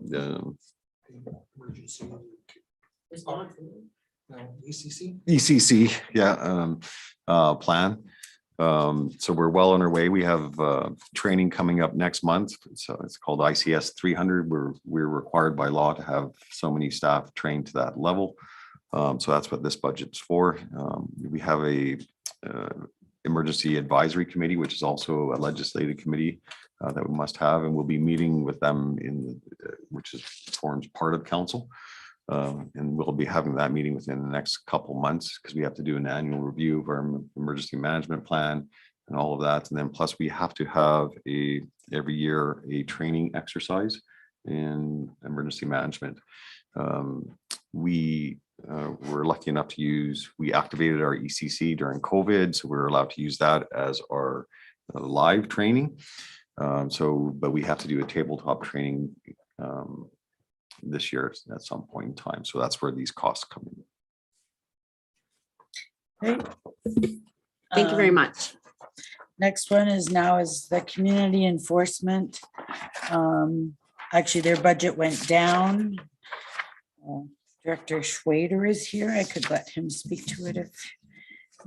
Ideally, everything kind of stayed status. Oh, sorry. Everything kind of stayed status quo in regards to costs. The big item, I guess, is the kenneling contract. We reduced that by $22,000. So overall, we're at 311,000 compared to 334 from 2021. As far as the revenue side of it, we crystal ball it. We have no idea. We're kind of conservative, I guess, when we decide what our revenue will be for ticketing. 'Cause it's all about education, not ticketing from our peace officers. Ideally, it would be nice if nobody broke the law, wouldn't it? True. It'd be really beautiful if there was a zero ticketing. So just by looking on page 179, is there any questions in regards to any of the GL numbers?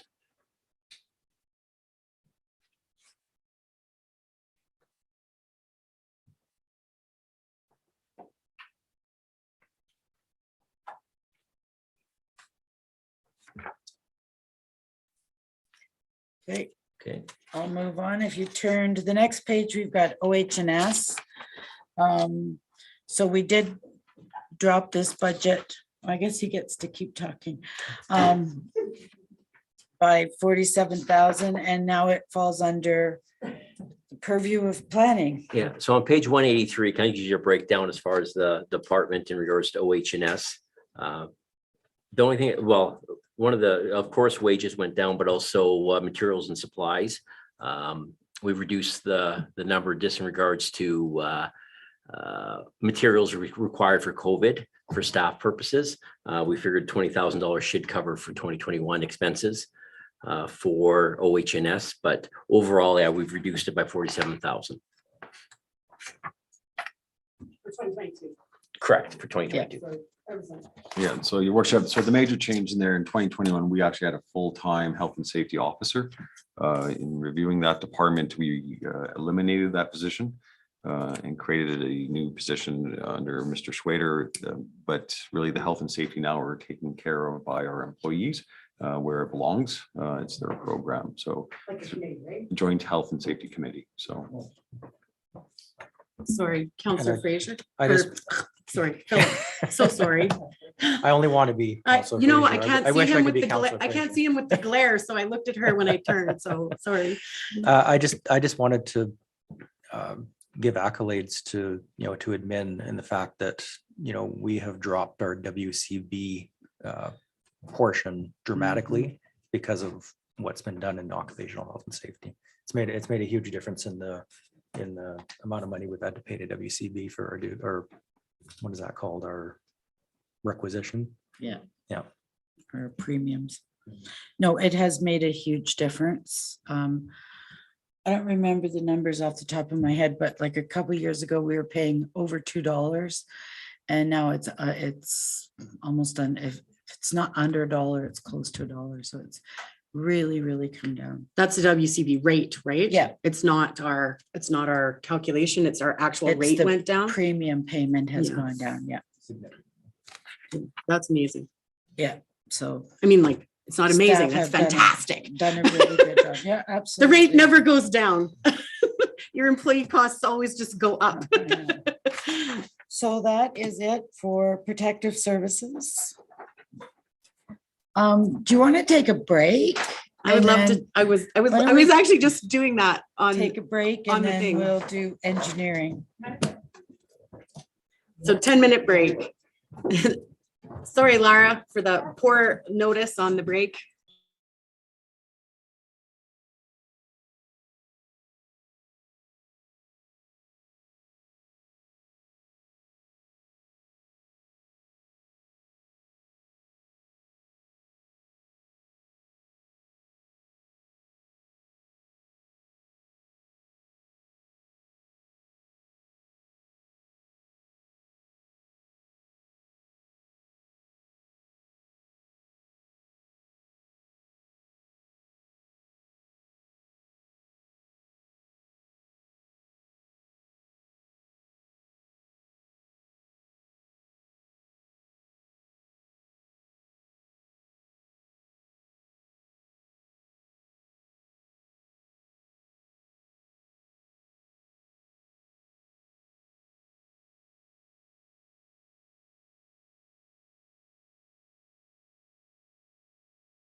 Right, our microphones are on and so are our cameras.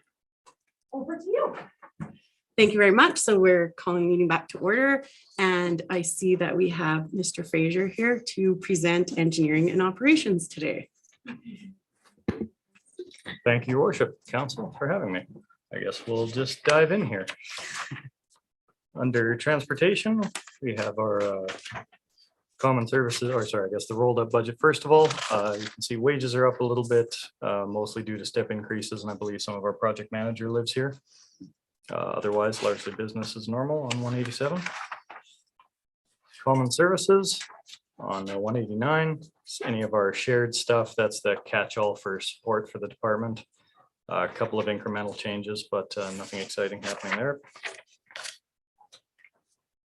Page 190, dealing with all the various services we provide under transportation. Of note, a lot of storm is funded through transport. The major system is the overland carriance for water. I think it's part of the reason for that. Page 193, found a couple of incremental savings, but that's about it. On page 194, part of the way down, you'll see general contracted repairs for 11,400. We felt we didn't need that, so we pulled it out. You'll also note that natural gas and power are missing. It contributed to a decrease in material supplies for that one, but they will reappear later under the buildings. We moved them over there to reflect that. Page 195 is just sort of the nuts and bolts of that department.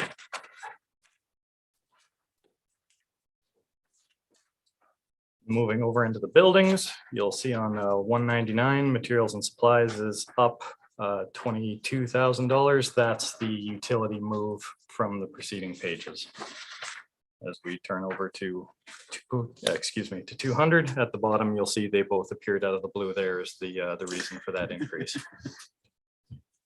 And then on page 201, that's just the nuts and bolts of keeping the lights and power on, the cupboard stocked with cleaning supplies and all the stuff that keeps our buildings going. Moving over to fleet, we look after all the vehicles for all the departments, including us. Really just incremental changes this year. It's pretty much the same for 202, 203. And then on 204, 205, you'll see all the nuts and bolts of running the fleet. No major changes there.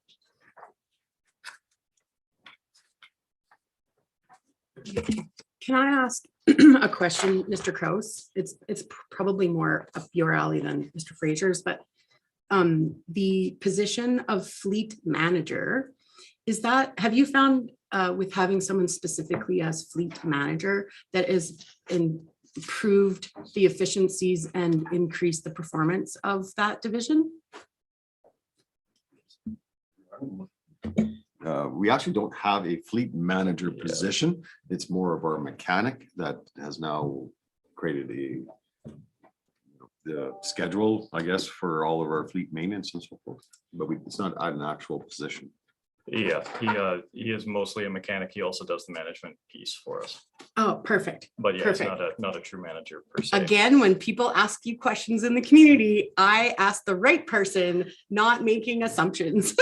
Thank you very much. And 207, hopping over into roads. Same thing, couple of incremental changes. Found some savings where we could, but basically business as usual. We had reduced our cost in the gravel and wash chips by 14 grand. We tried buying some fancier, for lack of a better term, but some sharp stone. The thinking was it would stay better. It didn't, so we're back to using standard highway crush is the reason for that reduction. Otherwise, again, no big changes on 209.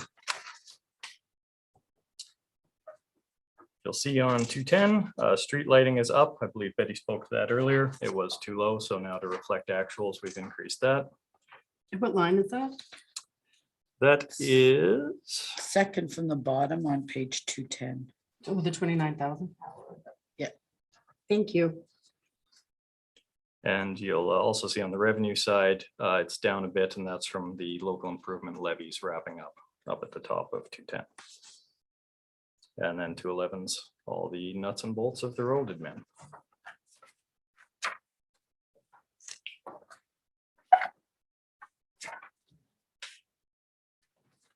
I have another question. Counselor Boniface.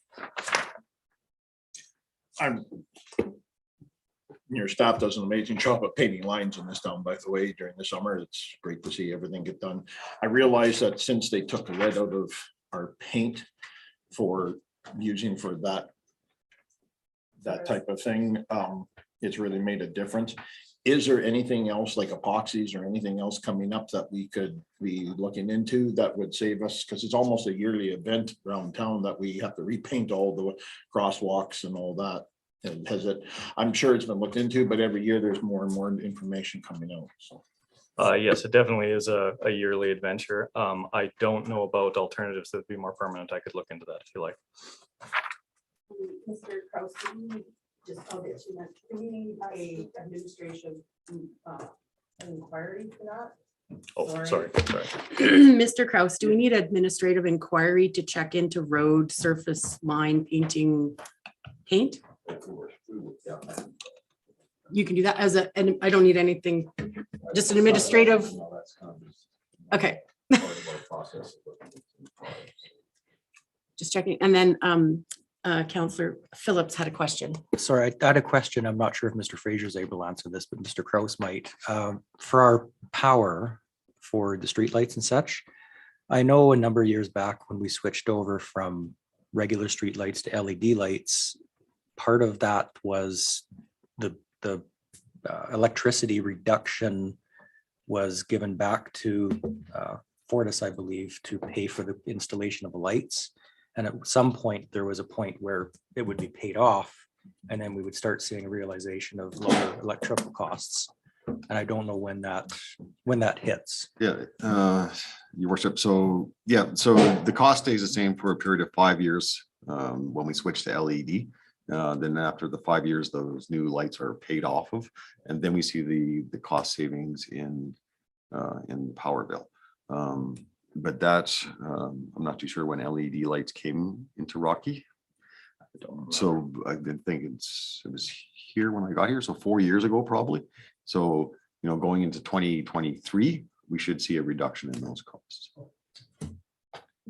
What would the estimated, do you recall what the percentage they were guaranteeing or suggesting? I don't recall how much it was. I know it was a fairly good amount that the amount would be, but I just don't know off the top of my head what that was. Your worship, we'll look into that. I mean, Fortis would have those numbers for us, so I can provide that to council. And then, because our contract needs to be renewed with Fortis at the beginning of 2023 or sometime in 2023. And usually we give notice sometime in 2022 for that. Is that correct? That's correct, your worship. Our franchise fees, yeah, and it's approximately a year and a half before it expires. Yeah. Not the franchise fees, but our 10-year contract for, yeah. Is that, what do I call that? That is the franchise fees agreement. Okay, yep. I'm trying to think, is there another name for the agreement? But it is for our franchise fees. It's a franchise agreement is what it is. Yeah. Thank you.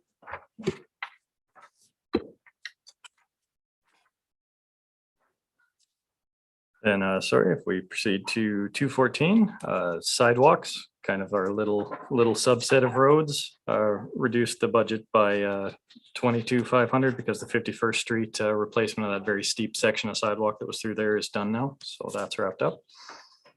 I don't know if it's a service level thing, but the sidewalk on kitty corner to the elementary school. So the elementary school's on 50th. And then there's a street that goes like to Shoppers Drug Mart. That sidewalk's been closed for like a couple of years there. Is there plans, like, would that be a budget question? When do I ask that about that sidewalk? Because it's been closed for a really long time and it's right across this, like it's kitty corner from the Rocky Elementary School. I don't know when it's on the project. Yeah, definitely. The concern with that sidewalk is, I believe, just with the trees being there, it's heaved so bad if you've walked it that it's not accessible for wheelchairs or mobility impaired people. Yeah, there's like but yeah, barricades or whatever, similar to the really steep part of the street when that was. So I'm just Just because it's so close to the, and then lots of people walk, like, are crossing to like the Tim Hortons area, like on that way, right?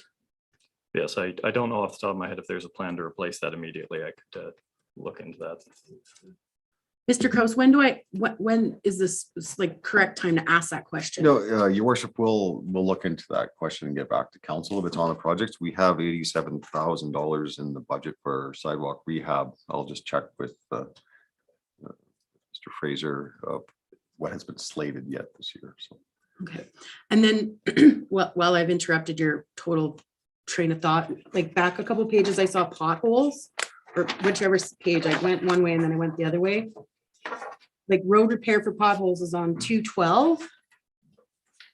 Is there, do you do potholes by like just it's maybe a service level question, but I never asked it at the right time. So when we do potholes, because there's been, you know, somebody asked me about potholes, is it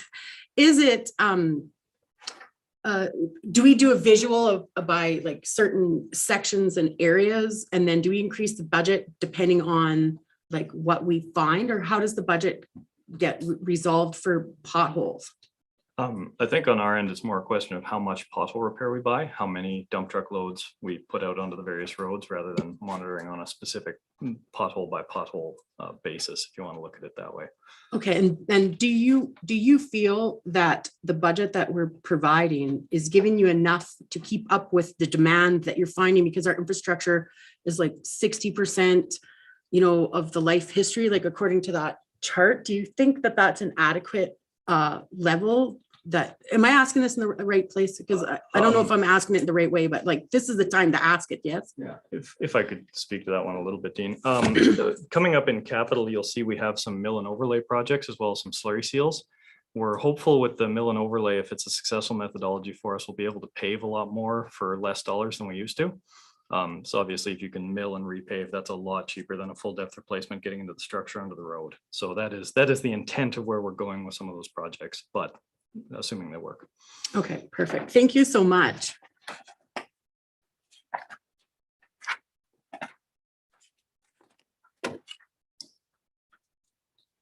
Sorry, going through sidewalks. Then on to the airport on 218. Largely just incremental changes again.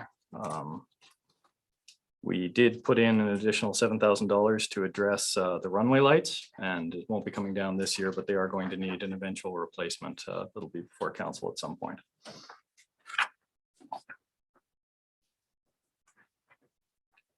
Under the airport costing center, 220, staff time is up a little bit. That's to reflect the added casual staff for when our airport manager isn't around. And as well, we're pulling over public works people to assist out there with both grass clearing and some work on the runways and equipment and that type of thing.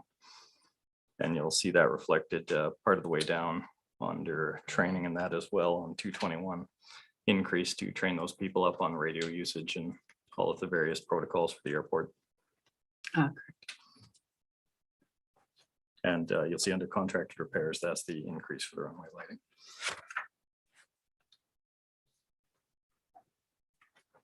$222, $223, all the nuts and bolts of running the airport. Can I ask a couple questions? Absolutely. On that same page 221, there is materials and supplies new this year, 5,000. And then 25, 21, fuel, oil, etc. new this year, $4,500. What equipment do we have out there that would require that? We have a front end loader that also runs the big loader mounted snow blower they use for clearing the runway. Okay. There's a plow truck that's a single axle dump truck with a plow on it. As well, we have a couple of mowers. They have a really big Land Pride style off-road mower, as well as some smaller zero turn, and then some minor equipment. And so where was this before? Maybe that's a Betty question. Again, I'm gonna reference old budgets and there wasn't. So I'm not sure how he was fueling the equipment out there, if it was just going through materials and supply budgets, or if he was filling up from public works, I don't know. But they've spent a lot of time on this budget and said, oh, there's no fuel line, so we bad with it. It's just because it was an addition and you've been telling us where they come from all along. So thank you so much.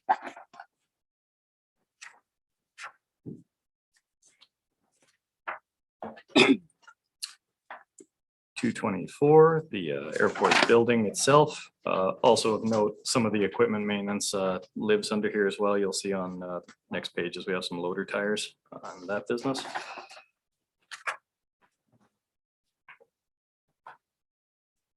And we've upped our maintenance and vehicle repair budget for out there to reflect that we're now looking after the fleet more on that end of it than we used to.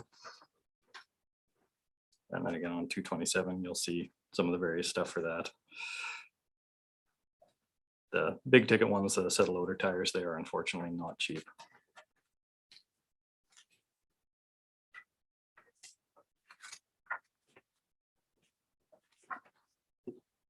$228, our storm sewer admin. You'll notice that the personnel is up quite a bit on 229. That's due to time wasn't being coded correctly before when we'd be digging ditches and such. It would be covered under other areas. We're bringing that up to reflect time spent maintaining the storm system.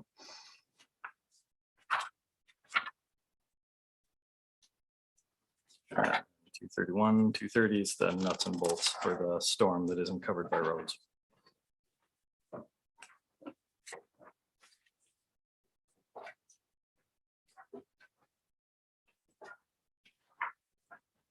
Any other questions on engineering and operations?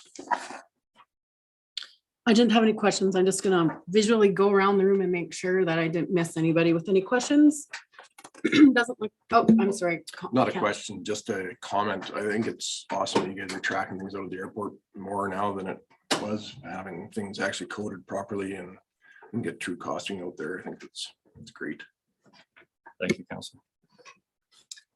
Any other comments or questions before we move forward? So as we hop into utilities, I did have one prop for visual reference for council.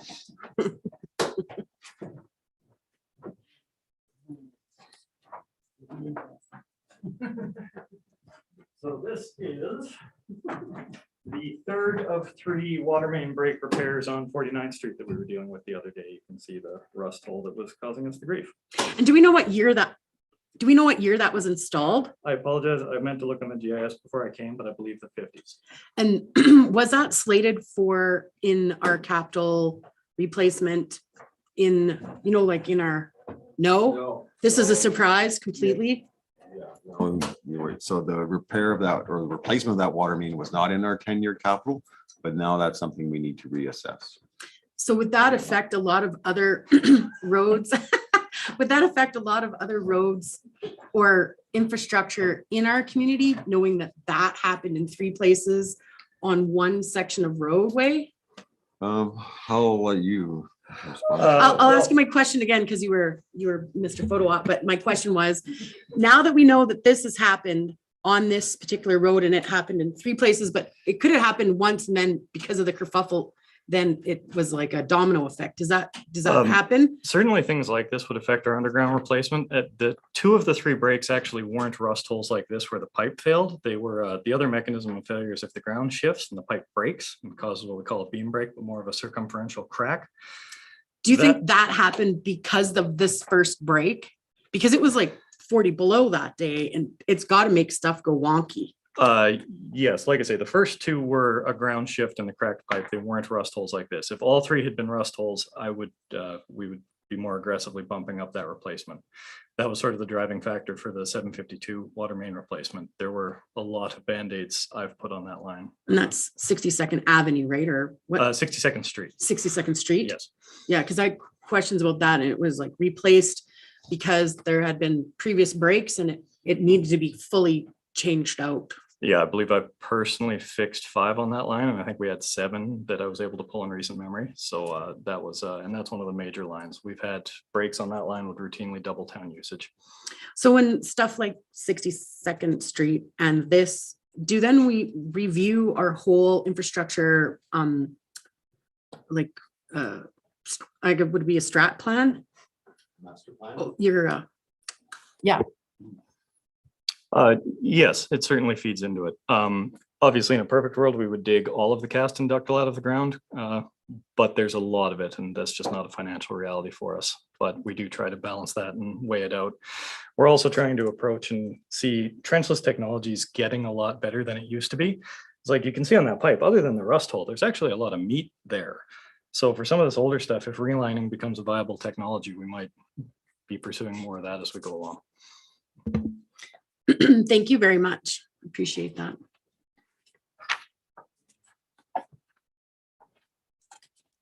So hopping over into utilities, overall costs are down. So you can see in the rolled up budget there on 234.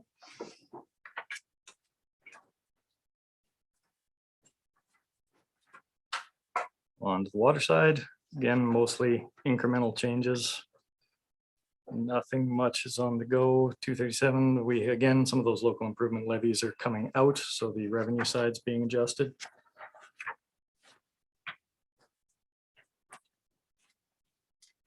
Can I ask a question back on 234?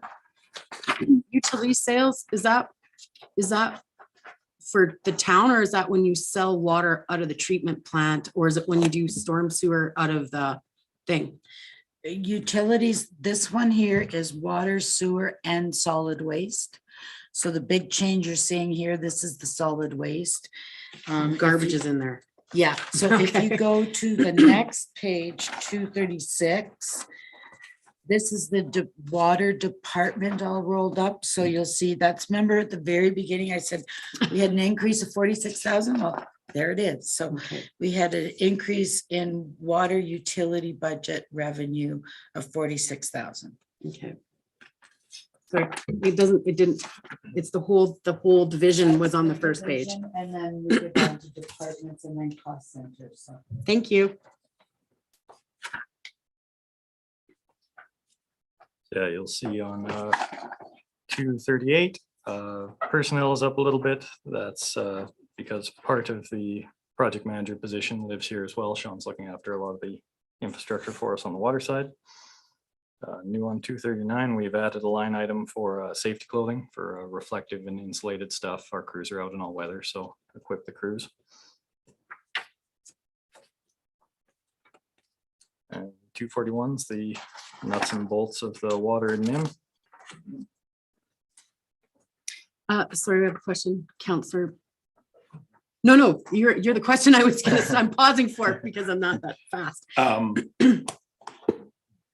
One of the things I really noticed on our tour of the water facility was the lack of a standby generator. And I'd really like to see that possibly sometime in the next year before our next budget, that we have Mr. Fraser look into a standby generator. Because right now, what I got is if the plant goes down, we're counting on bringing trucks in to do the job. If the power is off. If the power goes out, then the water treatment plant only has, what's our number? 72 hours? We have about 2 days worth of storage, predominantly 48 at the hours. reservoir over by the ball diamonds. In the event power goes down, the plant goes offline, but we have a diesel driven pump that kicks on and provides service to town. So we don't need a power generator because of that pump? Because I thought you said that we needed one when we were there. I would very much like to have backup generation at the plant for a variety of reasons. I think one of the lessons coming out of Slave Lake, Fort Mac, and the ice storms out east is sooner or later the grid is going to go down on us for an extended period of time. Yeah. Where that falls on risk management and that, I guess will be a you guys. The other thing was, what was there not also a part, like my technical terms, there's a part we could put in the water treatment plant to eliminate some of the ice frazzle issue? Sorry.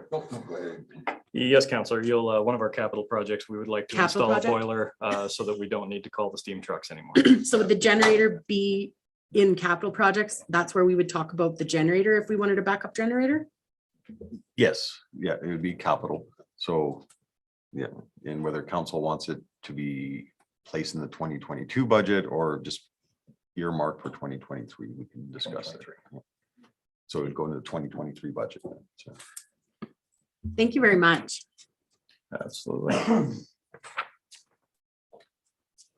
242, 243, the water treatment plant building.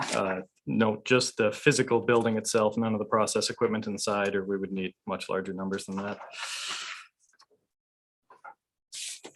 No real changes there. On to the water supply, 246. The town does operate its own class 3 water treatment plant facility. I think we produce excellent water, but I'm quite biased. We have beautiful water. I had somebody move here from a different town and they were like, gonna give me bottled water. I'm like, I'll take water right out of the tap. We have beautiful water here. I've seen Innisfail's water come out of their tap before they got online with Red Deer, because I think they pump from Red Deer now.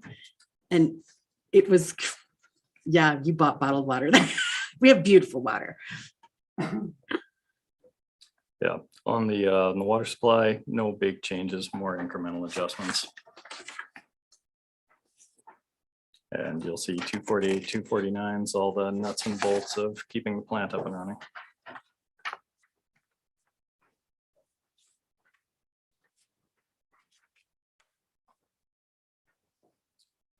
Moving to water distribution, 252.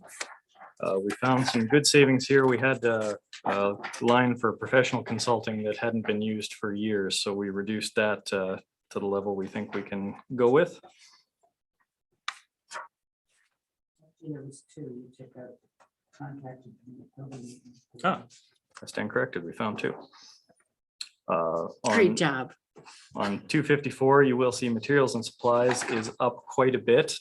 That's a little bit of an accounting thing. We used to have a standalone budget for purchasing water meters in that business. That account has gone away and now they're included with distribution materials and parts. That's the reason for the increase there. That's the $27,000. Yes. I just had a question on the water meters. I thought that was complete. We replaced about half of the meters in town. So the other half are still aging out and that. So the 27 that's in there is around half of the previous replacement budget.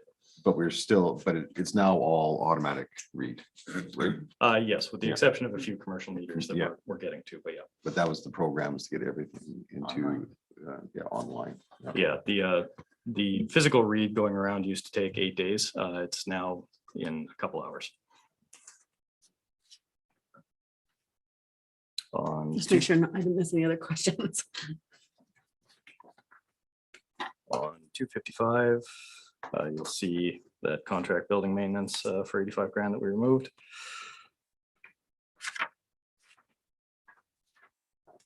Over to the water reservoir, that is the big 4,500 cubic meter storage over by the ball diamonds there, along with the backup diesel that fires up in the event of a power outage. No changes at all for the 2022 budget.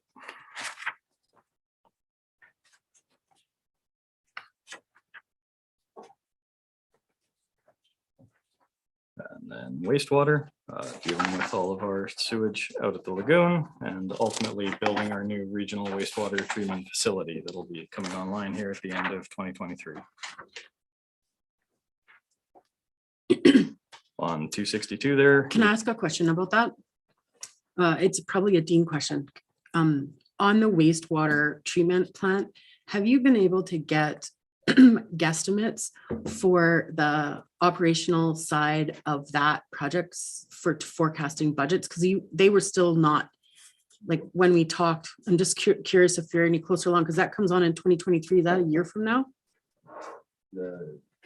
Yeah, it would come online late 2023. So we still have to figure out those operational costs because it would go into the 2023 budget discussions for sure. And they haven't, they haven't given you like staff hour numbers or? No, not for the operation of the plant. Are we able to, because it's going to be a significant challenge for the 2023 budget, right?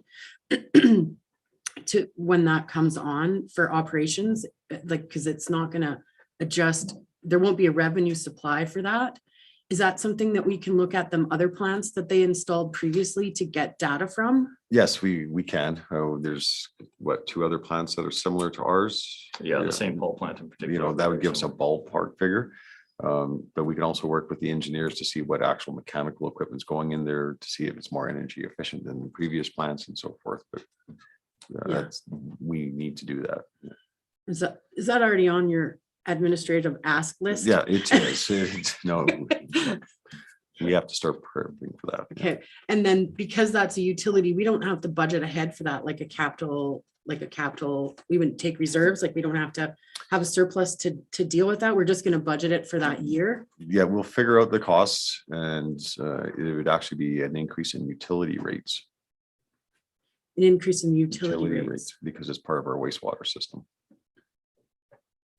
And then But we're we're already, also bringing a lagoon offline, so. and but- then we will be able to still get cost recovery out of some of that because we're gonna have them do like they do now with the lagoon, right? But we can track it better, is that right?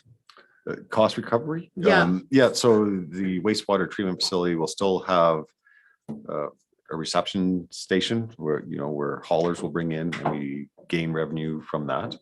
And it's gonna have like a metered system, right? Or a weight system or some sort of a system to track. It's a Volume? meter It'll be system. metered. It's metered now though as well. Oh, it is metered now? Yes. Okay, thank you. Will we be able to process in our estimation more when that comes on in 2023? More wastewater? Could we process more? Oh, yes. Oh, yeah, no, absolutely. Like we could sell, not sells, maybe not the right word, but we could generate more income or revenue by processing more. Yeah, and I think one of the major questions coming up is our discussions with the county on this. I mean, there's also the capital cost, the contribution to capital costs. But you know, watching the county budget meetings, I know Reeve Lougheed mentioned, you know, they're going to invest like over $1 million in one of the lagoons out east. And his question was, you know, do we do that investment or do we just work with the town and have it hauled here? So, I mean, there's some discussions there because that would increase the revenue for the wastewater treatment facility because it'd be charged. Because of this plant coming on, should we be taking extra reserves for this budget that we're doing right now in looking out for what's gonna happen in 2023? That's only like a year and a half from now, right? So utilities being self-funding to increase your reserve level, you'd need to increase your utility billing. Okay. And how does that affect garbage if we didn't take money out of reserves? I'm gonna have, because that's a separate reserve, correct? Reach. He can reach. So something we'll probably do this year before we start doing the budget in the fall is kind of get an idea, say like, you know, is it one more staff, two more staff, like try and do a little bit of a costing and then look and see if our utility rates need to be adjusted. So right now in our wastewater reserve, we've got $1.8 million. I don't think we're going to need to pull money from there to support the operation. Because if you look at the wastewater admin, wastewater is transferring $525,000 on page 263. So we're generating $525 a year to transfer to the waste reserve. So if we added positions and costs, it would drop that. But we also want to do like a long range plan and say, are we putting enough away every year to support this? So that's another exercise that needs to be done. But we'll start looking at that in the summer. I'll be going, what do you think your costs are going to be? And then we'll do a little bit of a review. I just, we already know that those costs are coming down the pipe, so I'm losing sleep over where does that come from? This is a tough budget this year and we're gonna have another tough Yeah. one next year No, with that I'm coming not online. concerned about that. We have the flexibility of the $500,000 and the $500,000 is going into reserves. And we just need to make sure that our 10-year capital stream can be funded with that. We probably, and we want to determine what the optimal amount is to go into capital reserves. That's what will drive our rate discussion, is looking at both operating and capital pieces together to come up with a long-range plan. This is a Mr. Fraser question. When we get this plant online, will we have an accurate meter reading of how much wastewater we're getting from town? Or just when customers are coming to hook on? No, I would imagine it will be metered through the plant as well. So kind of like everything will get metered. Yep. Excellent. Thank you very much. Yes, sorry, 262, 263, the wastewater admin handles all the billing and running of the lagoons. You'll see personnel is up a bit. Again, some of our project manager lives here. And then 265 is the nuts and bolts of looking after the admin on the wastewater side. So when the plant comes online, will the lagoons be completely closed? Do we have to do a reclamation? Thank you very much. I believe the intent is to leave them full, and we're going to use them to hold treated effluent on its way out, if that makes sense. Okay. It'll also provide us a little bit of flexibility. For our oil field surge. companies that we're selling that water to, right? Yes, Yeah, Shell okay. has purchased the rights to that, so they will, I imagine, begin withdrawing at some point here. To my knowledge, they haven't yet, but And then would that get added on to the profit side of stuff? Or, and it's not on here yet, right? Or are they already not on here yet? Because they're purchasing it after we do the plant thing. I think we put $1 million in last year because we got $1 million. So with the contract, they paid us $1 million upfront. Those funds went into reserve. So under the contract, they don't pay us again until they start withdrawing the water. They gave us notification they won't be doing it in 2022. They provide us with that year notification. But as soon as they start withdrawing, it's another $1 million. And the total contract is for 4 million, and they've already paid 1. So there's another $3 million coming from that contract.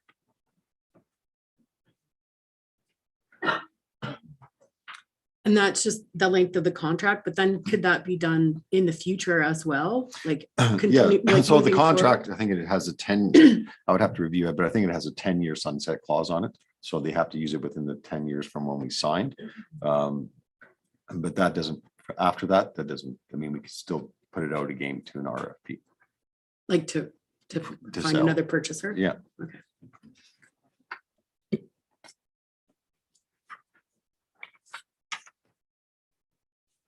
Then on to 266, our sewage lift stations. We have 5 of them around town that lift the sewage up so it can resume its journey by gravity. And mainly the power bill is up. Power's been up across the board, and they are power intensive sites.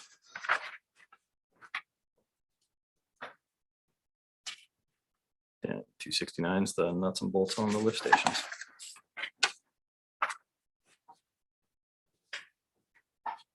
Wastewater collection, 270, 271. No major changes going on. We do have around 50 kilometers of sanitary sewer pipe in town. And you'll see on 272, just incremental changes and adjustments. And then the nuts and bolts on 273.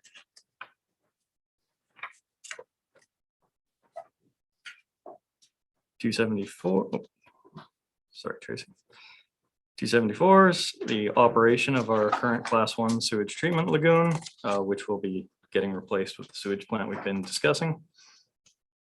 Again, no big changes, incremental adjustments. And then nuts and bolts of the lagoon on 277.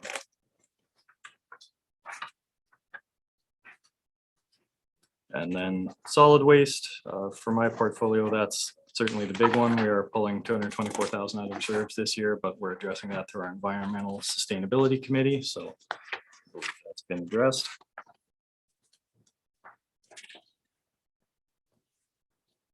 Solid waste admin, and incremental changes other than that big one. And Yeah, I was just gonna say, can I maybe just speak? to Yeah, just I would like overall? to, because I have some questions, like, So these budgets have been adjusted based on, single operation. I have tracked and looked at our waste weights and sort of done projections on what we thought the hauling and tipping and the hauling fees and tipping fees would be for the year. This is based on existing operations, so this budget is probably going to change during the course of the year. One thing we can do is if we get better numbers, I bring back, we do the tax, property tax bylaw at the beginning of May. If we had any major budget changes, I can bring back a budget and say, we've had these major changes since we passed this budget, especially if there's anything that hits taxation or assessment. And if we have changes, we can always amend this budget at one point in time and say, here's what we anticipate the revenues to be. This is some of the changes so that we can, it's very reasonable to do something like that, especially with something so big. So, Yeah, and the solid waste budget will change because of council's direction yesterday, right?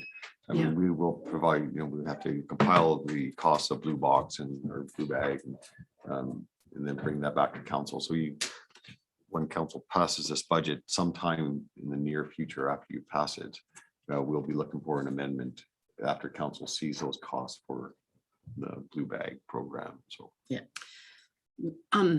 so because we only did it yesterday, I was percolating the information last night, and I have to say I felt really uncomfortable with taking the 224 in our budget out of surplus to provide for this, even though it's gonna change. But I wanted to put that out there that I felt really uncomfortable. I was thinking of it, it sort of like made me think during the night that I don't know if I feel really comfortable, and I wouldn't mind a little discussion so that tonight I can sleep and not worry about taking money out of surplus to put it into operations for a utility for garbage. right. As the finance person, I'm recommending it, like I'm comfortable with doing this. When we look at the reserves, and one number we did not put into the reserve balance, we can either adjust it or we know it's coming. But I looked up the potential numbers. We'll get at least 1.5 or 1.6 million from the dissolution of the regional waste transfer, and it may change upwards based on what the final resolution of that cell is. So there is money in there, and that is the purpose of having reserves. Sometimes you do pull money out of reserves. It does happen, not on a regular basis, but it does happen. So as your financial person, I'm very comfortable recommending this. And I know it's going to change for the year. I had a question about the dissolution when we come up with that, because we're still in the process of figuring that all out, and I understand that. Is that money, should that not go into capital and not into capital infrastructure and not into waste? Because wouldn't it have come out of capital infrastructure because it was the purchase of a thing and not for a utility? We paid a requisition for many years to the Regional Waste Authority to run our waste management. So those fees would have come out of the waste department. So they were coming out of fees that were generated from people's utility bills. So it makes sense to put it back in the waste reserve. Okay, excellent. Because I was thinking that we bought and purchased, because when we discussed it yesterday, it was like Len brought up that we owned, was it like 30% of all the transfer? I think it was you, but all of the transfer stations. And I'm like, well, to me, that is an actual physical building. So it would have been. No. But we would have given the cash to, it's like the regional fire department buys fire equipment and they requisition us and they'll send us an invoice for our share of the fire equipment. Same thing, we paid it to them. They bought the assets. They're within the Regional Waste Authority. And so that goes in operations and it doesn't go in something else, like, okay. Go into the waste reserve. Okay, yes, Councillor Phillips. So just a quick question for Betty. I know our reserves all have kind of caps on what a reserve can have in it, like a minimum and maximum amounts. Will the money we get in from there, will that bring us to our maximum? No? No. Okay, that's all I have. I think the limits are, I don't have them, but they're high, like 10 million. So no, we're not even close. Did I say a hand over here? No. You did, but Oh. It's okay, I will. talk to Mr. Fraser about it. Okay, okay, just, I'm like, just checking. Thank you very much. So before we go on then, the fire truck, where is that in this? In the capital. Okay, because then he said fire truck someplace else, but it's okay. Thank you. Oh. That one more. Sorry, just on 283, funds for rebate program, none at this time, previously used for composting and low flush toilets. Are we doing those programs anymore? Which line are you on? 2290, kind of 2/3 of the way down. Rebates, not taxes. On 282? 283. Oh, I see, yeah. Yeah, Counselor, it's my understanding we're not currently doing those programs, but we left it in case you decided you wanted to. Do you feel like we need to do that program? Is that something that you're, like, I'm not familiar with that program. Well, so these were before my time, but they were, if you did made a backyard composter or purchased a backyard composter, you got a rebate. And if you installed low flush toilets, you got a rebate. But I'm wondering, since we're doing organics at this point, if that's still necessary to have those programs, or if you want to do different programs, or. I'm gonna ask Mr. Cross a question because was the low flush toilets not through the provincial government? Your worship, I'm not sure. That's my Before your time too? But to answer Councilor Fraser's question, the program still exists because council has not terminated them. So that's why we budget for them. So it's a good question if council still wants those programs, because if you don't, then that money can come out.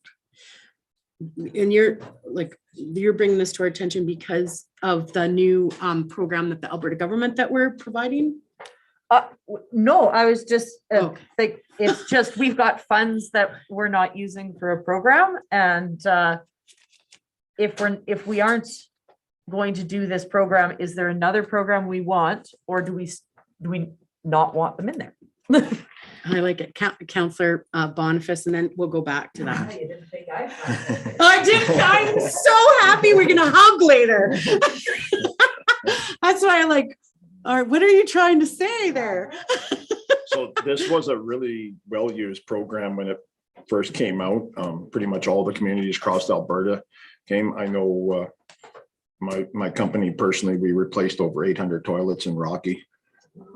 It was just really well received, and but it's been a long time since anybody even asks about it. So I think it's a line item that could certainly come off. So moving forward and I'm not making the motion, I'm asking how to phrase the motion. Or Councillor Fraser, do you already have a motion in mind? It's just a tiny item, but we could just zip it out. That we, since the programs are no longer being utilized, that we remove them from the budget. Yeah, so your worship, yeah, just a resolution that the council and the composting and low flush toilet programs, and then we would take the money out because it doesn't exist. The programs doesn't exist. I so move. All in favor? I'm gonna write a mark on the wall tonight. And reduce our deficit transfer. You know what? Every journey of 1,000 miles begins with one step. And I feel that budgets are the same way. To find $1 million, you have to take $2,000 a million times.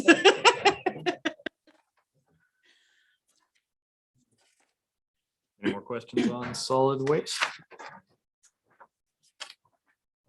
Hopping over then, the eco center itself is split between the transfer station and the recycling depot. I believe I'm correct, Betty. So just so you're aware for the next couple of pages. But Can I, sorry, Councillor Boniface, did you have a question?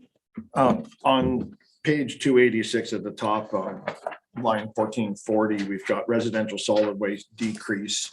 And can you explain that to me, please? I'm not quite following. So that is in 2021, we included that had revenue from the county in there. And we took it out. So if you look over on page 287, and I've left, sometimes you'll see a dash, it's there on purpose. So the county revenue for county resident use not participating became a 0. And all that's left is the 297. So those are the reductions that you see on the main page, is us just pulling out what we anticipated happening this year or last year that didn't. Again, last night I was thinking of questions I should have maybe asked yesterday when we were reviewing it. Do you think that there's other cost saving measures that we could do in that eco center operation, like even like with regards to recycling? Because like Len, something that you said yesterday, that recycling isn't like a cost net zero thing. Like we pay really high for that. And then, so I was thinking we have, you know, like my maximum amount of garbage, whether it's the black garbage or the blue garbage or the green garbage, there's a cost associated to like, but it's the same amount. Like a household's going to create a certain amount. Currently, the whole world should be working on to create less garbage, right? As that's part of our job as human beings. But is there some other cost savings that we could find in that recycling or area? Because we never discussed commercial stuff, and it's really bothering me because I just want to bring it out, and now's the time. I can't wait. You know, I'm not going to talk about it on Tuesday next week. So your worship, I think, you know, the initial cost savings for that center is a discussion with the county. And I think that is more on the hauling of the recycling. If we could pool our hauling to make sure, you know, we're getting full maximum loads going to the plastic recycling or the glass or so forth. But that's a discussion we can have administration to administration to see if we can help each other out in that aspect. Because their plastics would go to the same place our plastics go. And so forth. Would cardboard and everything else be the same? Yeah. Is that something that we could bring up at ICC?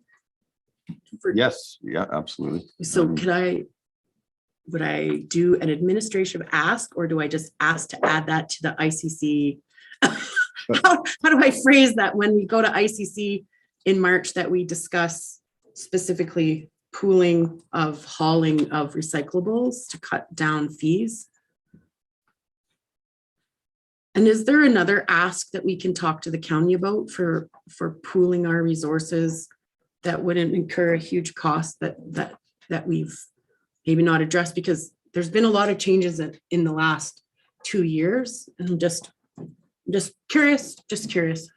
On Like with waste and recycling and, you know, our everything that's going on. There's been so many changes. I'm just wondering if we could open up communication on something else that you feel would be a benefit to our community to have that discussion with regards to this utilities. Your worship, none comes to mind right away. I know Mr. Reed and I have had a lot of discussions about cooperation and so forth, and I think we're going down that path even with this waste. Now that's going to change a bit in the near future, but I think administratively, we're always talking about how we can help each other out and do cost sharing. But those are more on the administrative side, and you'll see it in engineering operations all the time. They go back and forth and swap services and stuff like that. But if we're looking for major cost savings, I would have to, it's a discussion to have with the county, but nothing really comes to mind that would hit the table right now. If we, with our contract with whatever Rio's called, is there a way we could, because that's for 3 years, could we ask him if he could investigate reducing the price of that contract because of the hauling charges? We're going to have discussions with Empringham anyway, just from council's decisions yesterday. Okay, And that will be a discussion for sure. so that could adjust, like what Betty says, that could adjust if we make some progress there, that could adjust that, and then I would feel comfortable at night. Well, well, we need to have those discussions and we can bring a report back to council, especially with the blue bag program and so forth. So. Okay, thank you very much. Did anybody else have any questions on this or comments? Betty, I've surpassed our other break, but because we just took one, I'm following this along, but should we just continue on till 4:30? Well, I think we're done in the utility section. I think the other ones was just the other half of the eco center that's reflecting the recycling depot, but that's it, utility wise. I don't think it would hurt to take another break. It's been a long day. So. Okay. Stretch break. Do you want to do social services first? Oh, yeah. Because would that be a quick one? Because what's your, it's only like 15 minutes on here, right? Well, it's half an hour. What would you prefer? Do you think? Yeah, it's kind of a mix of directors. So yeah, why don't we do this and then we'll take a break. Okay. Thank you.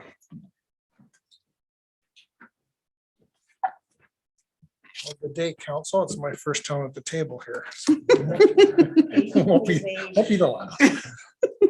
So we'll jump into the first one is FCSS. Really no changes in this department. It's cost shared. The town and county mandated to contribute to the program. Page 296 and 98. Okay. 96, 97. And that's provincially mandated that we have a set percentage or per capita. Is it percentage per capita? Yeah, your worship, I think it's off a per capita basis, but the province provides 80% of the funding, and then the 3 municipalities make up the other 20%. And I think we divide that percentages by per capita. That's correct, right? Yeah. Thank you. Yes. Yeah. $368 out. Oh my God. Yes. I know that Andrea is very particular about ensuring that we don't carry a deficit over, because the province is really sticky about carrying any kind of surplus over to the next year. So really no real changes to the FCSS budgets. Are you familiar with how her budgeting works? Like, I'm just wondering why Mel couldn't be part of the FCSS budget. Is it a totally different, like, not that I'm picking on Mel, but I'm just like, we have this, like.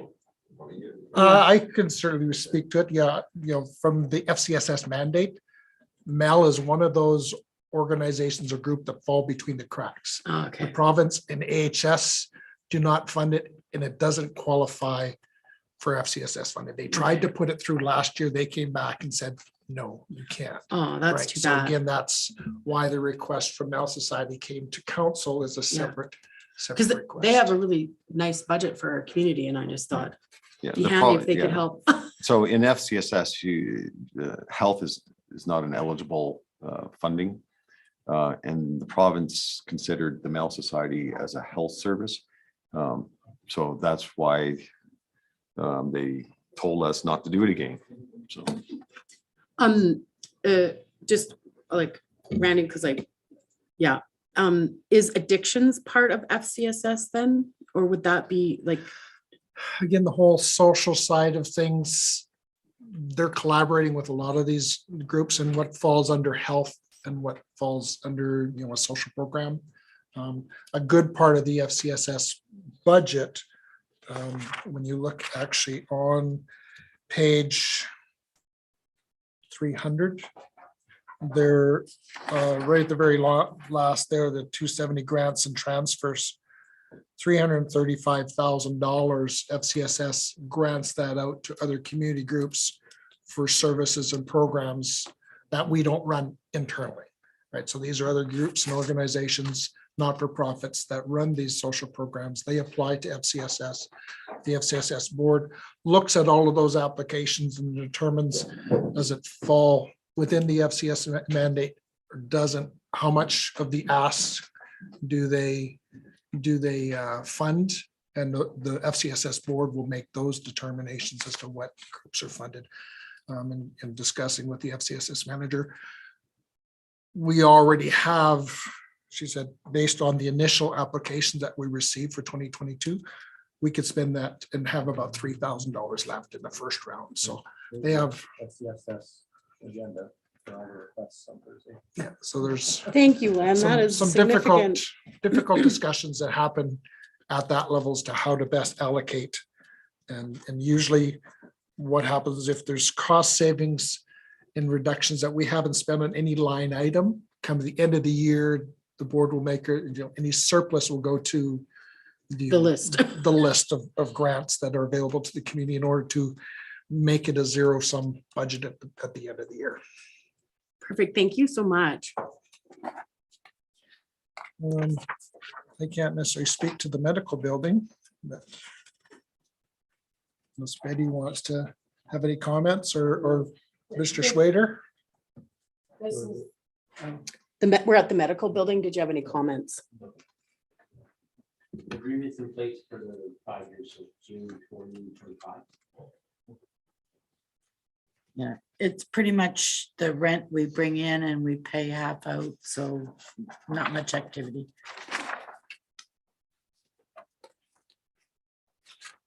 Post house admin, again, we have the rentals of the 7 rental units of the upstairs of the post house that our FCSS manager looks after that. She's basically their landlord.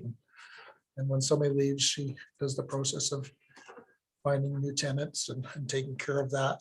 Would that be considered a supplemented like a rent supplemented rent, like low? Yes, they're all subsidized housing. It's all subsidized. And is there an Alberta program for that, or do we subsidize that? Like, it's not market rent, right? But There's a formula that Andrea looks at when we set these rates. Betty, is that correct? Yeah. Yeah. We do have a grant that's just wrapping up where we get to recognize revenue from that grant to ourselves for the subsidization, but it's almost run out. So once that's done, it'll be gone, and then so it will drop down a bit.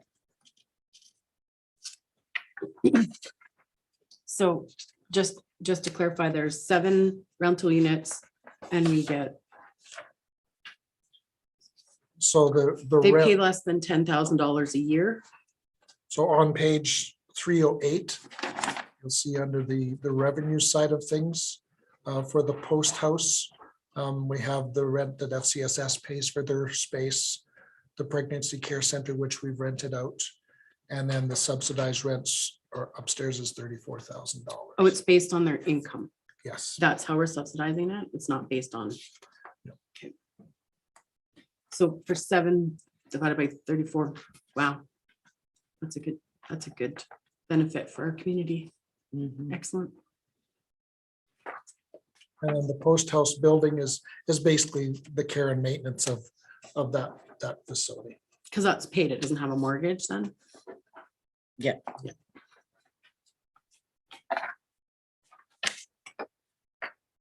And that pretty much wraps up where we got Next one there, the Creekside building, which we no longer have any Creekside homes. We sold the last one to the Habitat for Humanity. And the cemetery, I can't speak to that one. Well, does anybody have any questions or comments about the cemetery? I'm just wondering if we need to have Rob get up. and- I think the only exciting thing we need pouring new concrete ribbons from operators to town. Did anybody have any questions? Then we're done, right? Yes. The whole thing. And that didn't take us very long. So we'd like to break for 10 minutes and we'll meet back at 3:15.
Okay.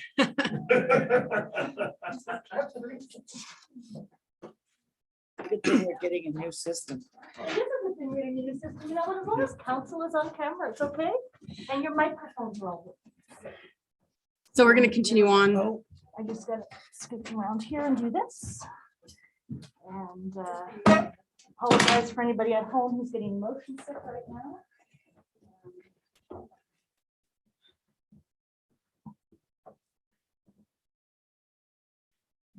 Not here, I'm going to ask for when that new system's coming. And I'm gonna work on getting the other one up, but for now, I don't want to hold the meeting up, so. As Okay. long as everyone's using their microphone, the audio is great. Okay, thank you very much.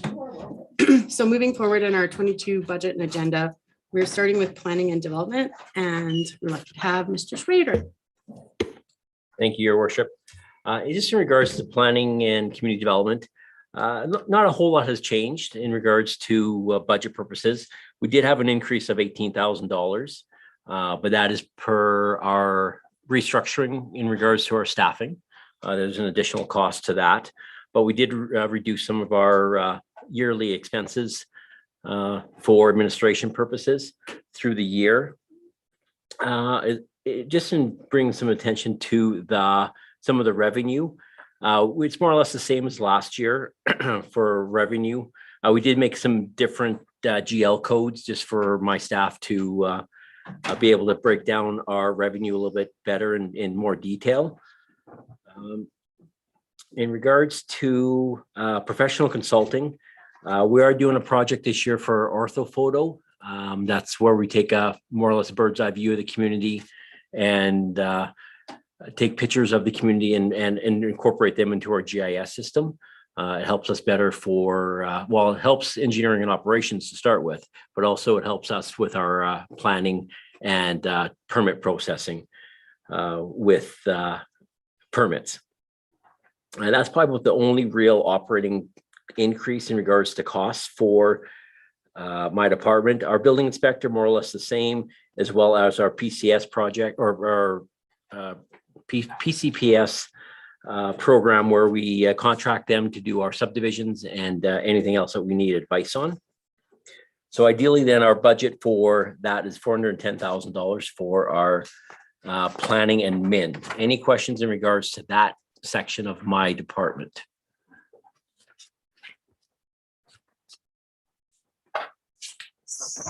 Hearing none, I'll move on to economic development, which I'll switch to page 335 of 546.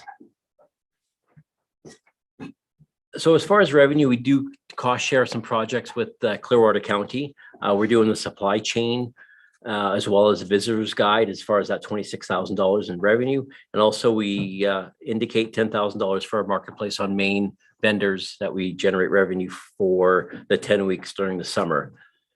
As far as cost wise, there's a decrease of $2,200 as far as from 2021 budget to 2022 budget. There's a breakdown of the different contractual services that EDO does throughout the year. I'll bring this one up for council and worship is municipal memberships is CAPE costs. We want to discuss that costs in regards to becoming members of CAPE for 2022. West Country stakeholders is there, and then So your worship, it's not in the budget. oh, it's not in the budget. I'm just adding it. Sorry, I'm just adding it. Sorry. It's at the very bottom of the page. Yeah, sorry about that. And then I'll just carry on, then we'll come back to CAPE. As far as consulting, ECDev strategy, that's a supply chain project. And then contract services, that's just an expense for a market on Main to operate that for the 10 weeks. And then there's our $32,500 for the VIC operations is in that line as well. So overall, it costs us $253,000 for economic development, which is a decrease of $2,000. But if we talk about CAPE, it may fluctuate. Sorry, my mic is not on. Also with the visitor information center, I just want to confirm, this is the contract with the chamber and it's supplemented by the county on all the sides, right? Like this is, we pay this and they pay the They same. pay 32,500 as well. Yeah. So okay. roughly they work with a budget of $90,000. That includes the revenue from the sandy dump system as Ah, well. okay. So roughly they work with a $90,000 budget to operate and run the VIC. And there's no utilities on that building. Is it even metered? Oh, it would be, yeah, because the museum actually runs the building. So they're responsible for all the costs to operate that building. And but the sandy dump water is on a separate. It's on a separate one, and I think Public Works did meter that last summer in Okay. regards to how many liters was used and what the actual costs are on an annual basis. But nobody's like, that's not listed anywhere in the budget, right? That's just like a hidden. That would be, I'm not sure if engineering operations would eat that cost or not, like. So the water utility would eat that cost, and I think it was around $600. Yeah, if Like, that, it wasn't significant. In theory, though, the Chamber of Commerce that we're giving money to should be paying for that to be completely like transparent. Because they're collecting the money for that, they should be paying for that that utility. True, I guess In- at the end of in the day, yeah, theory- they in collect theory- $8 per dump, so that, you know, whether $7 goes towards the solid and then $1 for water that's being used, that could be. Because right now it's no one's, it's just We're a, providing the service of supplying water at a no cost to the user. no cost. to- So I think we should meter that in, even if it's just like, even if it's just a wash, Mhm. that it shows up Right.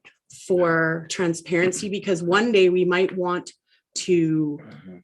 address that when we address that whole like thing. Is that a very complicated process to do that, Mr. Kraus or Mr. Schwader? I don't think the process would be very difficult. I think, you know, it's metered already, so I guess it'd just be charged at the end of the year per 1,000 liters, $1.61 or whatever it is, and like any other utility charge. I will like to add that the chamber did take over the garbage disposal at the site as well. Like we used to go around way back when, there used to be a couple of garbage cans, Public Works would go around, pick up the garbage. And then we eventually put the can there.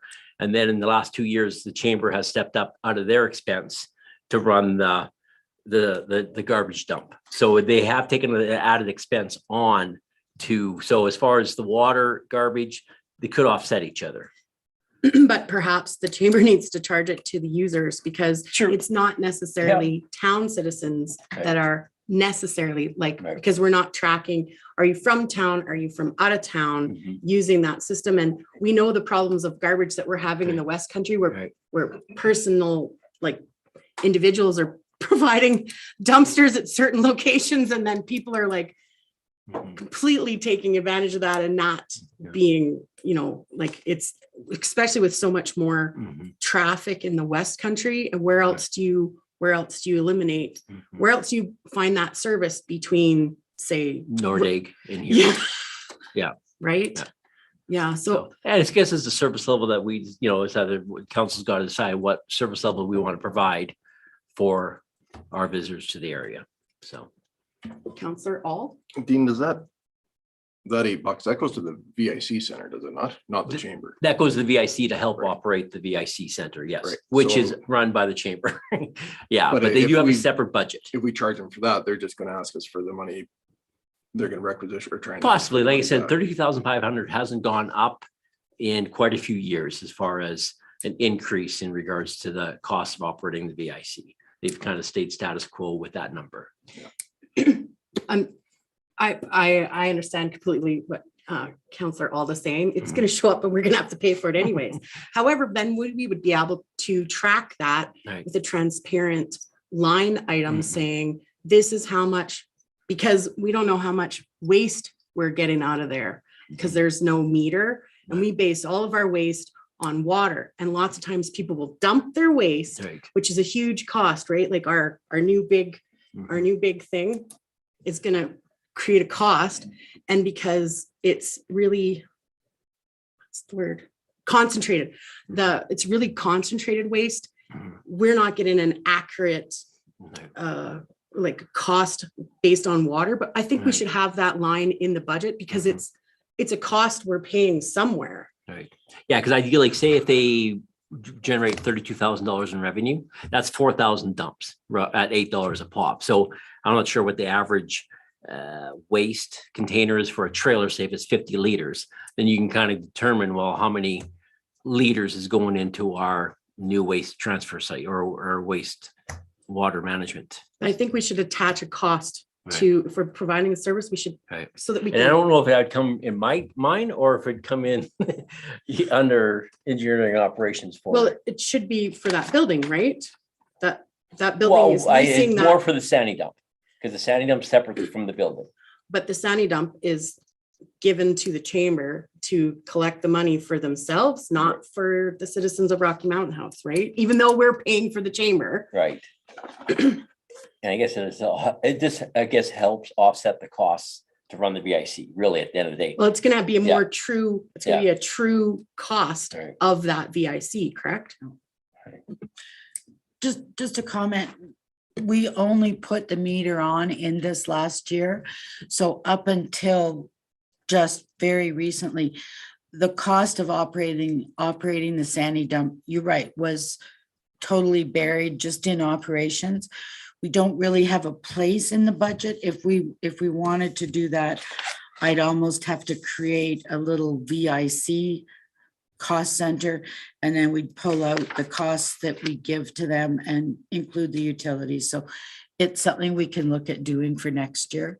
But right now, you're right, the costs are not, we've just operated it, but we never had any costs to use because there was no meters. But we don't collect the money from the sandy dump. That's done by the chamber. So I'm not sure how we'd fit that in our budget.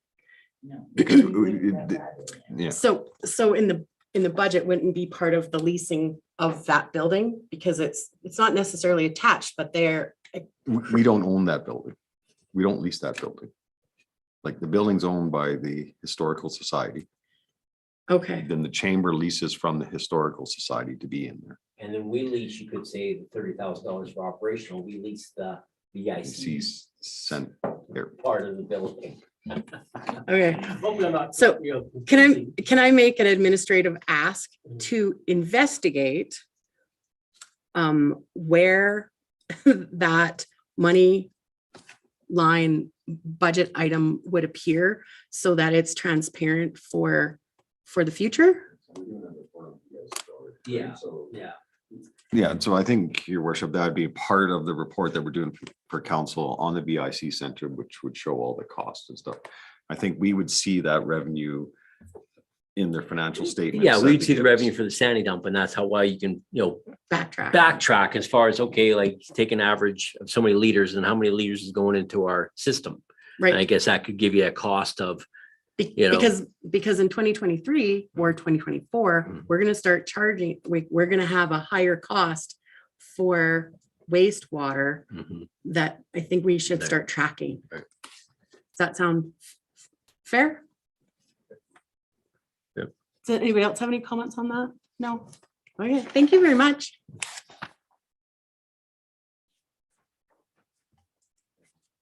You just want to talk about Cape?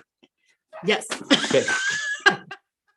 I had it in really big letters on the page and then I got distracted.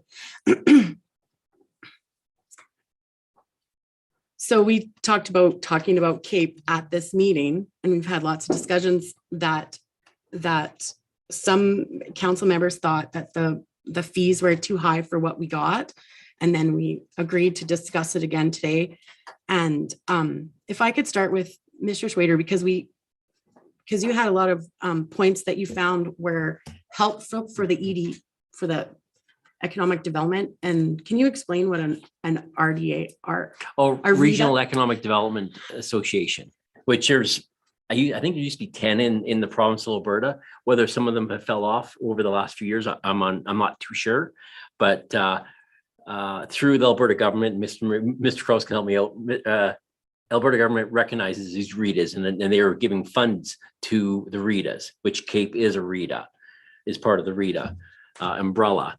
And over the years, they've been reducing the amount of costs or amount of grants, I guess, they've been given to Cape and other REITs.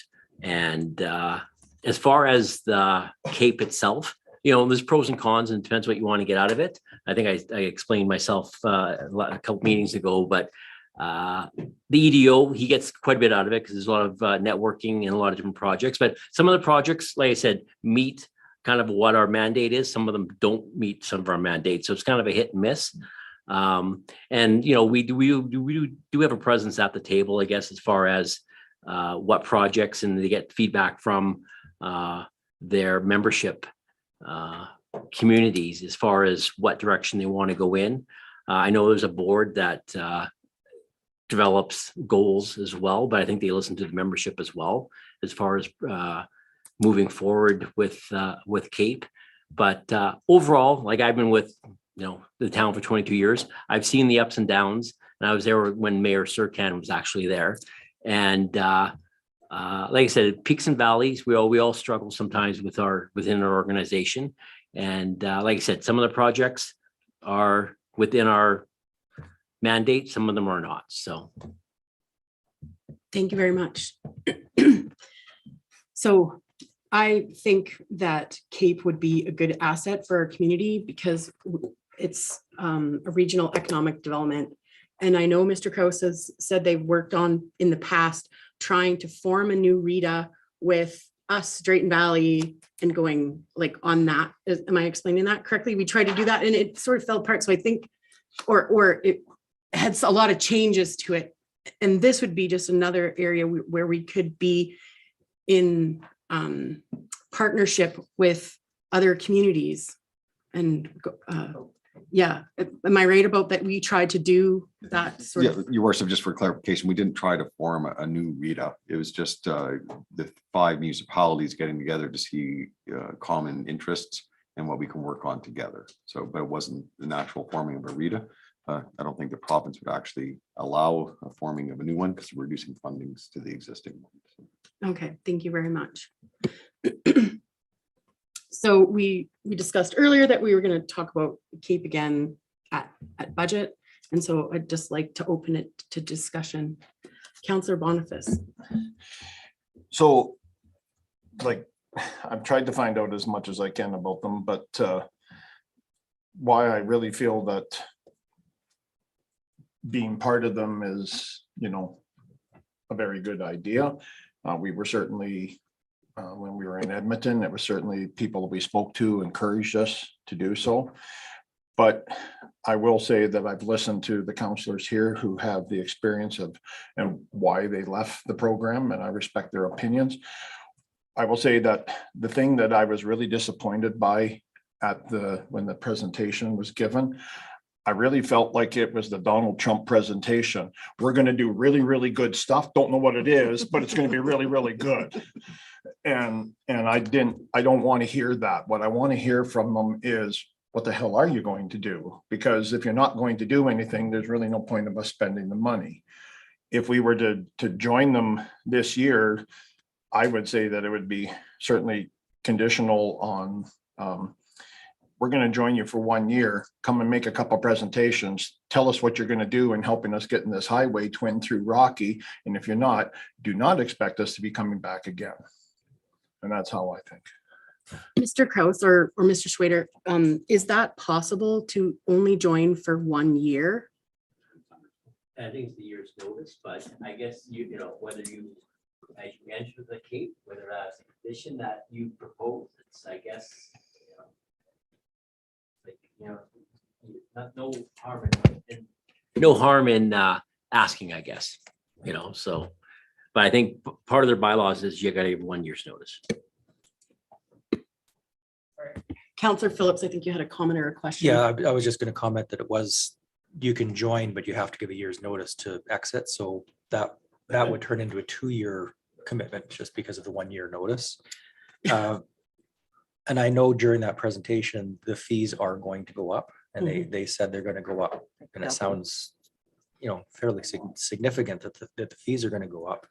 They actually had My- they had Go they ahead. had a schedule of the Yeah. fees. And so it was like, It's 10 cents per year for the next 4 years. I think it's $60 or 60 cents per capita in 2022. And then it goes up to 90 cents per capita over the year by year, but 10 cents. So. So there's that. My biggest overall concern, and this has always been with Cape, is that probably 95% of their membership is within a 10-minute corridor of the Highway 2, like on either side of Highway 2, probably 95% of their membership. And that's where 95% of the time is being spent on that initiative. I don't see a lot of initiatives coming this way. That's my biggest concern, and always has been with Cape, is that we're just not getting all the attention's being paid on that Highway 2 corridor, and there's not enough attention being paid out here. Does it make sense to be part of that, or should we do something different? That's been the. when we were members, because you've been Mhm. on council the longest, did you attend the meetings, or was it always somebody else? Like, because there's different committees, right? Have you personally ever attended any? I've been to one Cape meeting. It was actually held here, which is one of the first times it was ever done. I know Mayor Burke was on the Cape committee as well. And the time that I was there, I didn't see any mention other than the fact that they liked our golf course. That was the only mention that I saw. So it wasn't impressive to me at the time, to be honest. Councillor Alt? I've been an advocate not to join Cape again, for the reasons Len has said as well. But the chamber is our go-to. We have our own economic development officer here. If there's any benefit, I never saw any benefit being on Cape before. And if there is a little bit of a benefit, the chamber, their mandate is to increase business in town, be the voice for the businesses. That's their role. I think we will probably get just as much benefit out of them being on it as us, and we won't have to spend near the money. The government's going to continue to defund these REITs, and it's going to be left all to the associate members to pay for it. And we just are not going to see the benefit of that money going down the road. And because it all goes to Red Deer, Pinoka, Macomb. Nothing gets done out here. Have you personally been to any of the meetings? Not personally, I've taken online, I've watched, and just going by reports from the mayor. Thank you very much. So I'm a new mayor. I have just a different perspective on what I think that we should do, and that's why I'm bringing it forward. I understand the previous mayor had a totally different mindset about that. And oh, I'm sorry, Marion. That's okay. Go ahead and ask your question or Oh. comment. Well, I guess my frustration with Cape is they have yet to find their center or their purpose. I know they've been talking about the house pass since like the 90s. I wasn't here in the 60s though, so. But I guess the frustration to me was they came here and they're like, we want to do a highway project. We want to lobby for a highway. And I'm like, cool, we've got a highway that we need to be brought through town. That should be your project. Show us you can do that. And they're like, well, no, we really would like the house pass. I'm like, okay, so they aren't interested in what's good for us. And like Len said, they're mostly gathered around that one corridor. I haven't seen the benefit. And if there are benefits for us being an associate member for our EDO, I have no problem with that. But as a lobbying body, as a political networking, schmoozing body, I haven't seen results. And I'm going to ask you the same question because you were on council before. Did you ever personally attend a Cape meeting? No, I wasn't on the Cape board, Okay. but I got lots.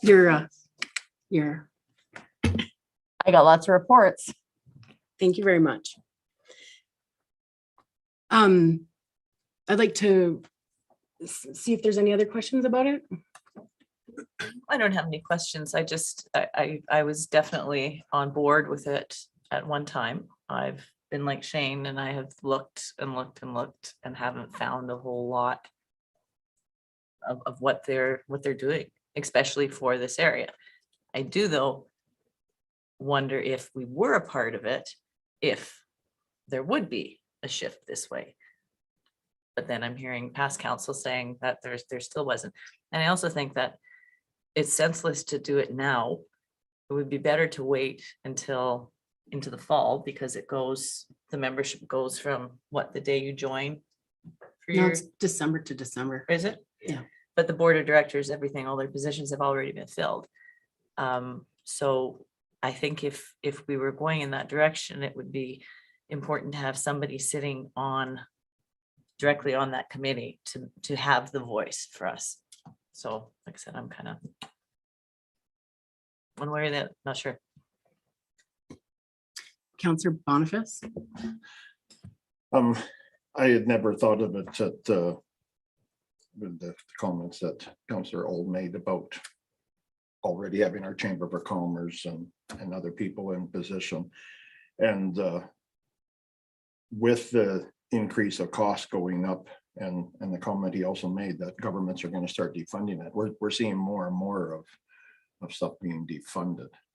And I just really wish that their presentation had been more what we can do for Rocky as opposed to bringing a delegate from another community telling us that they've done lots for their community, but we already know you're in that corridor. So, you know, they brought somebody from Stettler, that would have been kind of like us, but yeah, maybe it's worthwhile putting it on pause, given that if it's a 2-year thing, then we wait until, you know, 2023, 2024 and revisit it at that time. And if we find that, and do like Councillor Alt said, give direction to some of these other places so that, hey, you know, we're not doing it, but what can you do in our stead? And they can be there, be in our rah team. Councillor Alt. Just the one gentleman that was on there, and when he came out and he said he brought out, I can't remember where he said he brought him from, but he flew people in and come into the restaurant and had a meeting here. And but that's the only thing that I was able to find that actually was done by Cape to try and promote this area out here. And I looked, and the only thing I can find is where I see these towns and cities are pulling out and then going back in. There's a whole lot of indecisiveness with Red Deer, Panoka County dropped out. Lots of people, even on the main corridor, are not seeing the value in it. The only reason Red Deer stayed in is because they figured if they dropped out, then you would all dissolve. So its proof is there. It's just not worth investment. Okay. I'm fine with that discussion. So we'll leave it off the budget for 2022 budget. And then we can move forward. Does that sound, does anyone else have any comments before we move forward? Okay, thank you very much.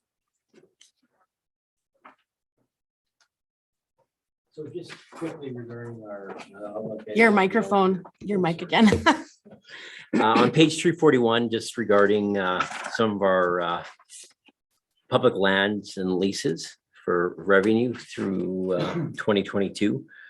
Presently, we are leasing the old rec building on 42nd Street to the Friendship Center till March, and I think they're going to decide whether they want to continue on or possibly purchase the building. That we're going to be waiting to have discussions with them.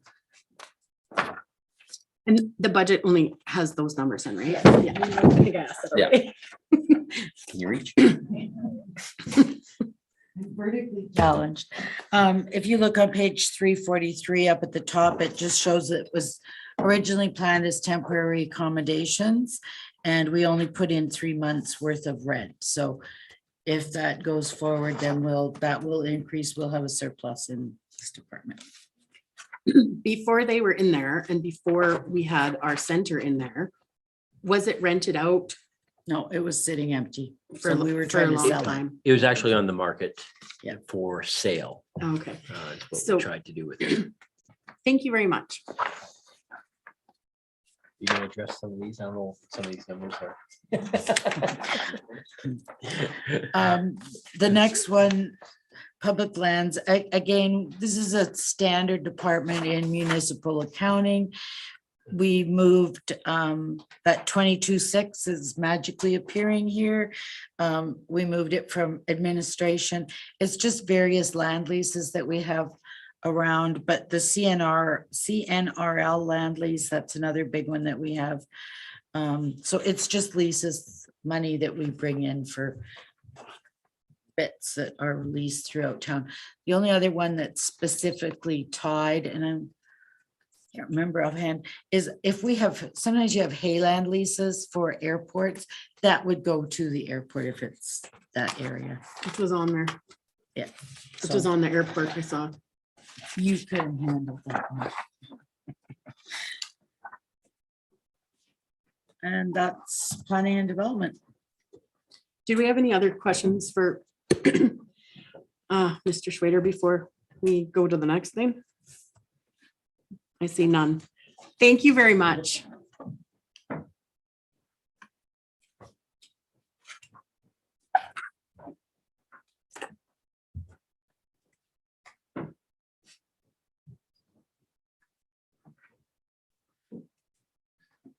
Good afternoon again.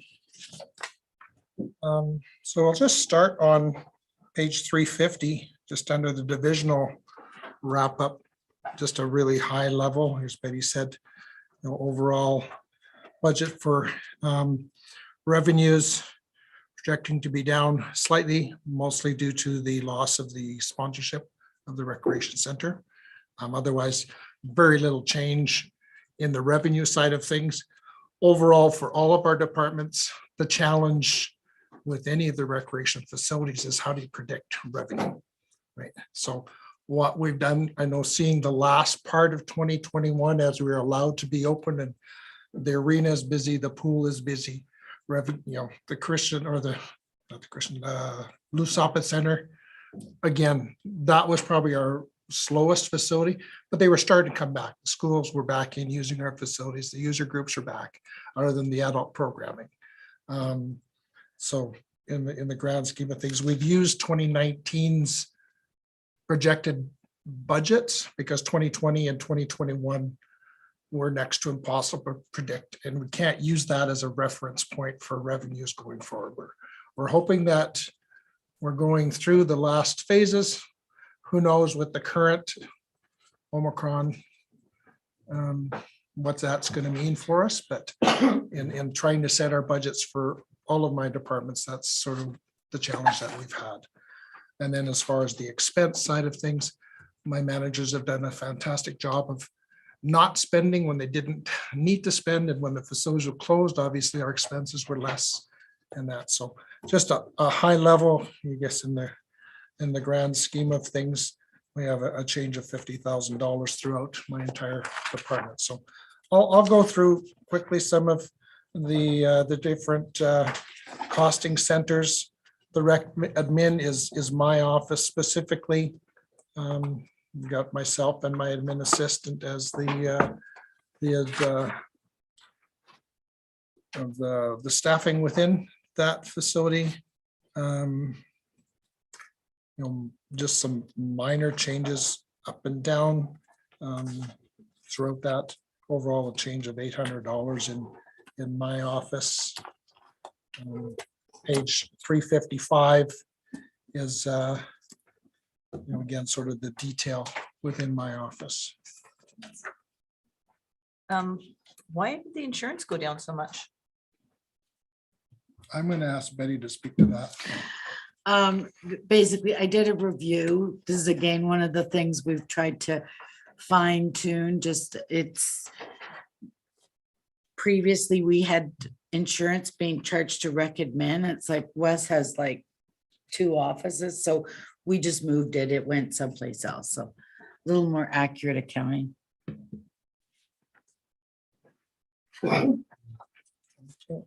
The recreation center itself is the arena part of the sports complex, features the 2 ice surfaces.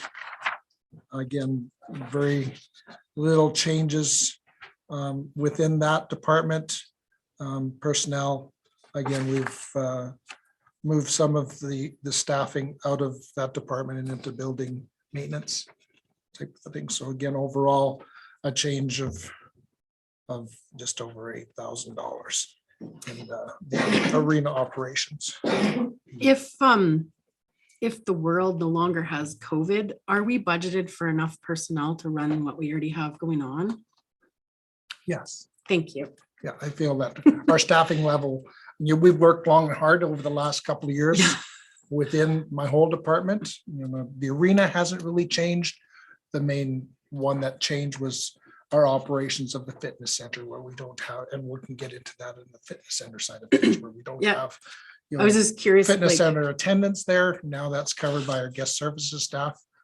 But from the arena side of things, I think we're good there. We've also, from a facility attendants that look after the janitorial, we've moved from having a whole pool of casual staff to creating permanent staff so that we can put them on a rotation and covers that. In the summertime, I do have 2 of our arena operators are going over to parks. They help with sports field maintenance and cemetery.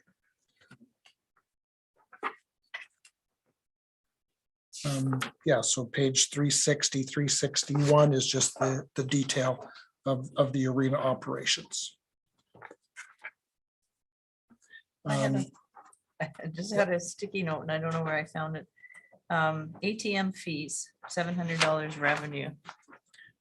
Yes, so we have an ATM up in, it's actually in the curling lounge. It was Yeah. previously outside there. It's been moved into the curling lounge, but we get revenue off of Right. every transaction. Okay, I was just, it caught me as that should be an expense, isn't it? I forgot about that. Yeah, it's a revenue side of things. User pays. Yep. Yep. And again, that would have been down because we were closed. Now, if we're allowed to be open and, the curling lounge is open, more people needing that cash.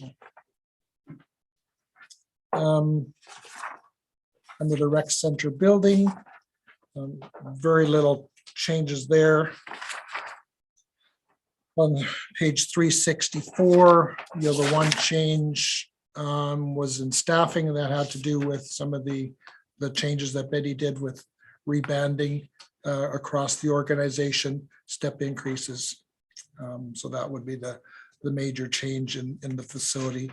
The recreation building, again, our 2 staff, they spend their time throughout all of our recreation and town facilities. We try to portion out where they spend their time. It's hard to put an hour number.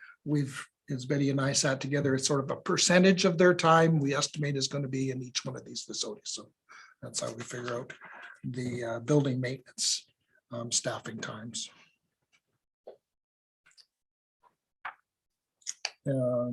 So again, they've got highlighted all the different contracts and different types of things within the detail there. The one thing right now within our current recreation agreement with the county, the operations of this facility and majority of the recreation fields are cost shared with the county. So when you look on the line items there under revenue, the gross recovery from other operating, that's usually the county contributions. Any questions with regard to the arena or the arena building? This is like the 4th time we've been through this. What is the, is it train maintenance contract, TRANE? What is that? Or is that The train, that's our HVAC units on the I roof just- of the building. So we okay. have a contract to service those. I just didn't know if that was a misprint because I had no idea what it was. So it's like a furnace, isn't it? Yeah, it's our rooftop furnaces. So they come in 3 times a year and maintain those. So it's on a contract. On to the pool.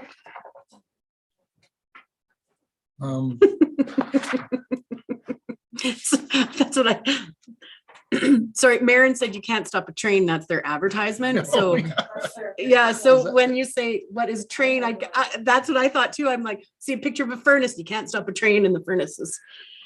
Yeah, it's been a challenge with this deep freeze. Mhm. Is keeping, so we've done a couple of times with the pilot light. We'll go out and my guys are up there in the -30 temperatures. Trying to light a pilot light. Light a pilot light, right? Got so cold where the the needles won't move and stuff like that. And yeah, so I give kudos to my maintenance guys for getting up there and providing heat in my office, because my office was the brick. I get in there, You're my like, office. I'm pretty sure that furnace isn't working. It's at 10 degrees in my office. Sorry, that's They not, brought that's me not a- funny, Wes. They Wes, brought that's me a not little funny. space heater. But you know what? If your office wasn't attached to that thing, you might not know that it's not working. Yeah. Yeah. You have first response and the furnace not working. Yeah, so and then moving on then to the pool. Very little changes there. Again, if we go to what page am I looking at? Page 370 out of 546. You know, one of the major changes there is from a staffing level. And we've talked about how we've done some changes within the pool and reducing some of our senior people and going more to the senior guards and junior guards and filling in with casual positions. So there's been a reduction in staffing there. No other major changes there. The revenues, again, as I mentioned previously, we're using 2019 projections for our revenues. Any questions about pool operations? Is Barracuda still in operation? Yes, and actually this year they've got higher registrations than they've had in many years. So they are in full swing and making use of our facility. Because they must have stopped for COVID. There was some like a transition period. Yeah, but I think when they started up again in September, the registrations were up, and I believe they actually just attended a swim meet in Pinoka and did very well. I think it was called the. So Cookie on the cutter class. budget, that's, we're giving them pool time, right? That's not. or No, is that- they rent the pool from us. They rent the pool. So that's the income? Yeah, it would be under admissions and rentals, because they would rent I'm full on, time and they yes, page 370, so it would be I just saw it under on- the clubs and schools revenue change there. Oh, user fees. Okay, sorry. Under revenue, under Yeah. 1415 clubs and schools, that's where the Barracuda's revenue comes in. And that the schools, we don't generate rental revenue because of the joint use, but they do pay us for our lifeguards because we have to have a Staffing. staffing.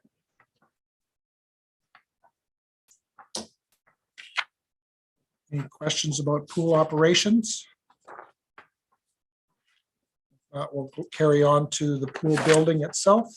This is basically the department that looks after, keeping the building operating. Very, very limited changes to that. I think once again, our maintenance staff do a good job of keeping the building running. The heat just turned on? Yeah. Yes, well, and again, you'll see that in our capital budget. We've had our. scope- No, the heat in this room just turned Oh, the on. heat of this room? Oh, because I know that was, Something's running right now. and We're a little warm. that's always a concern at the pool is the humidity levels. And that's something that you'll see in the capital request is addressing that whole HVAC system and so. The curling rink admin, again, we have an operating agreement with the curling club. So that it shows on actually page 381. They pay us a rent on the concession, which they sublet out. And then also they give us a cost recovery for utilities and insurance. And then the curling lounge itself, we used to put the revenue underneath here, but it's when we rent out the curling lounge, it's now captured under guest services. Is that where all the rest of your rental rooms go under, right? Yes, it's all under guest services. Everything in that building, as far as the rooms goes in the guest services division. Curling rink building, again, this is where we break down the actual cost of the utilities and that's what gets transferred over.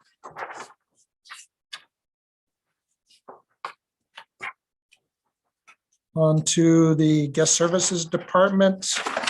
We can go to page 389, gives you some of the overall detail. That's where you'll notice on under 1590, halfway through the revenue is the change of the 60,000 from the sponsorship comes out of there.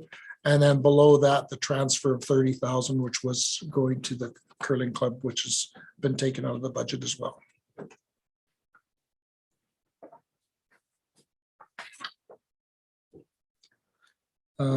Page 391. Again, there's just some changes to the salaries and wages on the expense side of things, and part of that came from restructuring. And now we have a recreation services manager who looks after guest services, fitness, and programming, and as well as step increases and those types of things. So that's what Betty has done as far as putting all the salaries and wages together. Slight decrease in the IT services and agreements. That's our Perfect Mind software. Coming along well, but the annual license fee for that is less than what we were paying for the previous program. So, yeah, very minor changes there. Any questions so far related to any of these? Recreational programming. Now this deals with the program guide, fall registration, wellness fair, summer camps, those types of things. So again, this is where our recreation service manager manages this. The youth programming, again, is our summer programs, program guide. Adult programming, you'll notice we've taken $7,300. I'm on page 396 here now. Under the revenues, we've taken out $7,300. That used to be what we would collect from the volleyball group when we ran their league. Now they have their own program, they do their scheduling, and we just coordinate the use of the schools for them. So we no longer get that revenue from that group. And at one time we used to do the slow pitch leagues for them, but we've gotten out of the business of running other programs for other organizations. Or we facilitate and help them schedule the facilities. Have you found that as being a big cost savings? I think so, yes. Yeah, I mean, again, when it comes to the school use and working with the adult volleyball group, the challenges are with COVID, we don't have a say of when they can get into the facilities. So we're at the mercy of the schools allowing those groups to come in. So we coordinate the bookings, but we don't do the scheduling and that. And again, we facilitate them getting started. And once they do that, I know with the slow pitch, they've amalgamated with minor ball. They do those programs together. They set their schedules and they just schedule the facilities through us. The program guide increased, was that because just the costs increased? We increased on the revenue side of things, and that's because we're selling more ad space within the program guide. Oh, I see. So we've increased on the revenue side of things from $8,000 to $12,000, an increase of 4,000. And then down below, when we have under the advertising change, that's basically the cost. So it's self-funds itself, the program guide. Ideally, when things are all open and groups are allowed to happen, we get more traction on that. And we've moved to printing less copies, hard copies of the program guide, and gone to more digital. Online, right? Yeah, we used to produce 6,000, one for every household. Now we produce 600, and it's in certain select locations because it's available online. Any questions on the recreational programming? The fitness center. Again, if very little changes there. As I talked, we generate a good amount of our revenues through the sale of season passes, the adult lessons, drop-in fees. Again, it's pretty much a net zero cost for us as far as running the fitness center. the major change we did last year was removing the guests or the fitness center attendance. So we don't have a staff right there in the fitness center. And it's booked and monitored by our guest services staff. And we increased the time that guest services open to match the hours of the fitness center. And that seems to be working fairly well. We still have challenges with young people going up and sneaking friends in or those type of things because we don't have a body there. And our staff are doing their best to try to curtail that. Any questions from the fitness center side of things? Okay. Yes, we do. I'm sorry. It's not a Councillor question Phillips. on fitness center, just a question on rec as a whole. I know we talked about it before. I mean, rec never makes money. You can do your best to recover the costs as much as possible. And I know we've kind of had discussions in the past about getting a better cost recovery. And a lot of that would be through user fees. Yeah, we haven't addressed user fees. Since I've been here going on 2.5 years, we haven't had an increase in rates. We've got some minor things coming up in the next rates and fees bylaw update. But for the most part, our rates and fees haven't changed. We try to stay on top of what other communities are doing and where do we fit in what other communities are charging, as opposed to what we charge for our admissions and those types of things and rental advice. We're not at the high end, we're not at the low end. Yeah.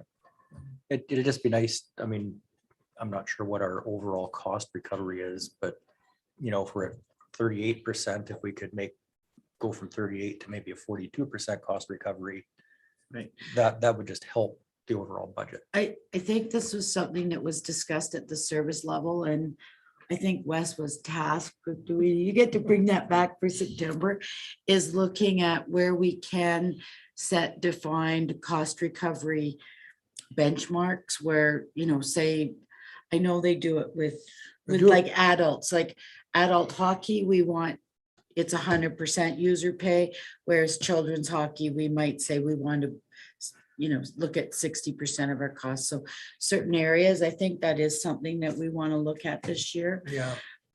Just so that you are making conscious decisions about what you want to subsidize and what you don't want to subsidize. So I think that's something that's going to be looked at. Yeah, one of the areas that we do that currently, and it's identified in the rates and fees bylaw, is our adult programming and youth programming and seniors programs. When we have our fitness classes and those types of things, we're basically, here's the registration fee for the adults. It's 125% of the actual cost.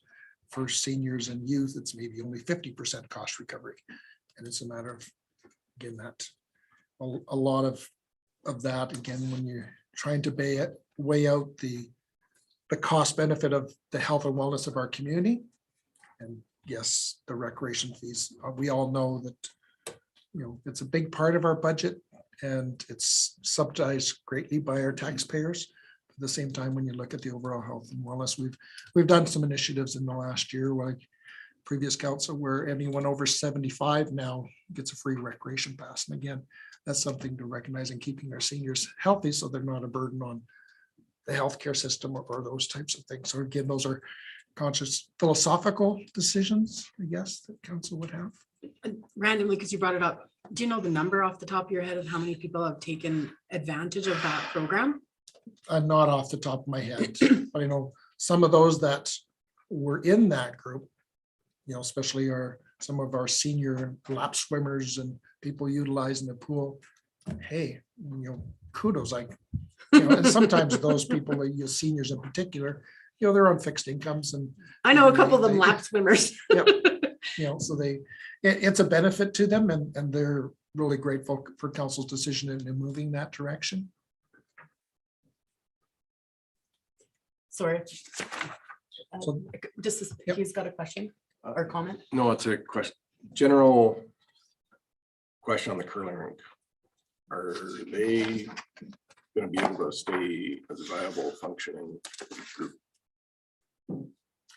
I believe so. I mean, I know some curling clubs throughout central Alberta and other areas have actually closed down operations this year because of COVID. You know, the curling rink, they are operating, they're operating under the rep, which has impacted some of their numbers of people that are curling, but they are still making a go of it. They're running some of their bond spills. I Even believe, without because part of their payments to the town come through the advertising, which they're not getting anymore. right. So even with that, they're still. gonna They've be- indicated we've actually just re-signed the new loan agreement that, you know, council where we extended the time of their loan. And they've indicated that makes it more financially feasible for them by extending the term of that loan. Good. Were you, like, I was approached as a business for internal advertising from them earlier this year. I think they did a big push to update their signs on the interior of the, like, they have signs. I think they did a big push to try and stay viable. Yeah, I a can't viable- speak for the curling club themselves, but I know that they do a lot of that advertising, whether it's in ice or wallboard advertising, in order to help offset their expenses and generate revenue through that. I think they did a big push this year because I'd never been asked before, like personally. Did I see that you had a question as well? No. Okay. Did anyone else have any questions before we move forward? Sorry about that, Dave. I missed that. I think, so the next section is parks and sports fields. I can speak to some of this, others I may pass on to my counterpart in engineering and operations.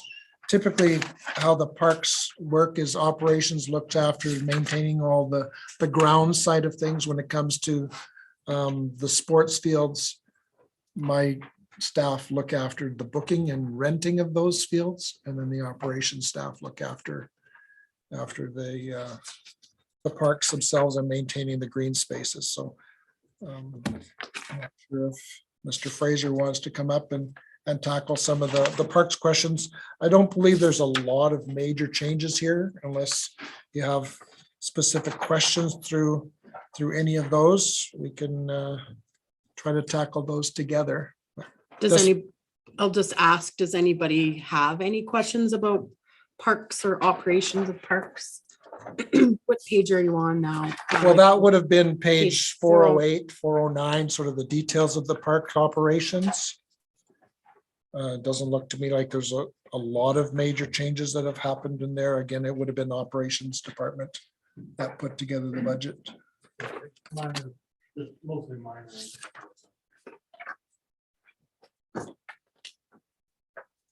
I can speak to the splash park on page, well, we'll jump right to page 412, is sort of some of the detail.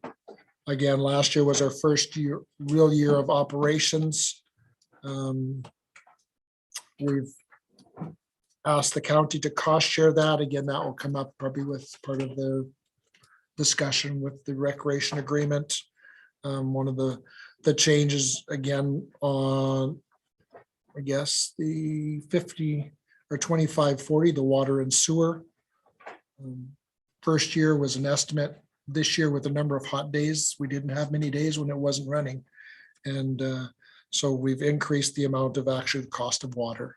That's the main thing within that facility. So in first year, with a lot of it was cost estimates. We've got a full year under our belt now, so we'll project those numbers. The North Saskatchewan River Park on page 415. Just some minor changes there, as last year was our first full year of operations. Again, revenue, COVID hit us hard. We only had the one booking there. So it's again, as we try to generate estimates for revenue for the North Saskatchewan River Park, well, assuming COVID lets us, but we've had confirmation the Chuck Wagon event is happening. The rodeo, I believe, I haven't had confirmation of the exact hasn't- dates. Yeah. But we've received a couple of other inquiries. Actually just had an email from my assistant. There's another group that's inquired about booking a date for Indian relays in August.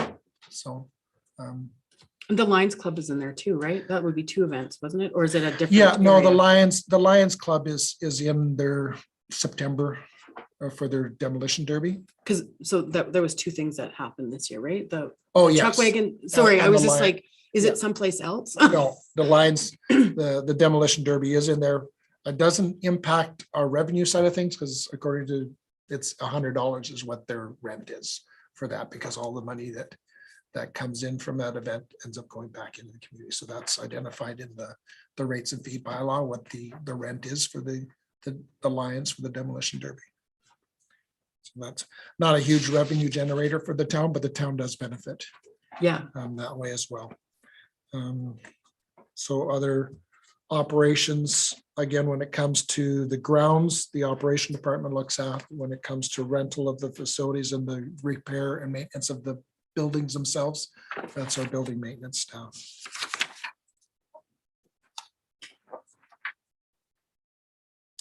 The cooperative park, which is the Legion washrooms, the skate park and the Helen Hunting Park. Again, those are basically maintained by the operations department. The building maintenance staff look after the Legion washroom facility itself. No major changes in that part of the budget. The Centennial Campground. No real changes there. Again, operations looks after the grounds. My staff look after taking the rental fees. Happy to say that 2021's the rent that we received for the Centennial Park was as high as it's ever been. We budgeted 15,400. We made close to 19,000 this year, and so we've upped our expectation for the rent of the campground, and we are looking at moving to an online reservation system. So that will hopefully help with not having the break-ins, people going in and try to look for money within the building because they used to fill an envelope, throw it in the building and. Plus people book that stuff 2 years ahead of time and then fill up all the campgrounds around here. Like, it's crazy how online systems the are one- really like huge in filling campgrounds. Yeah, the one challenge we may see back from that is some of those people that are used to just first come, Showing up. first serve, right? Or those people that maybe are on fixed income, or that's sort of where their home is for the entire season. And they're paying us week by week, 2 weeks at a time type of thing, because maybe they don't have the ability, maybe they don't have a credit card, to book for longer times or pay that through that system. But no major changes in the operation of that. Sports fields this year, what we've done is we've divided the sports fields into 2 departments, one being ball diamonds and the other being the sports fields or the football fields. And then that was at I guess a request from the county as they cost share the ball diamonds, but not these football fields. So the one football field is owned by the school, right? Is the I call it the soccer. One is like the football with this says Curtis, and the other one is like what I call the soccer field. There's the Curtis field and the co-op field, and they're both actually on school division land. They're both on. And is Yes. that why that the county doesn't supply any?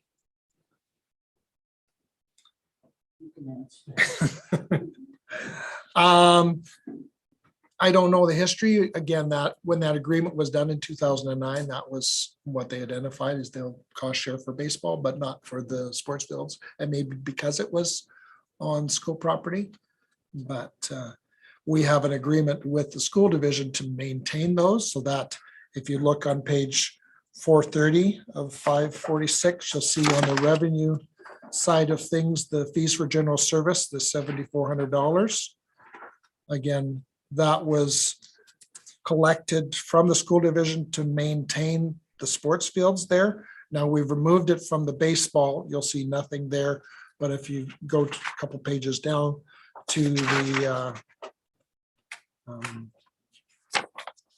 sports fields, you'll see that moved as revenue under the Curtis Field budget on line 4 or on page 437. So we just, as we split those, same with the revenues, we've been able to calculate the revenues we make from the ball diamonds and the revenue we make from renting the sports fields to the football clubs. Couple of years ago, the decision was made basically through operations, and I think had to do with weed spraying and all that, is we used to go in and maintain the soccer fields on the other school properties at the Pioneer and that, and we no longer do that. So we just, the two sports fields that we do maintain are the Curtis Field and the Co-op Field, and then of course the ball diamonds. So no major changes on either of those departments, other than we split them and created two separate departments. And then the baseball building, and again, that's just no major changes to that. That's just the operating of the washroom facility concession building. Sorry, I'll just comment. I split those two because when I first came, I combined them all into one. And then we billed the county for baseball. And I was sending them the whole department and I was totally confusing them. So it was like, okay, didn't realize that. So we split them apart just so that I can give them one cost center and they can see all the costs that are attributable just to ball diamonds, because they couldn't see what we were doing. So it just made more sense. So that's something that we need to bring up into the rec service agreement in the future. Do you think it's a negligible thing, or does it have to be added to, because is recreation one of the things we're renewing, correct? Yes. Does that need to be addressed to include those football fields if we're maintaining them and for community access? And I think that certainly would be part of the discussion. can I do an administrative ask to add with that, or how do I do that? Yeah, I think when we talk to the county about the whole recreation agreement, I mean, it's going to cover all the topics. Right? Okay. We also have to talk to the school more about it because we have to have a joint use agreement with the school by June of 2023. So we need to work on that this year too. So. Sorry, but would that go to ICC or negotiating committee? Which one would that go to? Initially ICC, Okay. and then to a negotiating committee. Is there any other questions? Because I think Wes, that's the last. Other than I can quickly go through culture. yeah, so you got, we'll go fast. No, I was just asking if any other counselors had any questions on that. Yeah, and Culture then, sounds great. The main thing in the culture is the loose Oppet Center, and really no changes, significant changes within that. Again, the revenue side of things, as anything is, best guess. If we get back to in somewhat normal operations, we can see those revenues come out. And the other department within culture is the library. And it's basically, we provide them with some grants. So we have the two, we've got the 2022 per capita that we pay them based on our population. And then they also have a library grant request, and the county cost shares 50% of the operating costs. So really it's just an in-out. And then we do building maintenance, and you can see we moved all of those we created a library building. And that's just basically there's some salaries for the maintenance people and then utilities. And that's a wrap. Does anybody have any questions on the library or not the loose Oppet Center before we complete that? Because I think that is are we still going to do a conclusion today, or we're going to still work through and then do the conclusion tomorrow? I think I just did the conclusion. That's a wrap, so. Oh, it looked like it was on here, so I was Yeah, just no, following along. if we, yeah, we're a little behind, but basically we've gone through the entire operating budget. Your changes, we've only made one change so far, and that was to reduce the youth advisory by $2,500. So, I mean, we'll update the budget to reflect that. And then tomorrow, The $2,000 toilet fee. oh, sorry, and the, $200 from the cell phone. So 200 times 7. Good job, Maren. okay, I think we're looking into that one. Yeah. yeah, we're. Because gonna of look the, at- because of the white card things that you Yeah. have and Len has, but Dave, you don't have one either, do you? Oh, do you? Okay, So three three. counselors So have the them, but council nobody else does.